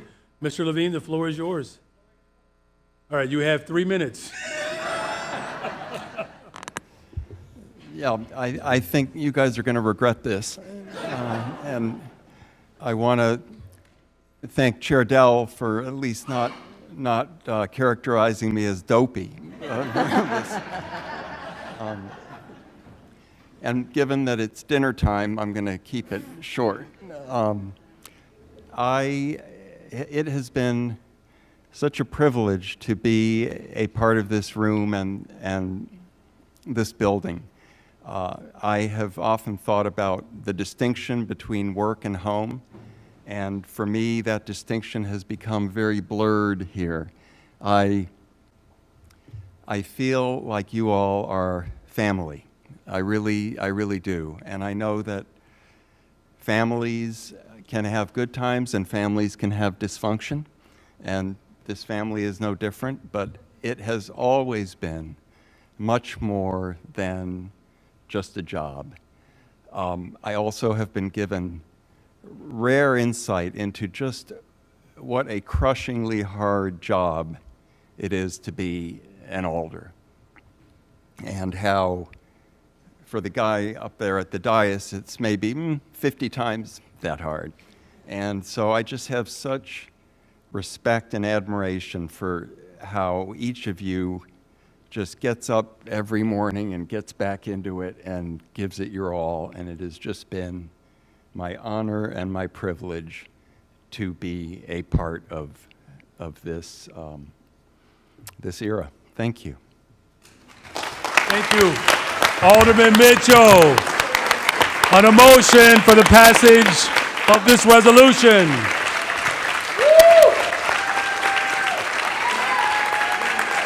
No.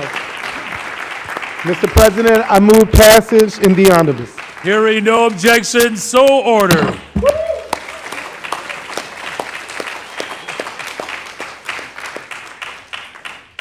You would be leaving during the longest city council meeting in the history of Chicago. Well done, sir. Alderman Mitchell, for the motion to move back to the regular order of business. Mr. President, I move that we return to the regular order of business. Hearing no objection, so ordered.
Next up, communications. Communications from His Honor the Mayor to the Honorable City Council of the City of Chicago. Ladies and gentlemen, at the request of the Chief Financial Officer, I transmitted with an ordinance amending the municipal code regarding the Employee Charitable Contribution Program. Your favorable consideration of this ordinance will be appreciated. Very truly yours, signed, Brendan Johnson, Mayor, referred to the Committee on Finance.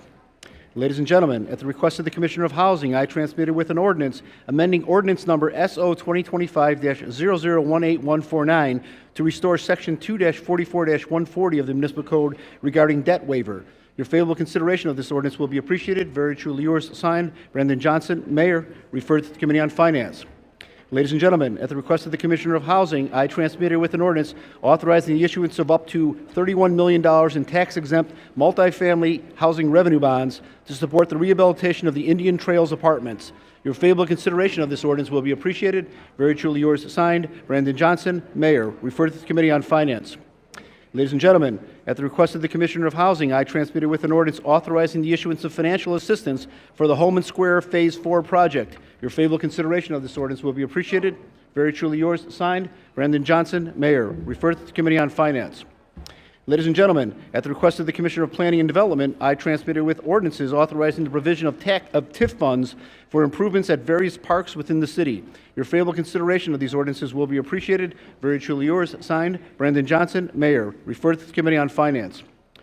Ladies and gentlemen, at the request of the Commissioner of Planning and Development, I transmitted with an ordinance authorizing the execution of a redevelopment agreement with JTA Development, Inc. to provide TIF funds for the Renaissance Estates project. Your favorable consideration of this ordinance will be appreciated. Very truly yours, signed, Brandon Johnson, Mayor, referred to the Committee on Finance.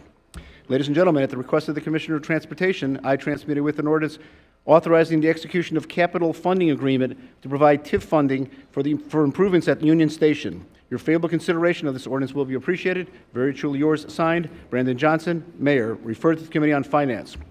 Ladies and gentlemen, at the request of the Department of Housing, I transmitted with an ordinance authorizing the provision of TIF funds for the redevelopment of the property located at 1539 North Pulaski Road. Your favorable consideration of this ordinance will be appreciated. Very truly yours, signed, Brandon Johnson, Mayor, referred to the Committee on Finance.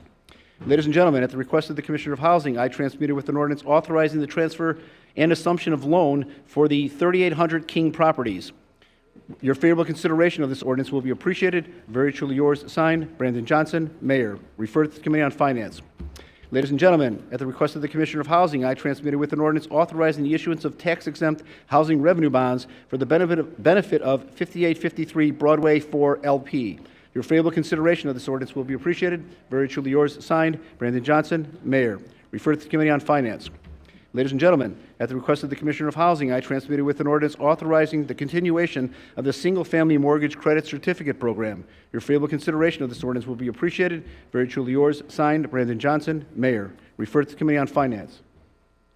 Ladies and gentlemen, at the request of the Commissioner of Aviation, I transmitted with an ordinance authorizing the execution of a renewal intergovernmental agreement regarding the O'Hare Noise Compatibility Commission. Your favorable consideration of this ordinance will be appreciated. Very truly yours, signed, Brandon Johnson, Mayor, referred to the Committee on Aviation.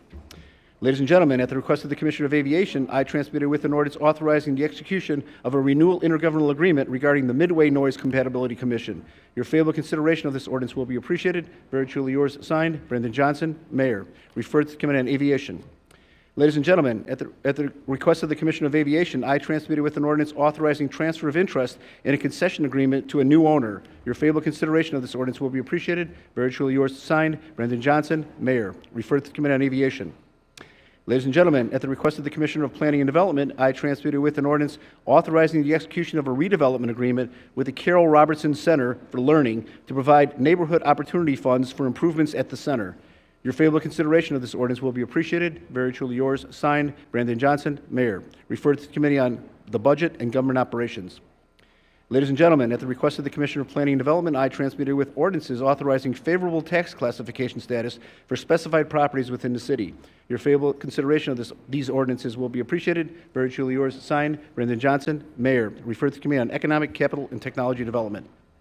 Ladies and gentlemen, at the request of the Commissioner of Planning and Development, I transmitted with ordinances authorizing the 2026 budget and service provider agreements for various special service areas. Your favorable consideration of these ordinances will be appreciated. Very truly yours, signed, Brandon Johnson, Mayor, referred to the Committee on Economic, Capital, and Technology Development. Ladies and gentlemen, at the request of the Commissioner of Fleet and Facility Management, I transmitted with an ordinance authorizing the execution of a lease agreement with Millennium Park Garages, LLC for rent space for the city's electric vehicle fleet parking and charging. Your favorable consideration of this ordinance will be appreciated. Very truly yours, signed, Brandon Johnson, Mayor, referred to the Committee on Housing and Real Estate. Ladies and gentlemen, at the request of the Commissioner of Planning and Development, I transmitted with ordinances authorizing the sale of city-owned properties. Your favorable consideration of these ordinances will be appreciated. Very truly yours, signed, Brandon Johnson, Mayor. Referred to the Committee on Housing and Real Estate. Ladies and gentlemen, at the request of the Commissioner of Planning and Development, I transmitted with an ordinance authorizing the release of city-owned lands from the amended redevelopment agreement with JRD LLC. Your favorable consideration of this ordinance will be appreciated. Very truly yours, signed, Brandon Johnson, Mayor. Referred to the Committee on Housing and Real Estate. Ladies and gentlemen, at the request of the Commissioner of Fleet and Facility Management, I transmitted with an ordinance authorizing the execution of a renewal lease agreement to lease the property located at 4150 West 55th Street. Your favorable consideration of this ordinance will be appreciated. Very truly yours, signed, Brandon Johnson, Mayor. Referred to the Committee on Housing and Real Estate. Ladies and gentlemen, at the request of the Commissioner of Fleet and Facility Management, I transmitted with an ordinance authorizing the execution of a renewal lease agreement to lease the property located at 3500 South Wallace Street. Your favorable consideration of this ordinance will be appreciated. Very truly yours, signed, Brandon Johnson, Mayor. Referred to the Committee on Housing and Real Estate.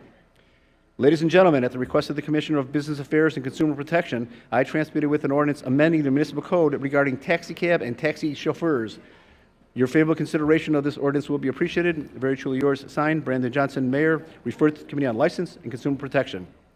Ladies and gentlemen, at the request of the Corporation Counsel and the Budget Director, I transmitted with an ordinance authorizing the approval of a collective bargaining agreement with the Chicago Firefighters Union Local 2. Your favorable consideration of this ordinance will be appreciated. Very truly yours, signed, Brandon Johnson, Mayor. Referred to the Committee on Workforce Development. Ladies and gentlemen, at the request of the Commissioner of Planning and Development, I transmitted with a zoning map amendment ordinance for correcting boundary lines and map number. Your favorable consideration of this ordinance will be appreciated. Very truly yours, signed, Brandon Johnson, Mayor. Referred to the Committee on Zoning, Landmarks, and Building Standards. Ladies and gentlemen, I have appointed Angela J. Green as Commissioner of the Chicago Department of Family and Support Services. Your favorable consideration of this appointment will be appreciated. Very truly yours, signed, Brandon Johnson, Mayor. Referred to the Committee on Health and Human Relations.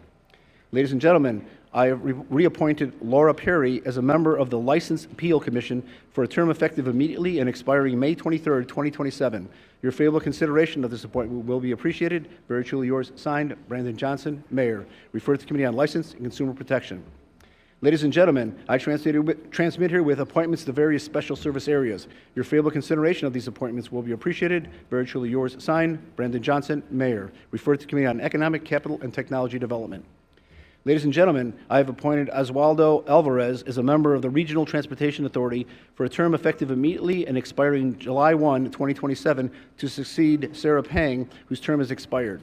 Your favorable consideration of this appointment will be appreciated. Very truly yours, signed, Brandon Johnson, Mayor. Referred to the Committee on Transportation and Public Way. Ladies and gentlemen, I have appointed Alicia the Commission on Chicago Landmarks for a term effective immediately and expiring March 11, 2027, to succeed Tierra L. Hughes, whose term has expired. Your favorable consideration of this appointment will be appreciated. Very truly yours, signed, Brandon Johnson, Mayor. Referred to the Committee on Zoning, Landmarks, and Building Standards. Ladies and gentlemen, I transmit here with appointments to the Zoning Board of Appeals. Your favorable consideration of these appointments will be appreciated. Very truly yours, signed, Brandon Johnson, Mayor. Referred to the Committee on Zoning, Landmarks, and Building Standards. City Clerk Anna Valencia hereby informs the City Council that the following documents were filed in her office relating to the respective subjects designated as follows. Executive Order Number 2025-4 regarding prohibition of smoking on Chicago Transit Authority properties and deployment of public health resources. Executive Order Number 2025-5 regarding building a healthier Chicago by expanding healthy food access and nutrition. Executive Order Number 2025-6 denouncing any attempts to deploy the United States Armed Forces and/or the National Guard and/or militarize civilian immigration enforcement in Chicago and to establish the Protecting Chicago Initiative. Executive Order Number 2025-7 regarding protection of the rights to protest and facilitating safe and peaceful assembly. Also, a mayoral proclamation of disaster in the City of Chicago regarding flooding and major damage to residential areas sustained during the weather event of July 25th through July 28th, 2025. And a mayoral proclamation of disaster of the City of Chicago regarding flooding and major damage to residential areas sustained during a severe weather event on August 16th through August 19th, 2025. Also, the notification of resignation of Walter Burnett Jr. as Vice Mayor and Alderperson of the 27th Ward. And the Firefighters Annuity and Benefit Fund of Chicago's funding resolution for the year 2026. Also placed on file was the Retirement Board and Municipal Employees and Officers and Officials Annuity and Benefit Fund funding resolution for the year 2026. and the Office of Inspector General's advisory on regulatory conduct of the City Council members. Also, Office of the Inspector General's follow-up report on fairness and consistency in disciplinary processes for the Chicago Police Department members, and the Office of Inspector General's audit of the Department of Public Health's Mental Health and Equity Initiative. City Clerk Valencia also informs the City Council that all those matters which were considered by the City Council at the regular meeting held on July 16, 2025, and which were required by statute to be published in book or pamphlet form or in one or more newspapers, were published in pamphlet form on September 25, 2025, by being printed in full text in printed pamphlet copies of the Journal of Proceedings of the City of Chicago. City Clerk Valencia also transmits you with the following miscellaneous communications and reports requiring City Council action: zoning reclassifications of particular areas which are referred to the Committee on Zoning, Landmarks, and Building Standards. Claims against the City of Chicago which are referred to the Committee on Finance. Also, the recommendation by the Commission on Chicago Landmarks for designation of the Erie Street Row at 161 East Erie Street as a Chicago landmark, which is referred to the Committee on Zoning, Landmarks, and Building Standards. And the recommendation by the Commission on Chicago Landmarks for designation of the Genesis Assembly of God Baptist Church at 1400 North Laramie Avenue as a Chicago landmark, which is referred to the Committee on Zoning, Landmarks, and Building Standards. And the recommendation by the Commission on Chicago Landmarks for designation of the Fred C. Beeson House, number 4, at 5830 West Midway Park as a Chicago landmark, which is referred to the Committee on Zoning, Landmarks, and Building Standards. Your Honor, that concludes the report of communications from the mayor and other city officers. Very well. Thank you very much, Mr. Clerk. Alders Moore and Rodriguez Sanchez would like to participate in the remaining of this meeting remotely for reasons stated in Rule 59. Madam Clerk, can you confirm their presence online? Alderman Moore? Alderman Moore is present. Alderman Moore is present. Alderwoman Rodriguez Sanchez? I'm here, thank you. Okay. Very well. Can I get a motion for the approval of these two members? It's been moved. All those in favor for the participation remotely of these additional two members signify by saying aye. Any opposed say nay. In the opinion of the chair, the ayes have it. Madam Clerk, please add these two individuals as participants remotely. For committee reports, the first committee is the Committee on Finance. Chair recognizes Chairwoman Dow. Thank you, Mr. President and members of the City Council. Reporting for the City Council Committee on Finance, which held a committee meeting on September 15, 2025, the following items received a due pass recommendation from the committee. Item number 1 is an ordinance approving the execution of a redevelopment agreement and issuance of tax increment financing funds to After School Matters, Inc. for the renovation of 1065 North Orleans Street into the After School Matters Orleans Teen Center in the 27th Ward in an amount not to exceed $5 million. Mr. President, unless someone wishes to speak on this item, I move passage of this item by roll call vote. Seeing no hands, this vote will be taken as a roll call. So members, please use your e-vote application to record your vote at this time.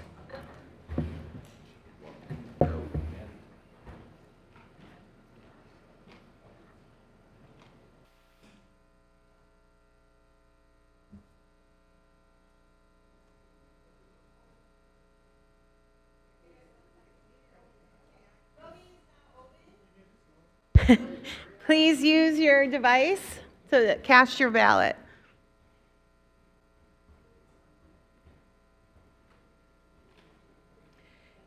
We gotta change vacant under red. It's still saying vacant under Burnett, yeah. Right. Mm-hmm.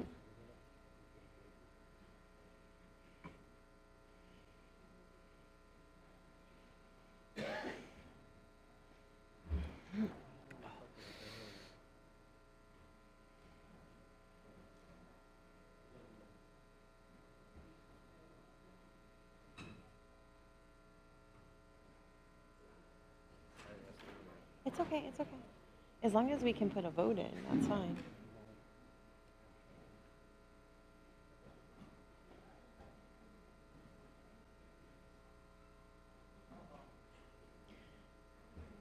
Okay, I will now call on those who have not yet placed their vote.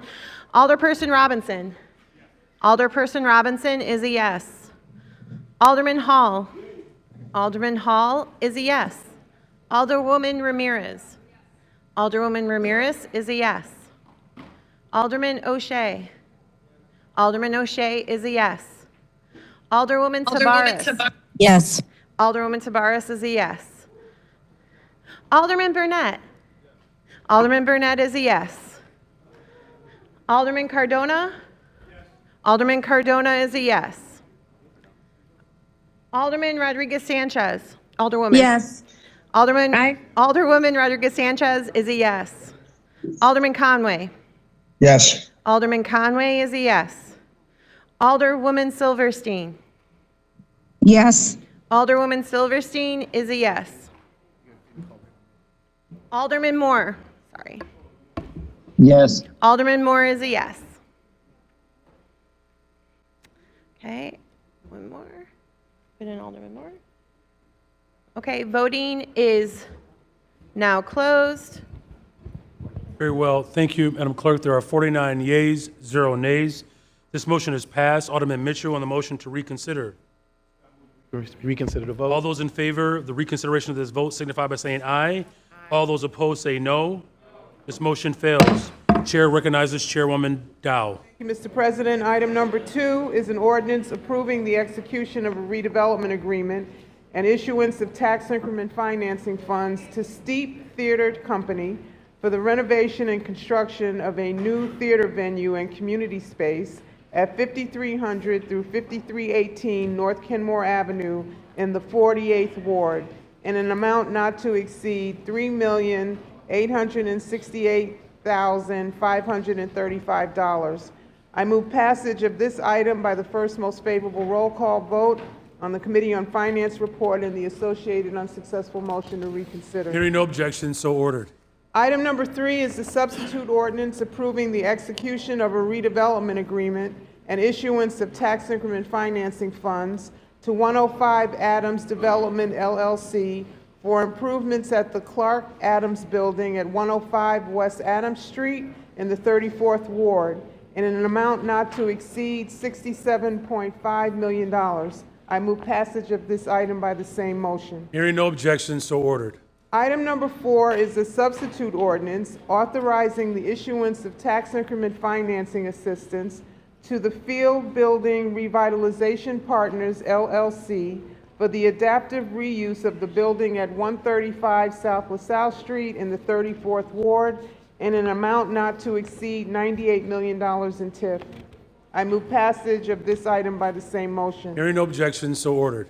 Item number 5A is an order authorizing the Corporation Council to enter into and execute a settlement order in the case of Danielle Young versus City of Chicago, case number 2023 L6688, in the amount of $125,000. I move passage of this item by the same motion, with the exception of Alderman Lopez, who wishes to be recorded as voting no on this item. Hearing no other objection, so ordered. Item number 5B is an order authorizing Corporation Council to enter into and execute a settlement order in the case of Vincent Miller versus Danny Mai and the City of Chicago, case number 23L7130, in the amount of $350,000. I move passage of this item by the first most favorable roll call vote of the Committee on Finance report and the associated unsuccessful motion to reconsider. Hearing no objection, so ordered. Item number 5C is an order authorizing Corporation Council to enter into and execute a settlement order in the case of Jerome Tillis versus City of Chicago, Sean Howd and Layette Fountain, case number 22L5089, in the amount of $350,000. I move passage of this item by the same motion, with the exception of Alderman Quinn, Lopez, Cardona, and Spizzato, who all wish to be recorded as voting no on this item. Hearing no other objection, so ordered. Item number 5D is an order authorizing the Corporation Council to enter into and execute a settlement order in the case of Enri, former Sergeant Ronald Watts, in the Northern District of Illinois, in the amount of $90 million. I move passage of this item by the same motion as applied to item number 5B. Chair recognizes Alderman Villegas.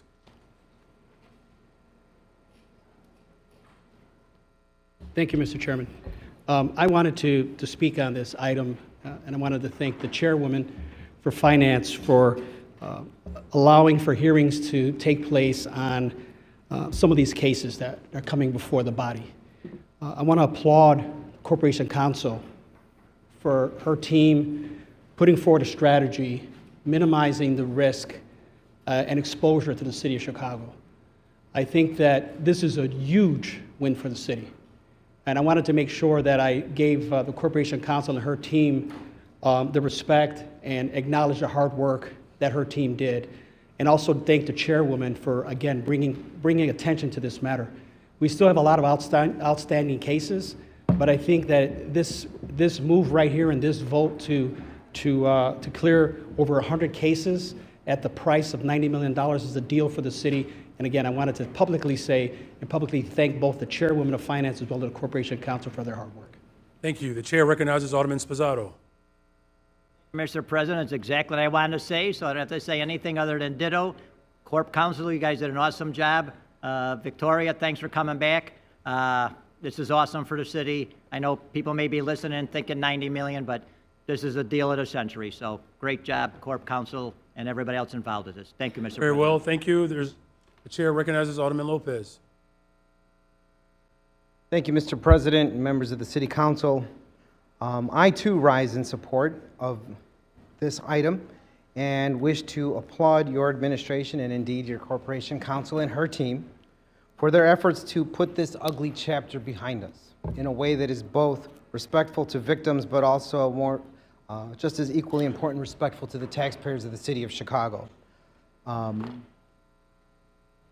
As I said during committee, it's rumored that I'm oftentimes at odds with the law department, but in this time I'm in full agreement. And I believe that in having more of these types of continuing conversations with members of our respective committees and concerned members, this should be the model of how we move forward through the remainder of this administration, so that we're able to do common sense things that help people as well as the municipal corporation. So I am happy to stand in strong support of this, and hopefully we can continue to work towards some of those other items that we've talked about in finance as well, addressing the recurring departmental challenges that we see where other lawyers are circling like vultures waiting for us to have missteps. So again, applaud you on this and look forward to supporting it. Thank you. Thank you. Chair recognizes Alderman Irvin. Thank you, Mr. President. Thursday, September 25th, 4:45 p.m. I just have to write that down, that's all. I want to thank Corporation. Hey, man, maybe these late meetings help us out a little bit. We'll be all right. But 4:46 now, man. We're chronological. But again, I think that this has been a tremendous battle that Corporation Counsel has saved the city from. We're glad to see that they're using some innovative tactics in dealing with these lawsuits, and hopefully we use this as some methodology moving forward on trying to settle these large, outstanding lawsuits. While this closes a nasty and ugly chapter that many young men on the South Side endured, we know we need to settle these things, and we appreciate the work and the actual dollars that you saved us. And as Alderman Sposato stated, this is, for us, very good management. We appreciate the work that you and your team are doing, and we continue to bring that innovation as we talked in budget about how we can save money by attacking these things and bring the personnel in to do that. So continue the good work, positive work. Thank you, Corporation Counsel. Very well. Thank you very much. Seeing no other hands, there's a motion on the floor. Passage of item 5D. The most favorable roll call in the Finance Committee and the associated unsuccessful motion to reconsider. Hearing no other objections, seeing no other hands, so ordered. Chair recognizes. Thank you, Mr. President. I too want to just acknowledge publicly the great work that was done by Corp Counsel and Victoria Benson in moving us forward. This is really very positive, and I know you have a lot more on your plate and you're thinking ahead, and so thank you so much. Item number 6 is a communication transmitting reports of cases in which verdicts, judgments, or settlements were entered into for the month of July 2025 and August 2025. This was a direct introduction that will be placed on file with the clerk. Items number 7 and 8 consist of orders of authorization for the payment of various small claims against the City of Chicago and denial of payments of various small claims against the City of Chicago. If there are no objections, I move that these items be placed for passage in the omnibus. Hearing none, so ordered. Item number 9 is a proposed order authorizing charitable solicitation on the public way permit for the Salvation Army North and Central Illinois Division citywide from November 1st, 2025 to December 24th, 2025. Also a direct introduction that will be placed on file with the clerk. Item number 10 is an ordinance introduced by Alderwoman Jeanette Taylor of the 20th Ward, amending Title V of the Municipal Code by adding new Chapter 5-2025, Senior Bill of Rights. This item will be referred to a joint committee on housing and real estate and the Committee on Budget and Government Operations. Mr. President, that concludes my report. Thank you, Madam Chair. Our next committee on Budget and Government Operations. The chair recognizes Chairman Irvin. Thank you, Mr. President. Members of the council, reporting for the Committee on Budget and Government Operations, which held the meeting on September 17th. The committee has a series of reports recommending passage of the following items. Item number 1 is a communication recommending the proposed ordinance concerning an annual appropriation ordinance year 2025 amendment within Fund 925. I move passage of this item by the first favorable roll call of the Committee on Finance and the associated unsuccessful motion to reconsider. Hearing no objection, so ordered. Item number 2 is a communication recommending a proposed ordinance concerning a redevelopment agreement with RAGE, uplifting to provide neighborhood opportunity funds for improvements at 1210 West 59th Street in the 16th Ward. I make the same motion if there is no objection. Hearing none, so ordered. Item number 3 is a transfer of funds within the 2nd Ward wage and automatic expense allowance account for year 2025. I make the same motion if there is no objection. Hearing no objection, so ordered. Mr. President, it concludes my report. Thank you, Mr. Chair. For the Committee on Committees and Rules, the chair recognizes Chairwoman Harris. Thank you, Mr. President. Reporting for the Committee on Committees and Rules, which met earlier today, Thursday, the 25th, 2025. The committee recommends the passage of the following items. Item 1 is a report approving the appointment of Walter Redmond Burnett as the Alderman of the 27th Ward. This item has already been adopted by the City Council. Item 2 is a resolution amending the resolution identifying the chairman, vice chairman, and members of a standing committee of the City Council of the City of Chicago for 2023 to 2027 term. Mr. President, if no one wishes to speak, I move adoption of all the resolution by the first most favorable roll call vote previously applied to item 1 on the Finance Committee report and the associated unsuccessful motion to reconsider.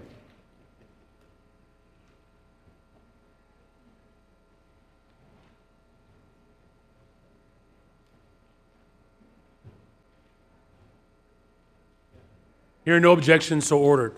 Thank you. Item 3 is a resolution amending the resolution identifying the vice mayor of the City of Chicago for 2023, which was held in committee. Mr. President, this item was held. Jesus Christ. Item 4 is a resolution amending the resolution identifying the Sergeant at Arms for 2023 to 2024 term by removing Levada Purnell and adding Lincoln Hayes as Assistant Sergeant at Arms. Mr. President, if no one wishes to speak, I move the adoption of this resolution by the first most favorable roll call vote previously applied in item 1 on the Committee on Finance report and the associated unsuccessful motion to reconsider. Seeing no hands, hearing no objection, so ordered. Thank you. Thank you, Madam Chair. For the Committee on Economic, Capital, and Technology Development, the chair recognizes Chair Villegas. Thank you, Mr. President. Members of the City Council, reporting for the Committee on Economic, Capital, and Technology Development, which met on Tuesday, September 23rd, 2025. The committee held a meeting and recommended passage of the following items. Items 1 through 4 are a series of SSA appointments and reappointment. Item 1 is in a reappointment of Claudia P. Rodriguez as a member of SSA number 25. Items 2 through 4 are appointments of Hugo Avila, Rosa Haraf, and Pamela Flowers Thomas as members of SSA number 25, the Little Village Commission, and SSA number 34, Uptown Commission, as well as SSA number 81, 87th Street Business Corridor Commission, respectively. I move for passage of these items by the first favorable roll call vote of the Committee on Finance and the associated unsuccessful motion to reconsider. Hearing no objection, so ordered. Item 5 on the report is ordinance that amends 2025 budget and service provider agreement for special service area number 47, Cottage Grove. I move for passage of this item by the first favorable roll call of the vote of the Committee on Finance and the associated unsuccessful motion to reconsider. Hearing no objection, so ordered. Items 6 through 8 on the report are direct introduction ordinances dealing with public hearings for the following service special areas: SSA number 17, Central Lakeview; SSA number 27, West Lakeview; SSA number 72, the Village Chicago Avenue Cultural Corridor. I move for passage of these items by the first favorable roll call of the Committee on Finance and the associated unsuccessful motion to reconsider. Hearing no objection, so ordered. Item 9 through 11 on the report are series, strike that. Item 9 and 11 on the report are a series of tax incentive ordinances that were approved by the committee. Item 9 is a Class 6B tax incentive ordinance for the property at 1400 West 46th Street in the 15th Ward. And item 11 is a Class 7B tax incentive ordinance for the property at 1210 West 59th Street in the 16th Ward. I move for passage of these items by the first favorable roll call, the Committee on Finance, and the associated unsuccessful motion to reconsider. Hearing no objection, so ordered. Item 10 is a Class 6B tax incentive for the property at 501 North Sacramento Boulevard in the 27th Ward, and it was held in committee. We also held a subject matter hearing for the Departments of Water Management, Transportation, Fleet and Facility Management, and Finance were present to answer questions on their capital improvement plans. Thank you, Mr. President. That concludes my report. Thank you, Mr. Chair. For the Committee on Education and Child Development, Chair recognizes Chair Taylor. Thank you, Mr. President and members of the City Council. I'm here reporting on your Committee of Education and Child Development, which held a meeting on September 15th. The committee had 3 items to report: a subject matter hearing regarding quarterly hearings with Chicago Public School and 2 reappointments. The 2 items voted on out of committee are 2 reappointments for the Board of Trustees for the Community College District 508, 82025-0018738, the reappointment of Darlene Oliver Hightower, and 82025-0018740, reappointment of Oscar Sanchez. I move passage of these 2 items by the first favorable roll call, the Committee on Finance and the associated unsuccessful motion to reconsider. This concludes my report. Hearing no objection, so ordered. Thank you, Madam Chair. For the Committee on Environmental Protection and Energy, the Chair recognizes Chair Haddon. Mr. President and members of the City Council, reporting for your Committee on Environmental Protection and Energy, which held committee meetings on July 23, 2025, and on September 22, 2025. The committee has full reports and recommends the passage of the following items. Item 1 is R 2024-000-10861, a call for hearings on bird-friendly building design in the City of Chicago, which passed the Committee on Environmental Protection and Energy during its July 23, 2025 meeting. I move passage of this item by the first favorable roll call of the Committee on Finance and associated unsuccessful motion to reconsider. Hearing no objection, so ordered. Item 2 is SR 2025-0018772, affirmation of commitment to goals of Paris Climate Agreement and call for federal government to support fossil fuel non-proliferation treaty, which passed the Committee on Environmental Protection and Energy during its September 22, 2025 meeting. I move passage of this item by the first favorable roll call vote of the Committee on Finance and associated unsuccessful motion to reconsider. Hearing no objection, so ordered. Item 3 is SO 2025-0018160, amendment of Municipal Code Section 7-28-715, prohibiting restrictions on residential composting, which passed the Committee on Environmental Protection and Energy during its September 22, 2025 meeting. I move passage of this item by the first favorable roll call vote of the Committee on Finance and associated unsuccessful motion to reconsider. Chair recognizes Alderman Lopez. Good afternoon, Mr. President, again, members of the City Council. During committee, there was discussion with the sponsor of this ordinance, myself and others, with regards to liability for businesses, or for housing providers, who, over their objections, will now have composting opportunities for tenants. There are some serious concerns that I have stressed in committee and want to vocalize very briefly, that if we are allowing tenants to supersede the decisions of their housing providers, then we must make sure that we work together to hold harmless when violations occur because of those provisions, the housing provider, which now has been removed from the equation. For example, if composting is something that becomes a violation because of sanitation or health code reasons, as it is currently written in the law, the property owner, not the subscriber of the third-party service, will be held liable per the law. But I am pleased to report that it's my understanding that in working with the sponsor and others that we'll be able to look at this moving forward so that we could at least move on this item today. So I appreciate my colleagues' support for that affirmation and look forward to the successful and amended rollout of this policy moving forward. Thank you. Thank you. There's a motion on the floor for this item. Hearing no other objections, so ordered. Item 4 is R 2025-001715, a call for hearings on delays by the Department of Water Management and notifying residents affected by lead service lines supplying water to their homes, which passed the Committee on Environmental Protection and Energy during its September 22nd, 2025 meeting. I move passage of this item by the first favorable roll call vote of the Committee on Finance and associated unsuccessful motion to reconsider. Hearing no, Chair recognizes Alderman Villegas. Thank you, Mr. Chair. I don't have an objection to this. I just wanted to comment on it. I wanted to thank the chair from the Environment Committee for putting hearings on this. You know, oftentimes this is the infrastructure that people don't see. They flip their switch on, lights turn on, you turn your faucet, water comes out. But we have a huge risk here, and we have a ticking time bomb, in my opinion. We know that lead affects children if they absorb it 40 to 50%. Adults, they only absorb it at 10 to 15%.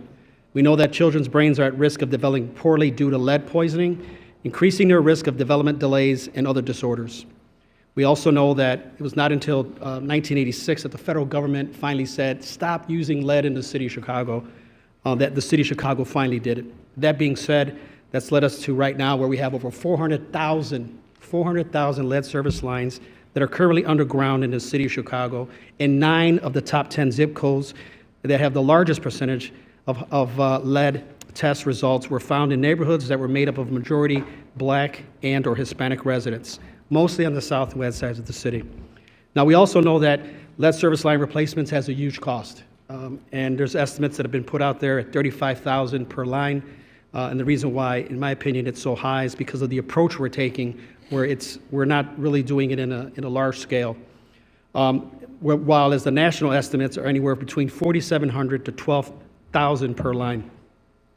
So that tells us that it's 4 to 5 times higher. In the last 4 years, the city, unfortunately, had just managed to replace, on average, 723 lead pipes per year. The federal law has required that we warn approximately 900,000 people who have potential lead poisoning before November 16th. Unfortunately, just as, which is true, the federal government provided no funding to help with that type of outreach, and the state of Illinois also put a deadline and did not provide any funding as well, something that the federal government and state government love to do to local government. That being said, only 7% of the people that on that list have been warned as of July 2025, means 93% of people have not been notified according to what the federal government has required us to do. So I say all that to say is that we have a huge opportunity here to do a couple of things. As a body, go down to Springfield and advocate for funding to figure out how we're going to get out of this mess. I know that there's been efforts around funding at a local level, but the reality is that we're talking about a multi-billion-dollar issue that we have to try to solve within the next 2 decades. So look forward to working with you and your administration to figure out how we can get that money, because I see it as an opportunity to put people to work, expose young Black and brown kids to the building trades, and women as well to the building trades, allow for minority and women-owned firms and veteran-owned firms to participate on this infrastructure project. And again, I look at this as a jobs bill. But I wanted to really just continue to put an emphasis on this, because this is a problem that's not going away. Whether it's under your term, our term, it's going to be here for the next 2 or 3 decades, and we got to get the lead out of the water. And so thank you, Chair, for doing these hearings, and looking forward to continuing to try to figure out a solution on how to get the lead out. Thank you. Thank you, Alderman. Seeing no other hands, hearing no objections, so ordered. And finally, Mr. President, just want to thank my Vice Chair, Knudsen, for chairing the meeting. Thank you. You did a fantastic job. Appreciate your partnership. And Mr. President, that concludes my report. Thank you, Madam Chair. For the Committee on Health and Human Relations, perfect cue, the chair recognizes the vice chair of this committee, Vice Chair Ramirez. Awesome. Good afternoon, Mr. President. Reporting from the afternoon. Committee on Health and Human Relations, which held 3 meetings since our last report. The committee met on July 22nd, July 31st, and September 24th of 2025. In total, the committee reviewed 6 items. Item number 1 is R2025-0017564, a call for hearings on the city's plans for public health education and the pursuit of federal public health grants. This item received a due pass recommendation by the committee. Mr. President, I move passage of this item by the first most favorable roll call vote of the Committee on Finance and the associated unsuccessful motion to reconsider. Hearing no objections, so ordered. Item number 2, SR 2024-0014414, a call for hearings on the allocation of HIV/AIDS grant funding.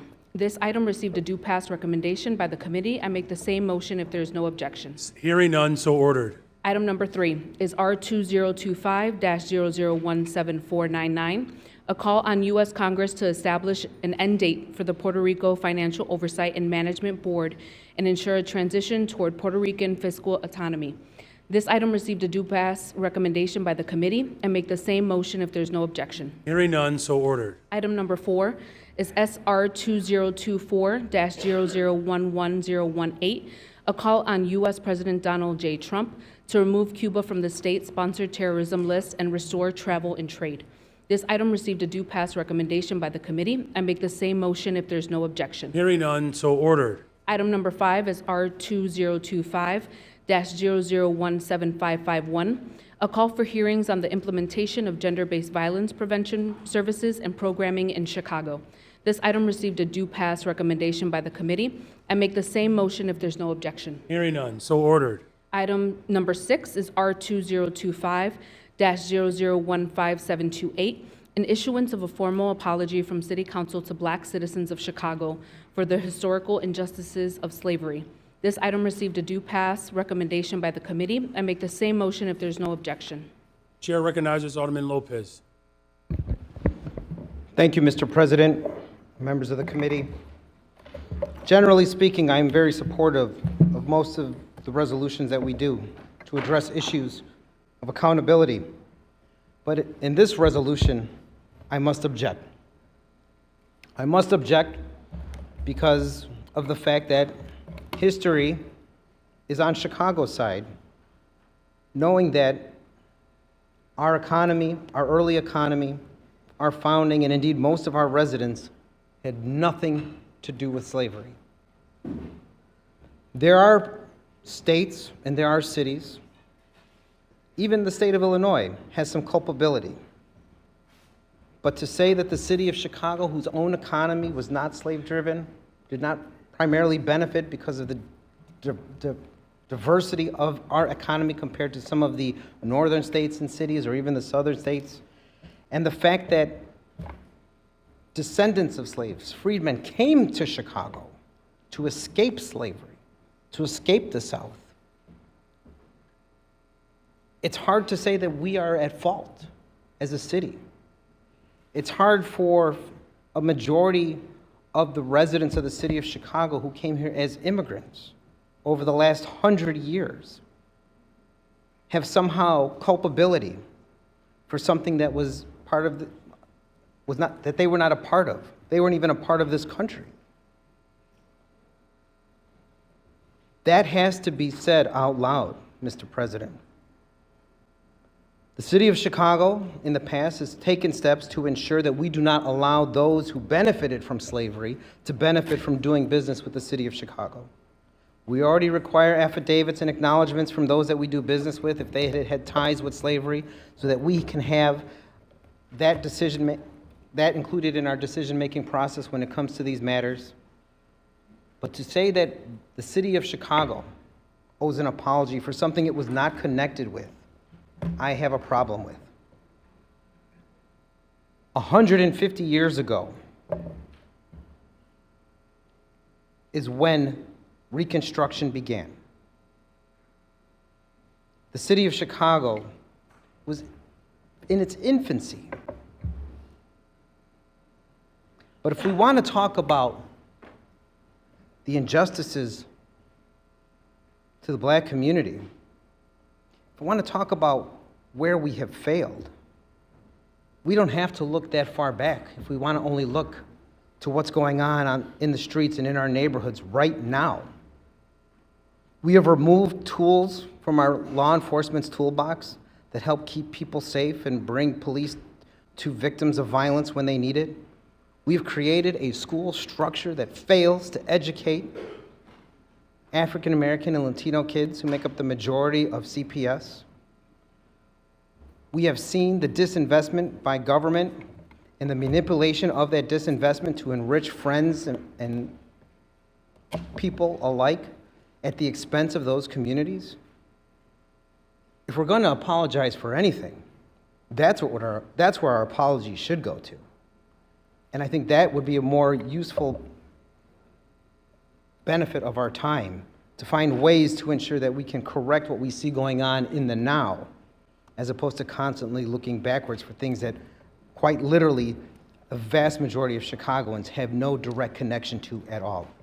And with that, I would request to be recorded as voting no on this item. Thank you. Thank you. Mr. Clerk, could you please add Alderman Lopez as a no on this particular motion?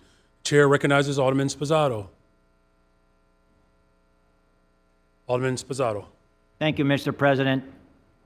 There's a lot of blame to go around, but certainly not the city of Chicago, certainly not my family, who I'm second and a half generation. I like to say 2 grandparents born here, 2 born in Italy. I'm not going to be long-winded about who to blame. I apologize to absolutely nobody. I want my name off there. I do not want to be associated with this. Thank you. Mr. Alderman President. Sposato, will you wish to be added as a no? No. Thank you. Very well. The chair recognizes Alderman Vasquez. Thank you, Mr. President. I really appreciate the resolution. Want to thank folks for that. I'd like to issue my own apologies. Although Ray Lopez is not a member of the caucus, Latino caucus, I want to apologize on that behalf. It's embarrassing. Direct your comments to me. I am directing them to you. I am apologizing to you as the president. Just, I will now continue. Thank you. could you all please just, I got you, all right? Yeah, see, Could you all just please direct your comments towards me? It's been a long day, I get it. There's a lot of emotions in the air. Let's just do our best to keep some level of decorum. Sure. Alderman Lopez. Thank you, Mr. President. I'm going to allow my colleague to continue whatever his remarks are meant to be. But I would like to point out this is the second time I've been called out, either directly or by name. And according to Rule 13, I have the point of personal privilege to address both things that have been said about me.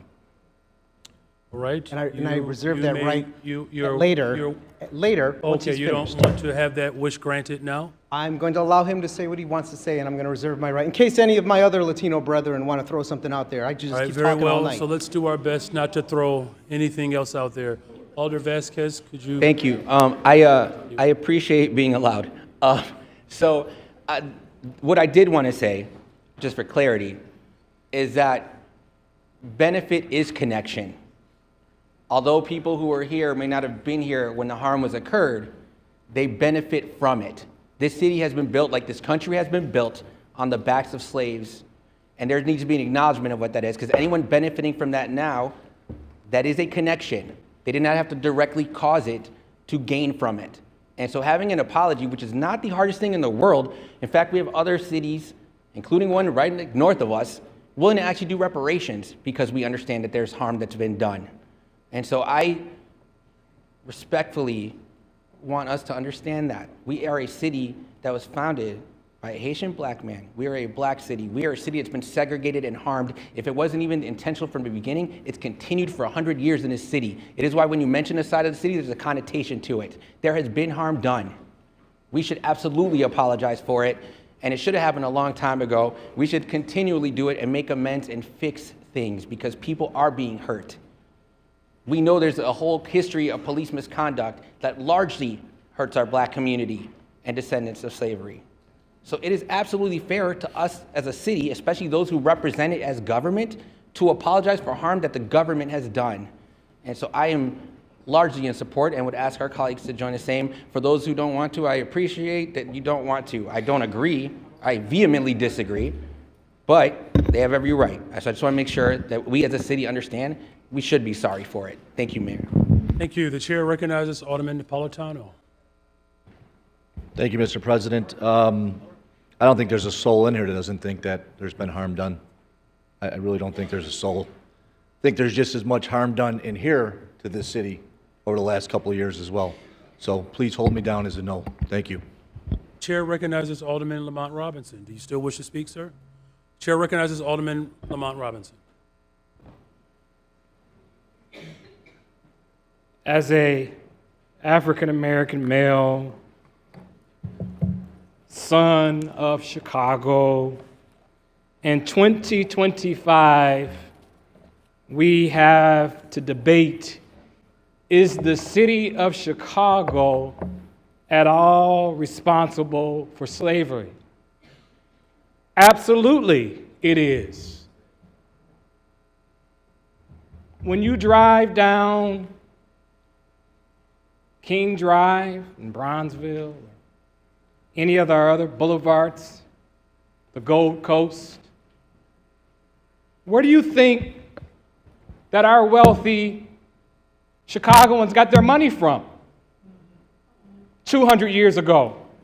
Do you think they created this wealth on their own? So let me first thank my colleagues that have common sense. Whether you're black or white, Latino, I will still respect my colleagues that are no. It's your decision. The facts are facts, history is history, and there's not a black person that does not live in each of the 50 wards in this city. So those of you that decided to say no, you are against your constituents, and shame on you. You're debating something that is simple. This community, the African American community, has been open to everybody. Every group. And for you to stand and say no to something as simple as an apology, not reparations, and I want to thank the mayor for moving reparations forward in this city. But that is still separate from an apology that was given at the state, and it damn well is going to be given in the city of Chicago. So you can keep your no, but you have to be able to share with your constituents, your black constituents in all damn 50 wards, why you would say no to this resolution. Shame on you.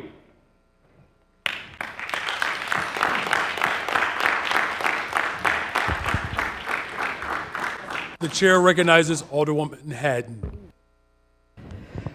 Thank you, Mr. President, and I want to thank the sponsor of this resolution, Alderperson Lamont Robinson. Thank you for your words.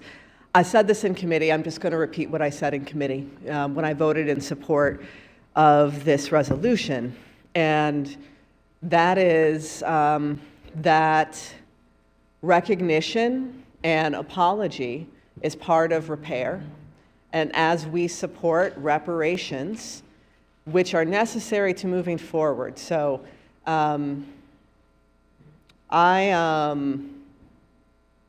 you can use a lot of arguments that we've heard from colleagues on the floor on why they're voting no. These, oh, well, my family didn't directly benefit, or, I don't think Chicago was directly involved. These are things that take us back, and I know that there are people in this country that want to go backward, but it is important to remember our history. It is important to look backwards. And so those who would accuse us of going backwards by recognizing fact and truth, I challenge that sentiment.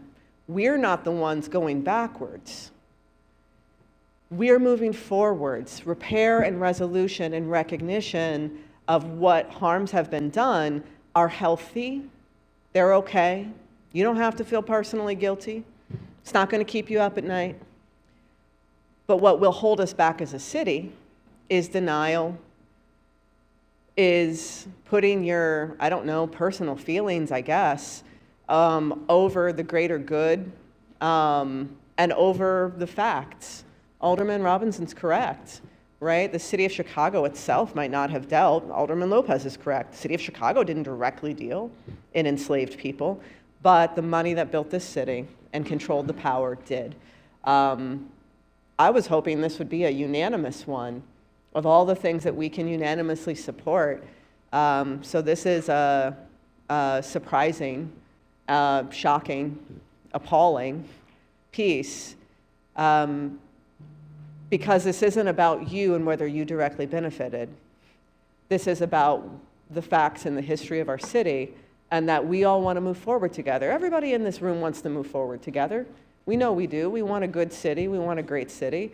You can't be part of that if you're going to deny history and truth. So the city of Chicago needs to move forward, and we're going to be a beacon for this country in moving forward. And to equate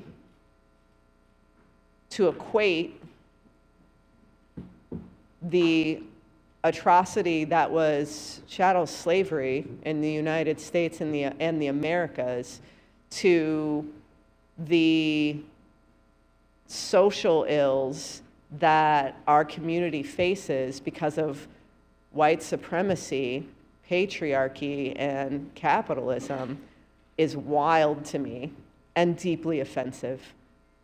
Deeply offensive. So as an African-American descendant of slavery, as a resident of the city of Chicago, for colleagues who want to have actual conversation about this, we can talk, not after this meeting, because we're going home, right? But maybe a different day. If you really do, if it's really something you believe, if you really believe what you've just said, happy to be open to dialogue. But I think that the type of arguments put out here against this are emblematic of some of the worst behavior that we're seeing coming out of DC and in other parts of the country. We're better than that, and we still have opportunities to move forward together. I ask the colleagues who asked to be recorded as a no to maybe reconsider their vote. And thank you, Mr. Chair. Thank you. The chair recognizes Alder Rosana Rodriguez Sanchez. Thank you, Mr. President. I just wanted to make a brief comment. I wanted to thank my colleague, Lamont Robinson, for bringing this through our committee. I am incredibly proud of our committee for passing this resolution. I stand in solidarity with Lamont and in support of this resolution. And it's just incredibly painful to hear that in 2025 we are still in denial, or that there are people that are in denial. And I think that this is definitely a sample or an effect of this white supremacist culture that is currently devastating this country. Thank you, Lamont, for bringing this. And I hope that we can pass this out of our body today. Thank you. Thank you. The motion has been made for the passage of this item. There are three. Okay, there's a request for a roll call. Madam Clerk, members, please use your e-vote applications at this time to record your votes. Give us 1 second, please. Okay, the voting is open. The voting is open. Please hit refresh if you're having difficulty, please let me know.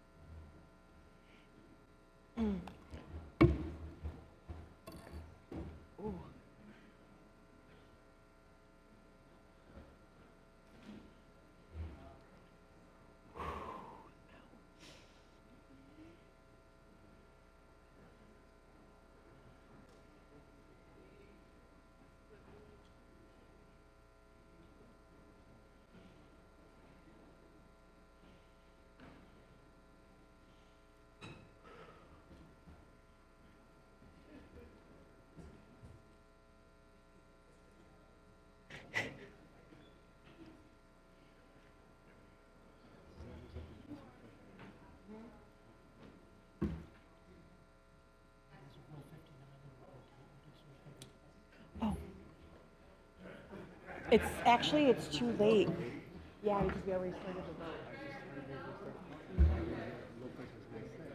Yeah. Okay, I will now call on those who have not yet cast their vote. Alderman Moore? Aye. Alderman Moore is a yes. Alderman, oh wait, what was Moore? He's not, yeah. What was he? Alderman O'Shea.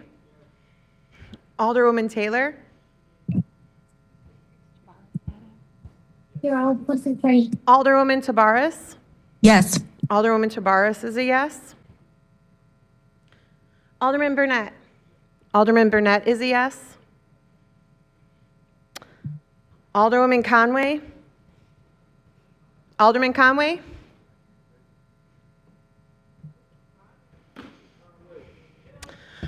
Alderman Casada. Aye. Alderman.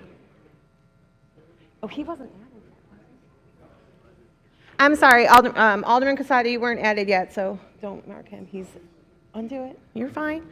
Alderwoman Silverstein. Yes.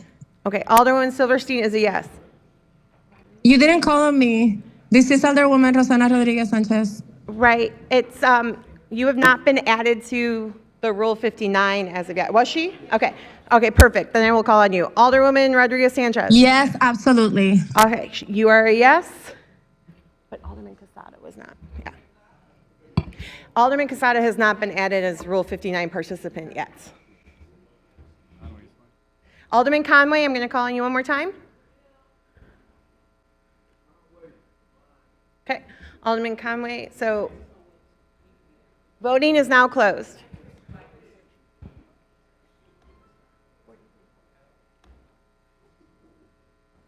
The budget passed. There are four. I tried, Raymond. Good one, Mayor. There are 43 yeas, 4 nays. This motion passes. Alderman Mitchell, on a motion to reconsider. Mr. President, motion to reconsider the All those in vote. favor of the reconsideration of the vote signify by saying aye. All those opposed say no. This motion fails. Chair recognizes Vice Chair Ramirez. Thank you. The committee also held three subject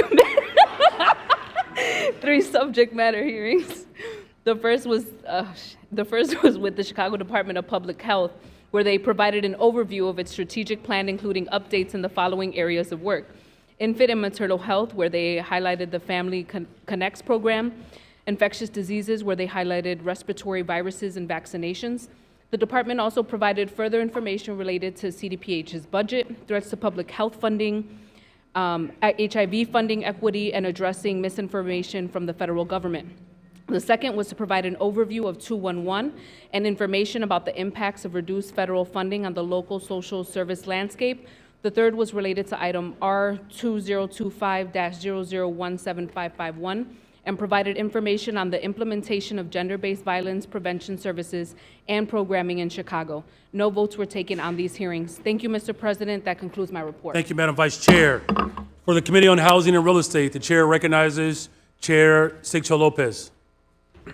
Thank you, Mr. President and members of the City Council. Reporting for your Committee on Housing and Real Estate, which held a meeting on September 24th, 2025. The committee has a series of reports recommending passage of 8 ordinances. These include redevelopment agreements, a municipal code amendment, and various land sales.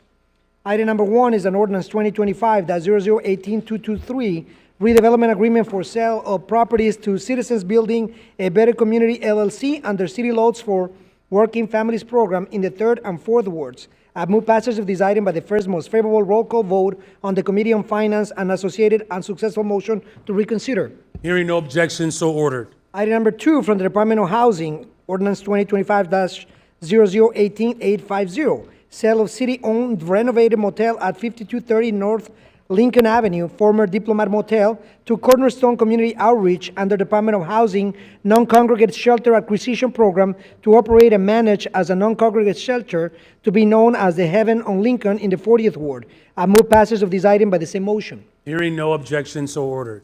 The next 2 items are aldermanic introductions. Item 4, ordinance 2025-0018733, designation of 6756, 6758 South Chapel Avenue as low affordability community in the 5th Ward. I move passage of this item by the same motion. Hearing no objection, so ordered. Item 5 is the substitute ordinance 2023-0004085, which passed as a substitute as establishment of Jackson Park Housing Pilot Program by amending various parts of Chapter 2-44-110, 5-10, and 5-12 of the Municipal Code in the 5th, 6th, and 20th wards. I will be invoking Rule 30 to amend and extract and insert to correct a small typo under Section 8 in Chapter 5-12-135E regarding the paragraph as it stands, at least 30 days prior to the started termination date of the rental agreement of the landlord's intent to terminate a periodic tenancy, not renew a fixed-term rental agreement or increase a rental rate for a tenancy lasting a period of 1 year or less, striking 30 and inserting 90. That was a typo. The result is in the following paragraph, at least 30 instead of 90 days prior to the stated termination date of the rental agreement of the landlord's intent to terminate a periodic tenancy, not renew a fixed-term rental agreement or increase the rental rate for a tenancy lasting a period of 1 year or less. Motion to accept the Rule 30th Amendment, hearing unless there's any objections. So we're not hearing any objections, so ordered. Thank you. I move passage of these items substitute by the first most favorable roll call, then vote on the Committee on Finance and associated unsuccessful motion to reconsider. Hearing no objections, so ordered. And just for clarification, there was a correction there because it was a typo. There was just a typo. Very well. Yep. Thank you. You're welcome. The next item from the Department of Transportation passed a substitute ordinance 2025-0015983, sale of city-owned property at 3901 South Halsted Street to Illinois Department of Transportation for Pershing Road Highway Improvement Project in the 11th Ward. I move passage of this item by the same motion. Hearing no objection, so ordered.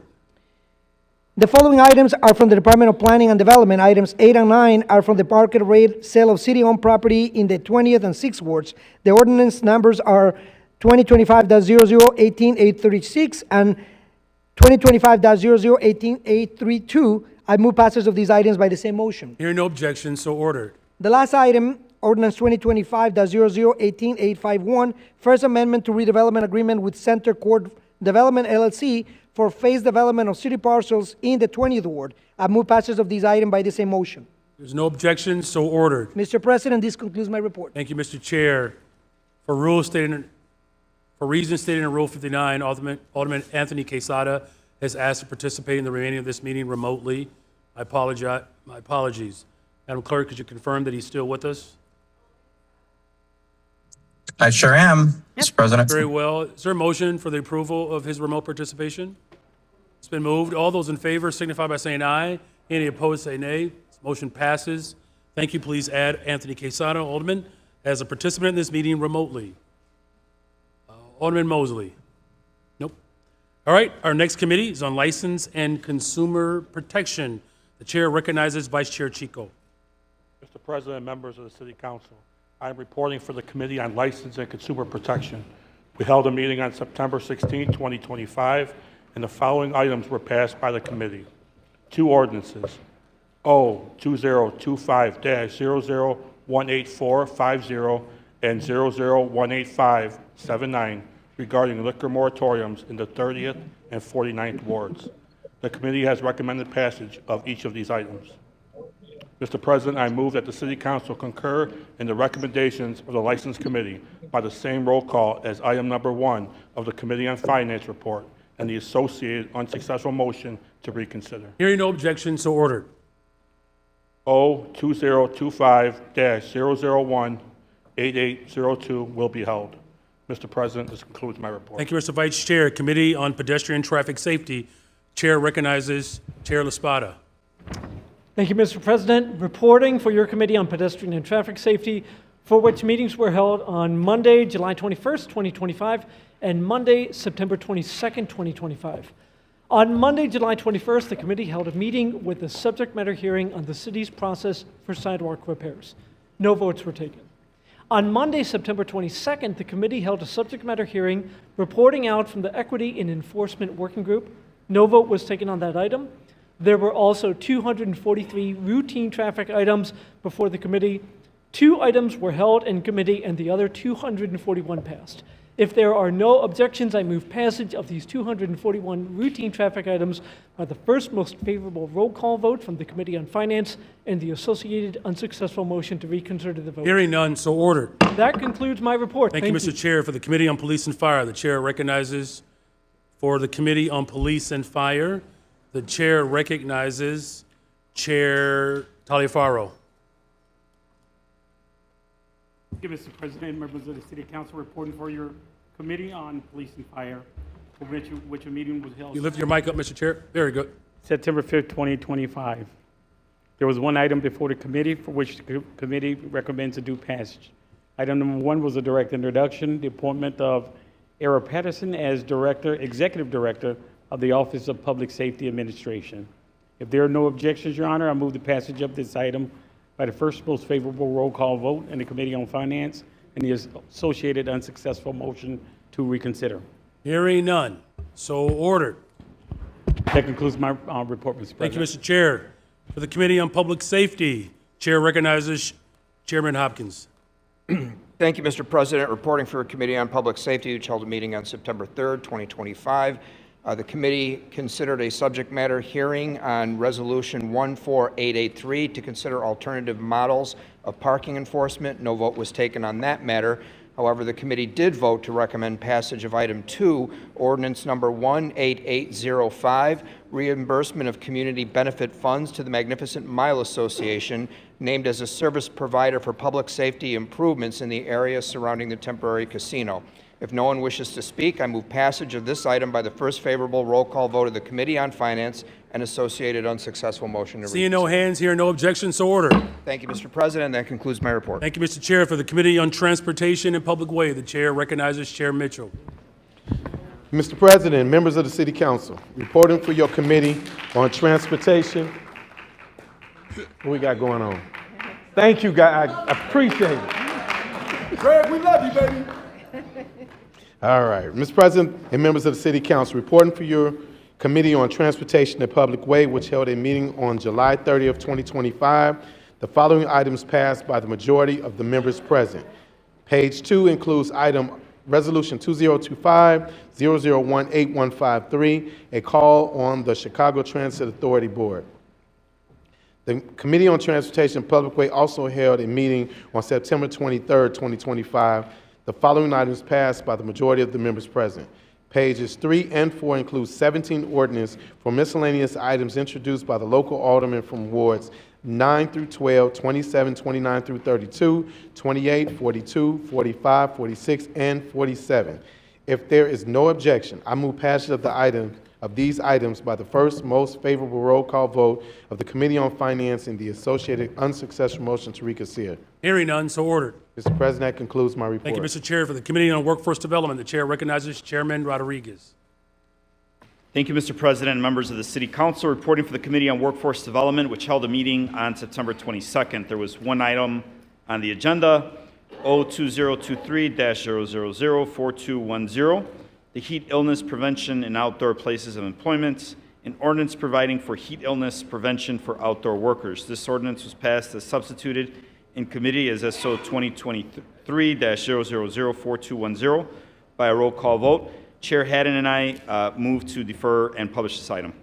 Very well. Chairwoman Haddon, can you confirm that? Very well. That item will be deferred and published. This concludes the report of the Committee on Workforce Thank you, Development. Mr. Chair. For the Committee on Zoning, Landmarks, and Building Standards, the Chair recognizes Vice Chair Lawson. Thank you, Mr. President, members of the City Council. Presenting a series of reports for the Committee on Zoning, Landmarks, and Building Standards, which held a meeting on September 23rd, 2025. The following items were passed by a majority of the members present and are grouped for convenience. Page 1 contains document number O2024-001099 regarding exempting public and civic uses from dynamic image sign criteria. I move passage of this item by the last most favorable roll call vote of the Finance Committee report and the associated unsuccessful motion to reconsider. Hearing no objections, so ordered. Page 1 also contains document numbers O2025-001839 and O2025-00187661 that amend PMD numbers 8 and 11. I move passage of these items by the same motion if there is no objection. Hearing none, so ordered. Page 1 also contains document number O2025-00184773, a journal correction for the Journal of Proceedings for the May 21st, 2025 City Council. I move passage of this item by the same motion if there is no objection. Hearing none, so ordered. Page 1 contains document number O2025-00018189, authorizing the zoning administrator to approve exemptions from minimum lot area for Chicago landmark buildings. I move passage of this item by the same motion if there is no objection. Hearing none, so ordered. Page 1 also contains document number O2025-00187669. Excuse me. Having under consideration an ordinance introduced by Alders Byron Cicho Lopez and Walter Burnett for the execution of affordable housing covenant and lien for 1810 West Jackson Boulevard. I beg leave to recommend that your honorable body re-refer that ordinance, which is transmitted herewith, to the Committee on Housing and Real Estate. Very well, that item will be re-referred. Moving on, pages 1 through 16 contain various map amendments in the 1st, 3rd, 4th, 5th, 7th, 8th, 9th, 10th, 15th, 16th, 17th, 19th, 21st, 22nd, 25th, 26th, 30th, 32nd, 33rd, 34th, 35th, 36th, 37th, 38th, 40th, 42nd, and 43rd wards. I move passage of these items by the same motion if there is no objection. Hearing none, so ordered. Lastly, page 17 contains various large signs over 100 square feet in area, 24 feet above grade, in wards 11, 12, 23, 25, 27, 31, 32, 34, 36, 42, 46, and 48. I move passage of these items by the same motion if there is no objection. Hearing none, so ordered. Thank you, Mr. President. That concludes my report. Thank you, Mr. Vice Chair. For the matters on the agreed-upon calendar, the Chair recognizes Alderwoman Harris. Thank you, Mr. President. I've received from the City Clerk, Andrea M. Valencia, a total of 221 items proposed for the agreed calendar, consisting of congratulatory, commemorative, and tributary resolutions for the following alderpersons: Alderperson Laspada, Alderperson Hopkins, Alderperson Dow, Alderperson Yancey, Alderperson Hall, Alderperson Harris, Alderperson Chico, Alderperson Lee, Alderperson Quinn, Alderperson Gutierrez, Alderperson Lopez, Alderperson Coleman, Alderperson O'Shea, Alderperson Taylor, Alderperson Mosley, Alderperson Rodriguez, Alderperson Tabarez, Alderperson Burnett, Alderperson Cruz, Alderperson Wagaspack, Alderperson Conway, Alderperson Casada, Alderperson Villegas, Alderperson Mitt, Alderperson Sposato, Alderperson Villegas, Alderperson Riley, Alderperson Knudsen, Alderperson Lawson, Alderperson Gardner, Alderperson Manna Hoppenworth, Alderperson Silverstein, with 2 add-ons for the 40th anniversary of the Lynn Sage Breast Cancer Foundation from the clerk in the 8th Ward, and then from the 5th Ward, a 70th anniversary of the Hyde Park Youth Symphony. That concludes my report. Hearing no objections. Move it back in the omnibus, This has sir. been moved for the passage for the agreed-upon calendar in the omnibus. Hearing no objections, so ordered. Starting with the 1st ward, the clerk will read the new business. Thank you, Mr. Clerk. Zoning amendments which are referred to the Committee on Zoning, Landmarks, and Building Standards, traffic regulations, traffic control signals, and traffic signs which are referred to the Committee on Pedestrian and Traffic Safety, an exemption from physical barrier requirements for commercial driveway alley access for parking facilities, which are referred to the Committee on Transportation and Public Way.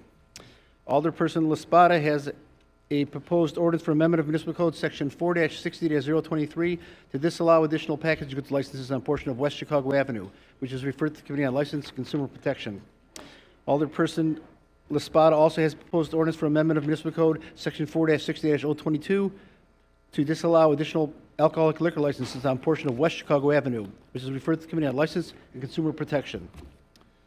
Alderperson Laspada also has a proposed ordinance for amendment of the annual appropriation ordinance to transfer funds from the First Ward wage allowance to the automatic expense account for the year 2025, which is referred to the Committee on the Budget and Government Operations. Alderperson Laspada also has proposed ordinance for vacation of portion of the public alley in the area bounded by North Rockwell Street, West Lindale Street, North Maplewood Avenue, and North Milwaukee Avenue, which is referred to the Committee on Transportation and Public Way. Alderperson Laspada also has proposed ordinance for amendment of Municipal Code Section 17-3-0408, allowing for building height increases in certain areas of B3 and C3 zoning districts if project is subject to affordable requirements ordinance requirements, which is referred to the Committee on Zoning, Landmarks, and Building Standards. Alderpersons Laspada, Mosley, and Vasquez have proposed ordinance for amendment of Municipal Code Section 9-64-050 to authorize erection of disabled permit parking signs in certain RS, RT, and RM zoning districts, which are referred to the Committee on Traffic Control and Safety. Alderperson Hopkins has a proposed ordinance for amendment of Municipal Code Section 7-38-115 to remove overnight parking exceptions for mobile food vehicles, which is referred to the Committee on License and Consumer Protection.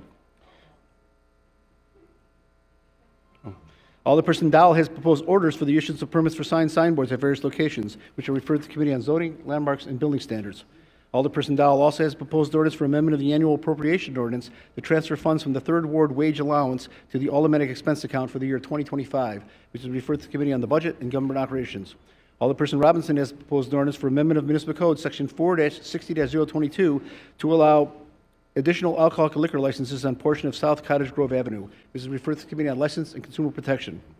Alderperson Harris has proposed ordinance for amendment of Municipal Code Section 4-60-023 to allow additional package goods licenses on portion of East 87th Street, which is referred to the Committee on License and Consumer Protection.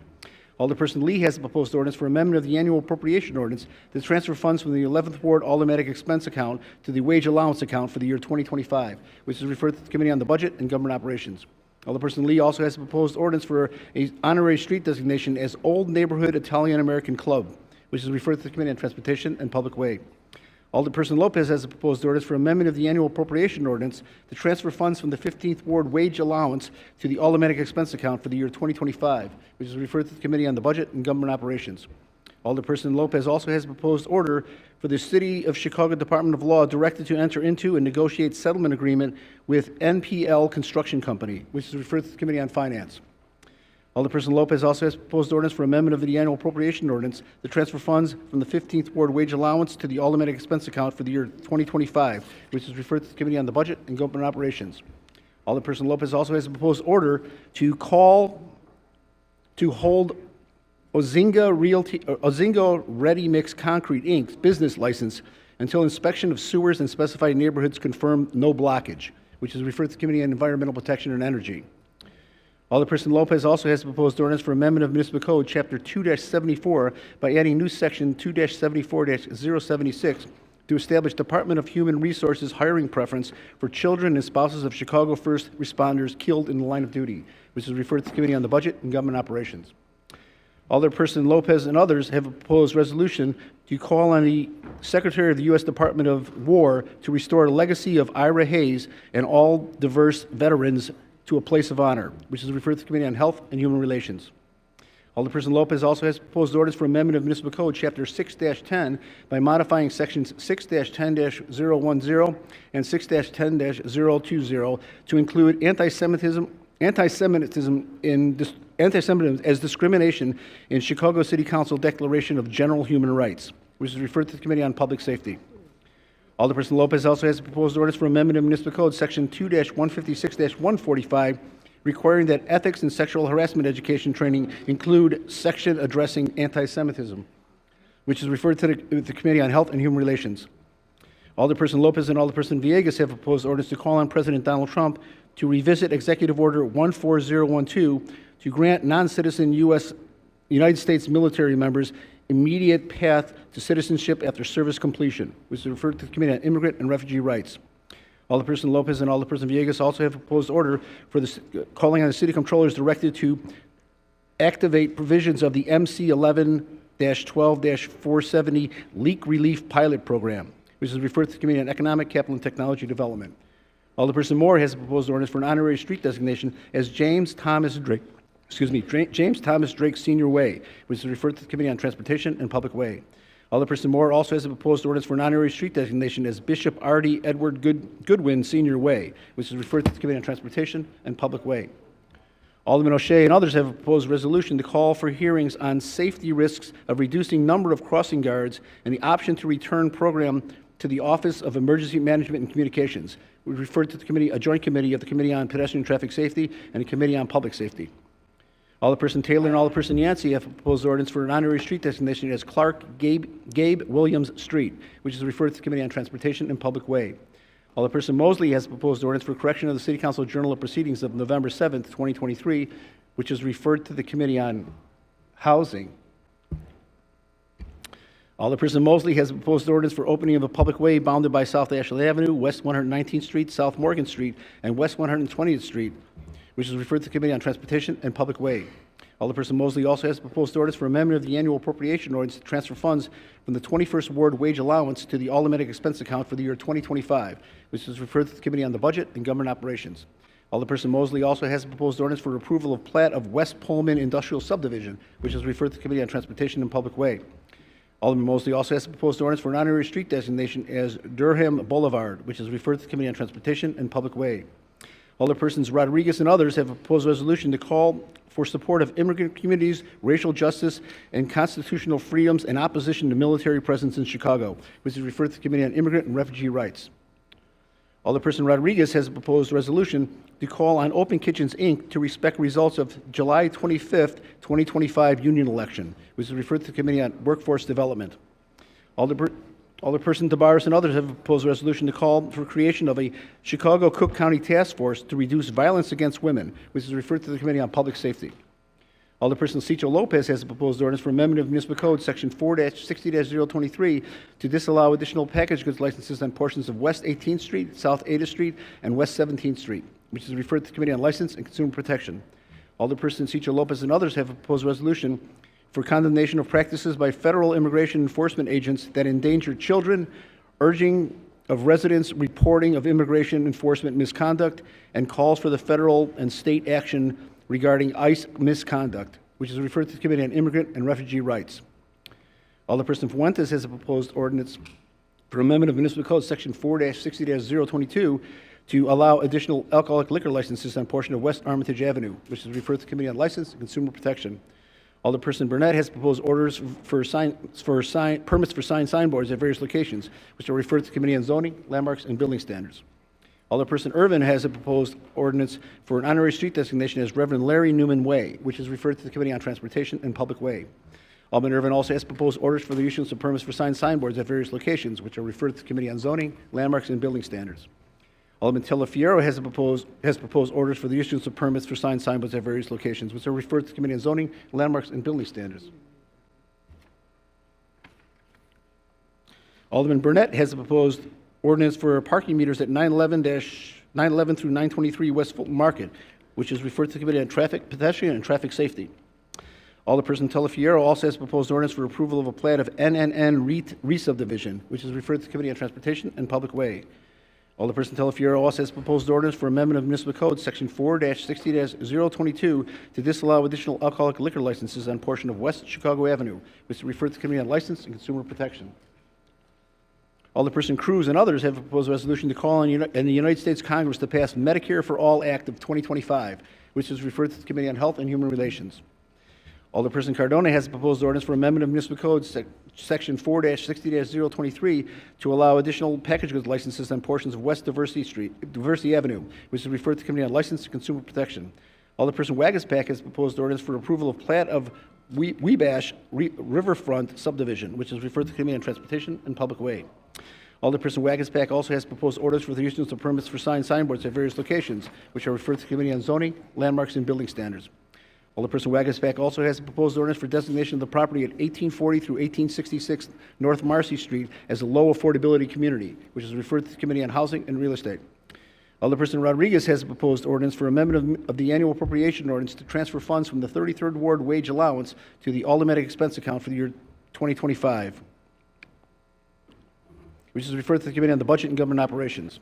Alderperson Rodriguez Sanchez also has proposed a resolution to call on federal government to submit universal periodic review report for the year 2025, which is referred to the Committee on Health and Human Relations. Alderperson Rodriguez Sanchez also has proposed a resolution for expression of support and call for resignation of Robert F. Kennedy Jr. from position of Secretary of the U.S. Department of Health and Human Services, which is referred to the Committee on Health and Human which is referred to the Committee on Health. Alderperson. Two committees called, Committee on Health and the Committee on the Budget and Government Operations. The matters referred to the Committee on Committees and Rules.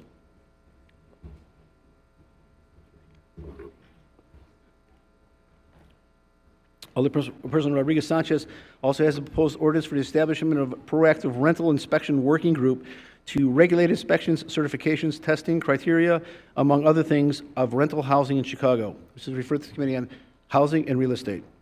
Alderperson Conway has proposed orders for issuance of permits for signboards at various locations, which are referred to the Committee on Zoning, Landmarks, and Building Standards. Alderperson Conway also has a proposed ordinance for amendment of Municipal Code, Section 4-60-022, to allow additional alcoholic liquor licenses on portion of North Elizabeth Street, which is referred to the Committee, which is referred to the Committee on License and Consumer Protection. Alderperson Conway also has a proposed ordinance for an honorary street designation as Honorary Howard Fromm Way, which is referred to the Committee on Transportation and Public Way. Alderman Quezada has a proposed ordinance for amendment of Municipal Code Section 5-12-130 to require 30-day written notice from landlord of rental agreement termination for tenancies under 6 months, which is referred to the Committee on Housing and Real Estate. Alderman Quezada also has a proposed resolution for submission of a public question by referendum to Chicago voters if the Commission for Public Safety and Accountability should be changed from 7 members to 11 members and associated amendment of Municipal Code Chapter 2-80 regarding Commission on Public Safety and Accountability, which is referred to the Joint Committee comprised of the members of the Committee on Public Safety and the members of the Committee on Police and Fire. Alderman Quezada also has a proposed ordinance for opening of the public way along North Milwaukee Avenue and West Logan Boulevard, bounded by West Logan Boulevard, North Milwaukee Avenue, North Sacramento Avenue, North Linden Place, and North Kedzie Avenue, which is referred to the Committee on Transportation and Public Way. Alderman Quezada also has a proposed ordinance for amendment of Municipal Code Section 4-60-022 to disallow additional alcoholic liquor licenses on a portion of West Belmont Avenue, which is referred to the Committee on License and Consumer Protection. Alderman Quezada also has a proposed ordinance for amendment of Municipal Code Section 4-60-022 to disallow additional alcoholic liquor licenses on a portion of West Armitage Avenue, which is referred to the Committee on License and Consumer Protection.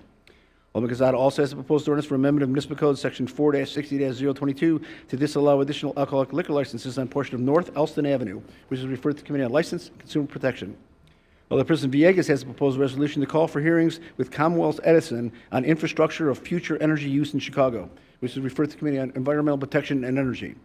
Alderman Villegas and others have a proposed resolution to call for hearings on installation of slot machines at Chicago airports, which is referred to a joint committee comprised of the members of the Committee on Finance and the members of the Committee on Aviation. Alderman Villegas has a proposed ordinance for amendment of Municipal Code Section 2-152-410 to increase maximum age to receive initial appointment as probationary career service officer to 55 years old, which is referred to the Committee on Police and Fire. Alderman Villegas and Alderperson Napolitano have proposed a resolution to call on the Illinois General Assembly to enact legislation to authorize Chicago reamortization of public pension debt as part of a comprehensive pension refinancing strategy, which is referred to the Committee on Finance. Alderman Villegas has a proposed ordinance for amendment of Municipal Code Section 3-43-030 to prohibit increase in tax on bottled water without 2/3 vote by City Council, which is referred to the Committee on Finance. Two committees called, the Committee on Finance and the Committee on the Budget. The matter is referred to the Committee on Committees and Rules. Alderperson Villegas also has a proposed resolution for amendment of the City Council Rules of Order and Procedure by modifying Rules 33, 41, and 46 to require legislated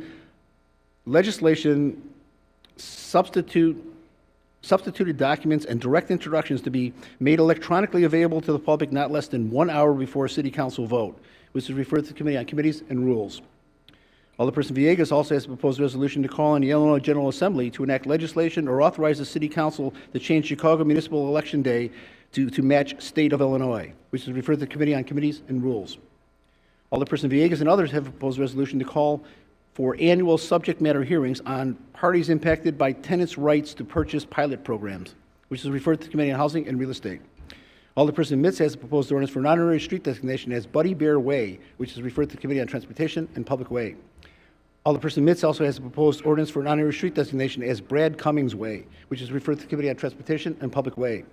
Alderperson Sposato has proposed ordinance for an honorary street designation as St. Mary of Providence Way, which is referred to the Committee on Transportation and Public Way. Alderman Vasquez has proposed ordinance for amendment of Municipal Code Title II by modifying sections 2-78-120 and 2-56-030 to modify powers and duties of the Civilian Office of Police Accountability and Inspector General regarding investigations against members of the Police Department and other city bodies, which is referred to a joint committee comprised of the Rules. which is referred to a joint committee of Police and Fire and Immigrant and Refugee Rights. Two committees have been called, the Joint Committee and the Committee on Committees and Rules. The matter is referred to the Committee on Committees and Rules.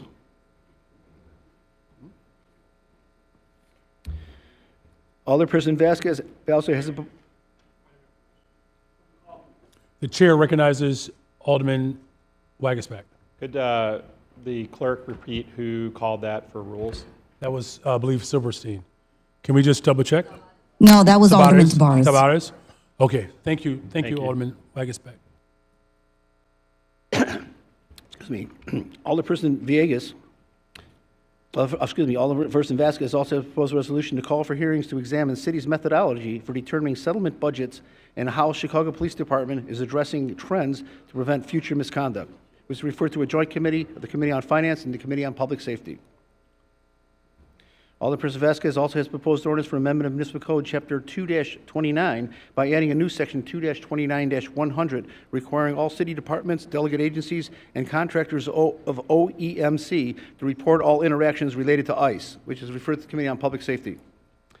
Alderperson Vasquez and Alderperson Fuentes have proposed a resolution to call on the Illinois congressional delegation for investigation of every instance of potential misconduct by Department of Homeland Security and other deputized agents in Chicago, which is referred to the Committee on Immigrant and Refugee Rights.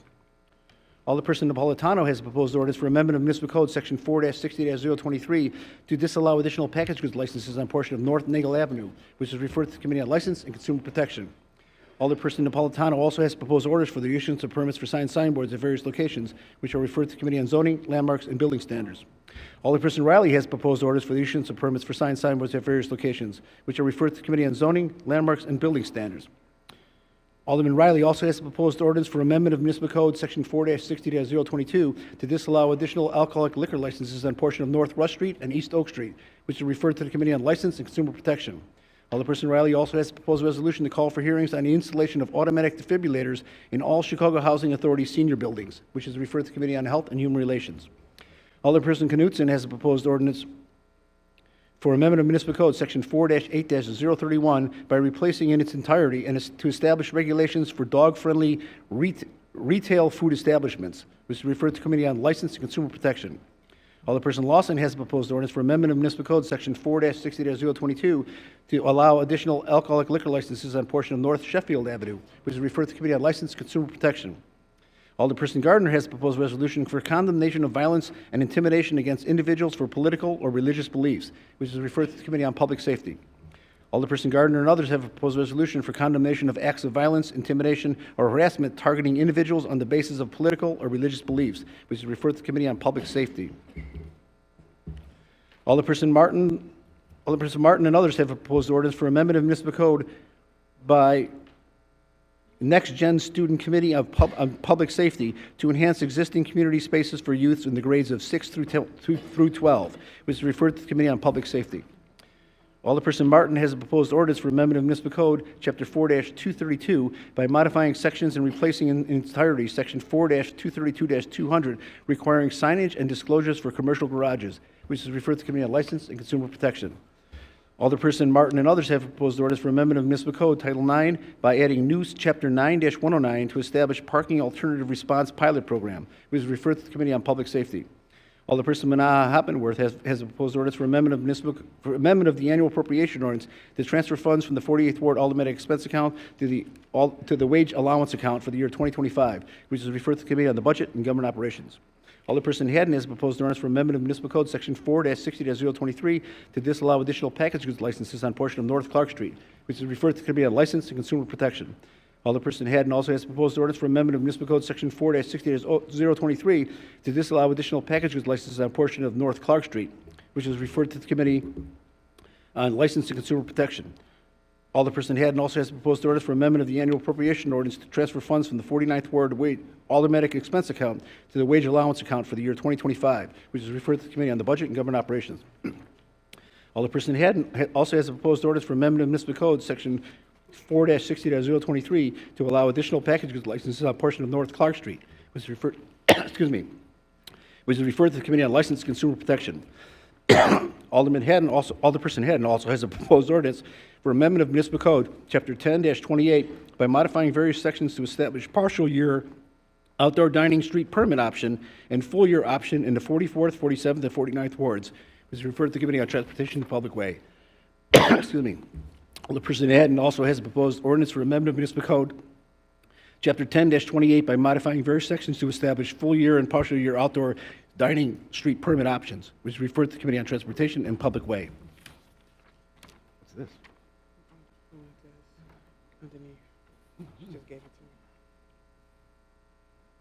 this? Who's this? Alderman Fuentes has a proposed ordinance for amendment of Municipal Code Section 2-78-120 regarding WCO jurisdiction amendments, which is referred to the Joint Committee on Immigrant and Refugee Rights and the Committee on Police and Fire. Your Honor, that concludes the presentation of automatic introductions. Very well, thank you. For the approval of the journal, Alderman Mitchell. Mr. President, I'm not aware of any corrections to the journal from the July 16, 2025 meeting and move that it be approved. Hearing no objections, so ordered. For reasons stated in Rule 59, Alderwoman Nicole Lee has asked to participate in the remaining of the meeting remotely. Madam Clerk, can we confirm that Alderwoman Lee is with us online? Alderwoman Lee, are you there? Hi, can you hear me? Yes, Alderwoman Lee is there. Thank you. Well, can I get a motion for the approval? So moved. It's been moved. All those in favor signify by saying aye. Aye. Any opposed say nay. In the opinion of the chair, the ayes have it. Now, for unfinished business. Oh, one moment, please. The chair recognizes Alderman Irvin. Thank you, Mr. President.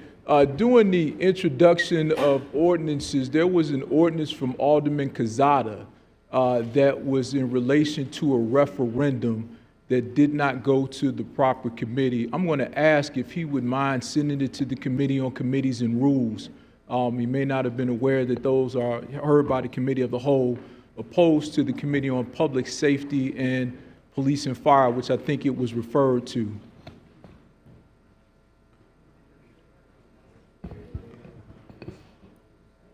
Alderman, because the committee has already been called, if you call for another committee, according to our rules, then that's two committees called, which then will send it to rules. No. I'm asking if he would adjust his committee. I want to ask you. I can't talk to him, so I'm asking you to ask him to refer it to the right committee. That's all, sir. Yeah, at this point, it is too late. He would have to re-refer it. Okay. Very well. It's okay, but no, thank you. The chair recognizes Alderman Mitchell for unfinished business. Mr. President, I'm aware of one piece of unfinished business, which was filed by both Alderman Lawson and Alderman Quinn, and I defer to them. Very well. The chair recognizes Alderman Lawson. Thank you, Mr. President. Substitute Ordinance SO 2024-0008918, which was deferred and ordered published at the July 16, 2025 City Council meeting, which concerns the amendment of the Municipal Code Titles 2 and 17 regarding conversion units and coach houses, is now before the body. I now move to substitute SO 2024-0008918 with a new substitute ordinance as amended, which was distributed to all members electronically on Tuesday. Very well. I'm hearing no objections, then so ordered. Now for the substitute for SO 2024-000-8918, which is now before us, Alderman Quinn would like to open the debate. And then, of course, Alderman Lawson has requested to close. Very well, the chair recognizes Alderman Quinn. Thank you, Mr. President. I stand in support of this revised ordinance and applaud the many voices that came to the table to make it happen. To our friends in labor, I'm thrilled you're a part of this initiative. I feel this revised ordinance better represents Chicago's values by lifting up our labor unions and workers.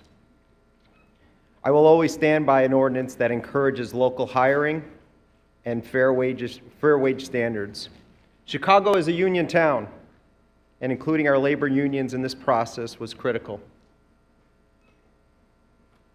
Thank you to the many labor organizations that worked to move this proposal forward. I also want to recognize and thank Alderman Bennett Lawson. I appreciate your collaboration and partnership to get us to where we are today. What we achieved is not something we see every day.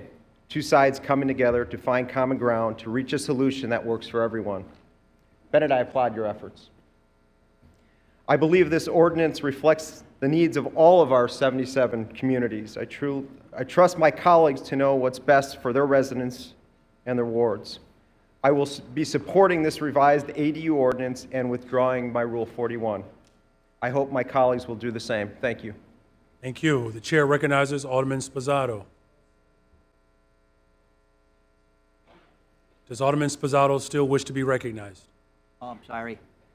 Thank you, Mr. President. I want to thank both my colleagues here. This is the way things should work. There was a huge difference between them. They worked it out to a point that everybody could agree, I would hope, or pretty close to that. So I thank both you guys for working together to resolve this. Thank you, Mr. President. Thank you, Alderman Sposato. Does anyone else wish to speak to this item? Seeing no other hands, the chair recognizes Alderman Lawson. Thank you, Mr. President. I will be brief. I think I have talked to all of you in this room, at least once, if not multiple times, about this ordinance. It's something I introduced on my first day as an alderman as a value statement, and what I can do to help with my colleagues bring balanced development to every neighborhood of the city. And I think in working last summer and this summer to hear the concerns of our colleagues, to craft something that is impactful but still represents the character and protects the fabrics of neighborhoods and lifts up labor is really, really important. I think we have an opportunity with apprenticeship to look at ways that we can include young people, learners, diverse contractors, small contractors in coach house construction. And I'm determined to make sure that we're connecting those qualified contractors with the homeowners, the property owners that want to build coach houses, because that's an asset that will benefit our city. A lot of the space we're using for this is existing built space. It's the upstairs attic, the basement, the upstairs office above a store, the back storeroom. This ordinance is a city-wide ordinance and a huge expansion. Every multi-unit district in this city is now ADU eligible. Every business and commercial zone in this city is ADU eligible. And we have extended our pilot in single-family zones to allow for that gentle density where it was not previously allowed. And so I look forward to working with my colleagues going forward in a way to identify those areas that we're going to include in the expanded new pilot. I want to thank everybody for their work on this. Like I said, I think this is something that is very impactful. It will bring hundreds of new units, hopefully a year, but in ways that you may not even notice in a neighborhood. I've also given my commitment to a lot of people that if you feel overrun over a certain time, we will fix it. I don't think you will. I think we have guardrails that are in place. We have the reporting that's in place so that we understand where we're being impactful. And then also thanks to Alderwoman Dowell, Chairwoman Dowell, we are going to look at ways to assist low and moderate income homeowners to add these values. This supports multi-generational living. It helps stabilize our neighborhoods, helps people pay their property taxes, pay their bills, keep grandma close or the kids closer. And I just really appreciate everyone's support on this. With that, Mayor, I would move for a roll call vote. Very well. There's a motion for the passage of this substitute item, and there's a request for a roll call vote. Members, please use your e-vote application as the clerk prepares the application at this time.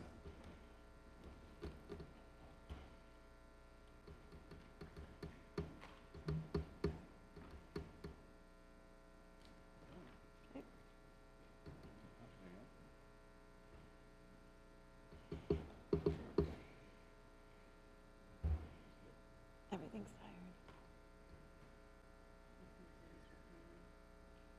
tired. It's coming.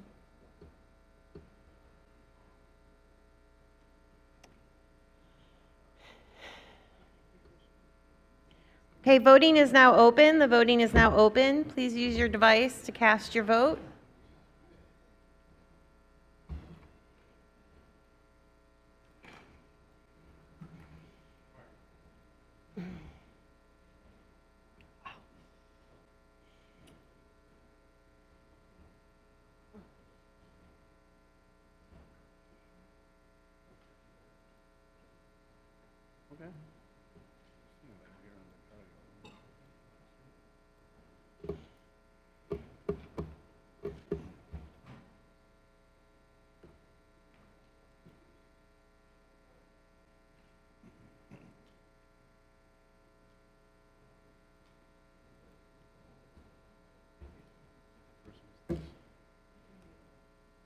We're almost there, guys.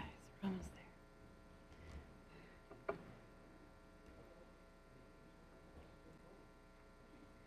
Okay, I will now call on those who have not yet cast their vote. Alderman Beal? Yep. Alderman Beal is a yes. Alderwoman Lee? Alderman Lee is a yes. Alderwoman Lee is a yes. Alderman Moore? Alderman Moore? Alderman O'Shea? Yes. Alderman O'Shea is a yes. Alderwoman Tabares? Yes. Alderwoman Tabares is a yes. Alderwoman Scott? Not present in chambers. Alderman Burnett? Yes. Alderman Burnett is a yes. Alderwoman Rodriguez Sanchez? Aye. Alderwoman Rodriguez Sanchez is a yes. Alderman Conway? Alderman Casada? 100% aye. Alderman Casada is a yes. Alderman Spizzato? Alderman Spizzato is a yes. Alderwoman Silverstein? Yes. Alderwoman Silverstein is a yes. Alderman Moore? Alderwoman Scott? Alderman Conway? Okay, voting is now closed. There are 46 yeas, 0 nays. This motion passes. All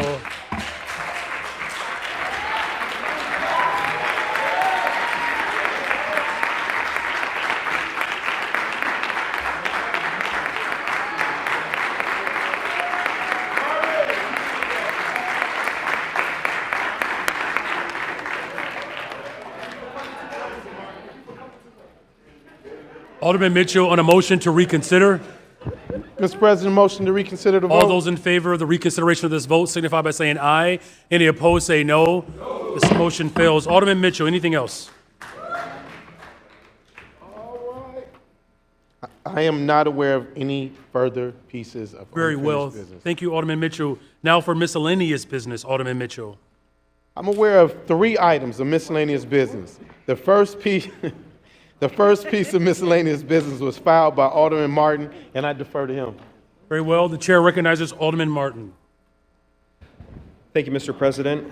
Good afternoon. Good afternoon. Colleagues, at the May 2025 City Council meeting, I introduced O2025-0017572, which concerns regulations involving security deposits and move-in fees. I am seeking to re-refer this item from the Committee on Committees and Rules to the Committee on Housing and Real Estate as I continue to meet with key stakeholders, both within and outside of city government, to revise this proposal. I move passage of this re-referral by the first most favorable roll call vote in the Committee on Finance and the associated unsuccessful motion to reconsider. Yeah, Alderman Mitchell, I'm sorry. Alderman Martin, the first thing we have to do is to discharge it. Oh, my apologies. okay. I move to discharge this item. Very well. All those in favor of the discharging of this particular item signify by saying aye. Any opposed, say nay. In the opinion of the chair, the ayes have it. Now, your motion. Now I move to re-refer this item from the Committee on Committees and Rules to the Committee on Housing and Real Estate. Very well. Does anyone wish to speak to the re-referral? I should have asked that first. All right, seeing no hands, there's a motion on the floor for the re-referral of this item. All those in favor signify by saying aye. Any opposed, say nay. In the opinion of the chair, the ayes have it. Thank you. Thank you very much. Are there other items? There's a second item. Alderman Mitchell. Piece of miscellaneous business was filed by Alderman Ramirez, and I defer to her. Chair recognizes Alderwoman Ramirez. Say it again. Okay, great. Well, I can only hope to follow the footsteps of the last two alders. First, I want to discharge the Rules Committee from further consideration of 02025-0016697 concerning the amendment of Municipal Code Chapter 2-31 at Title 17 regarding the environmental cumulative impacts of pollution on historically disadvantaged areas by a roll call vote. Very well. There's a motion to discharge this particular item, and there's a roll call request for the discharge. It's fine. Roll call is fine. Are you okay with a voice vote, or do you wish to roll call? Roll call, please. All right. Well, there's been a call for a roll call either way. All right. So the item for discharge. Does there anyone want to speak to this item before we vote on it? For this to discharge. Yep. All right. Okay. The chair recognizes Alderman Villegas. Mr. Chairman, thank you. My only comment is that now that my colleague has agreed to continue dialogue with those folks and those that have interest in this, I really appreciate that. And I think we can get to a spot where at the end of the day, we can get really a significant bill that deals with the issues that you're trying to deal with. So thank you for the willingness to continue dialogue. Very well. The chair recognizes Alderwoman Dow.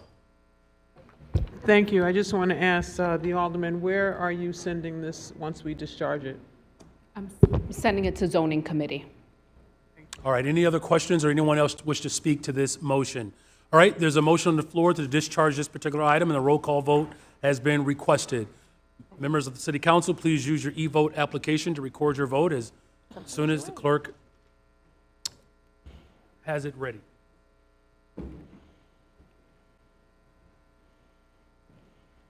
Voting is now open. The voting is now open.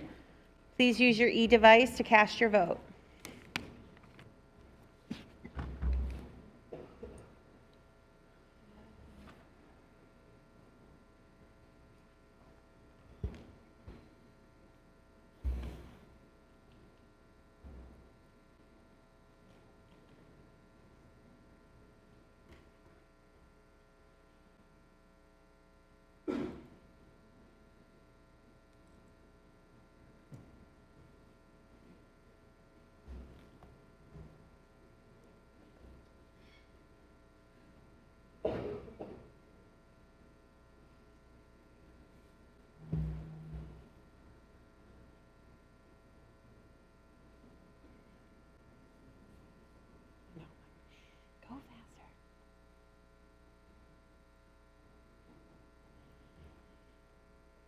Okay, I'll now call on those who have not yet cast their vote. Alderman Hopkins, not present in chambers. Alderwoman Lee. Yes. Alderwoman Lee is a yes. Alderman Moore.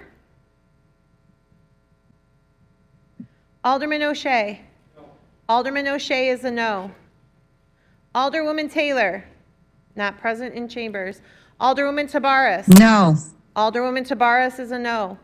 Alderwoman Scott, not present in chambers. Alderman Burnett. Alderman Burnett is a yes.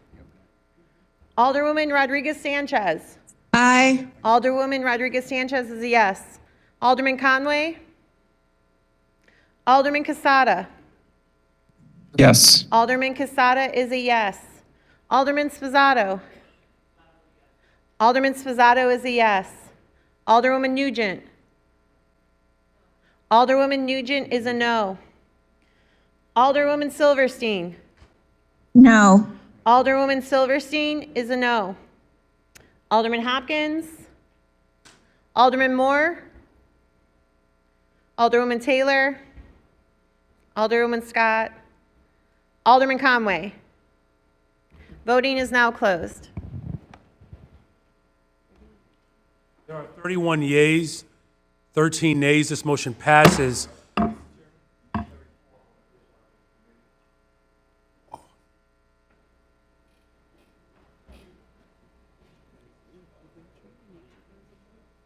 Yeah, you only need 26 votes for the discharge of a committee.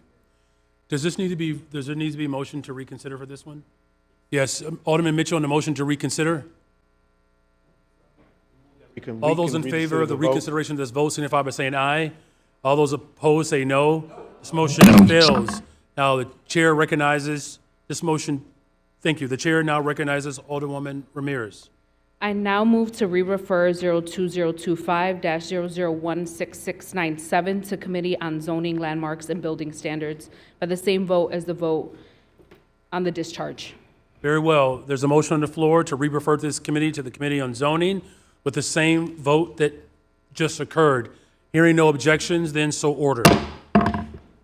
Thank you. Alderman Mitchell on our final item.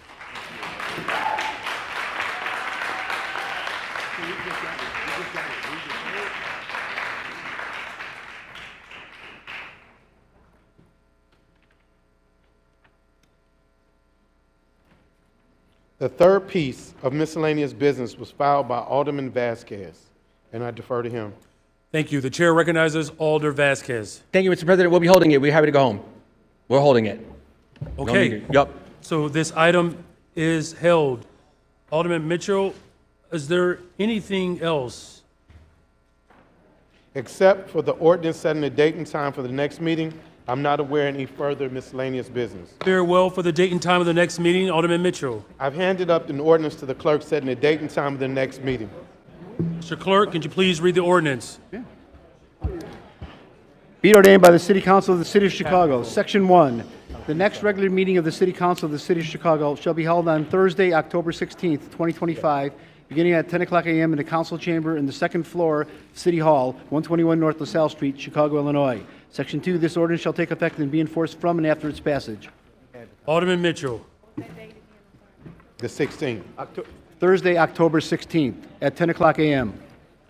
Mr. President, I move passage in the omnibus. Hearing no objections, so ordered. For the omnibus, Alderman Mitchell. I move that matters in the omnibus be passed by the first most favorable roll call vote by the Committee on Finance and the associated unsuccessful motion to reconsider. Hearing no objections, so ordered. Alderman Mitchell on the motion to adjourn. There being no further business before this body, I move that we adjourn. Hearing no objections, so ordered. The meeting is adjourned. Thank you all.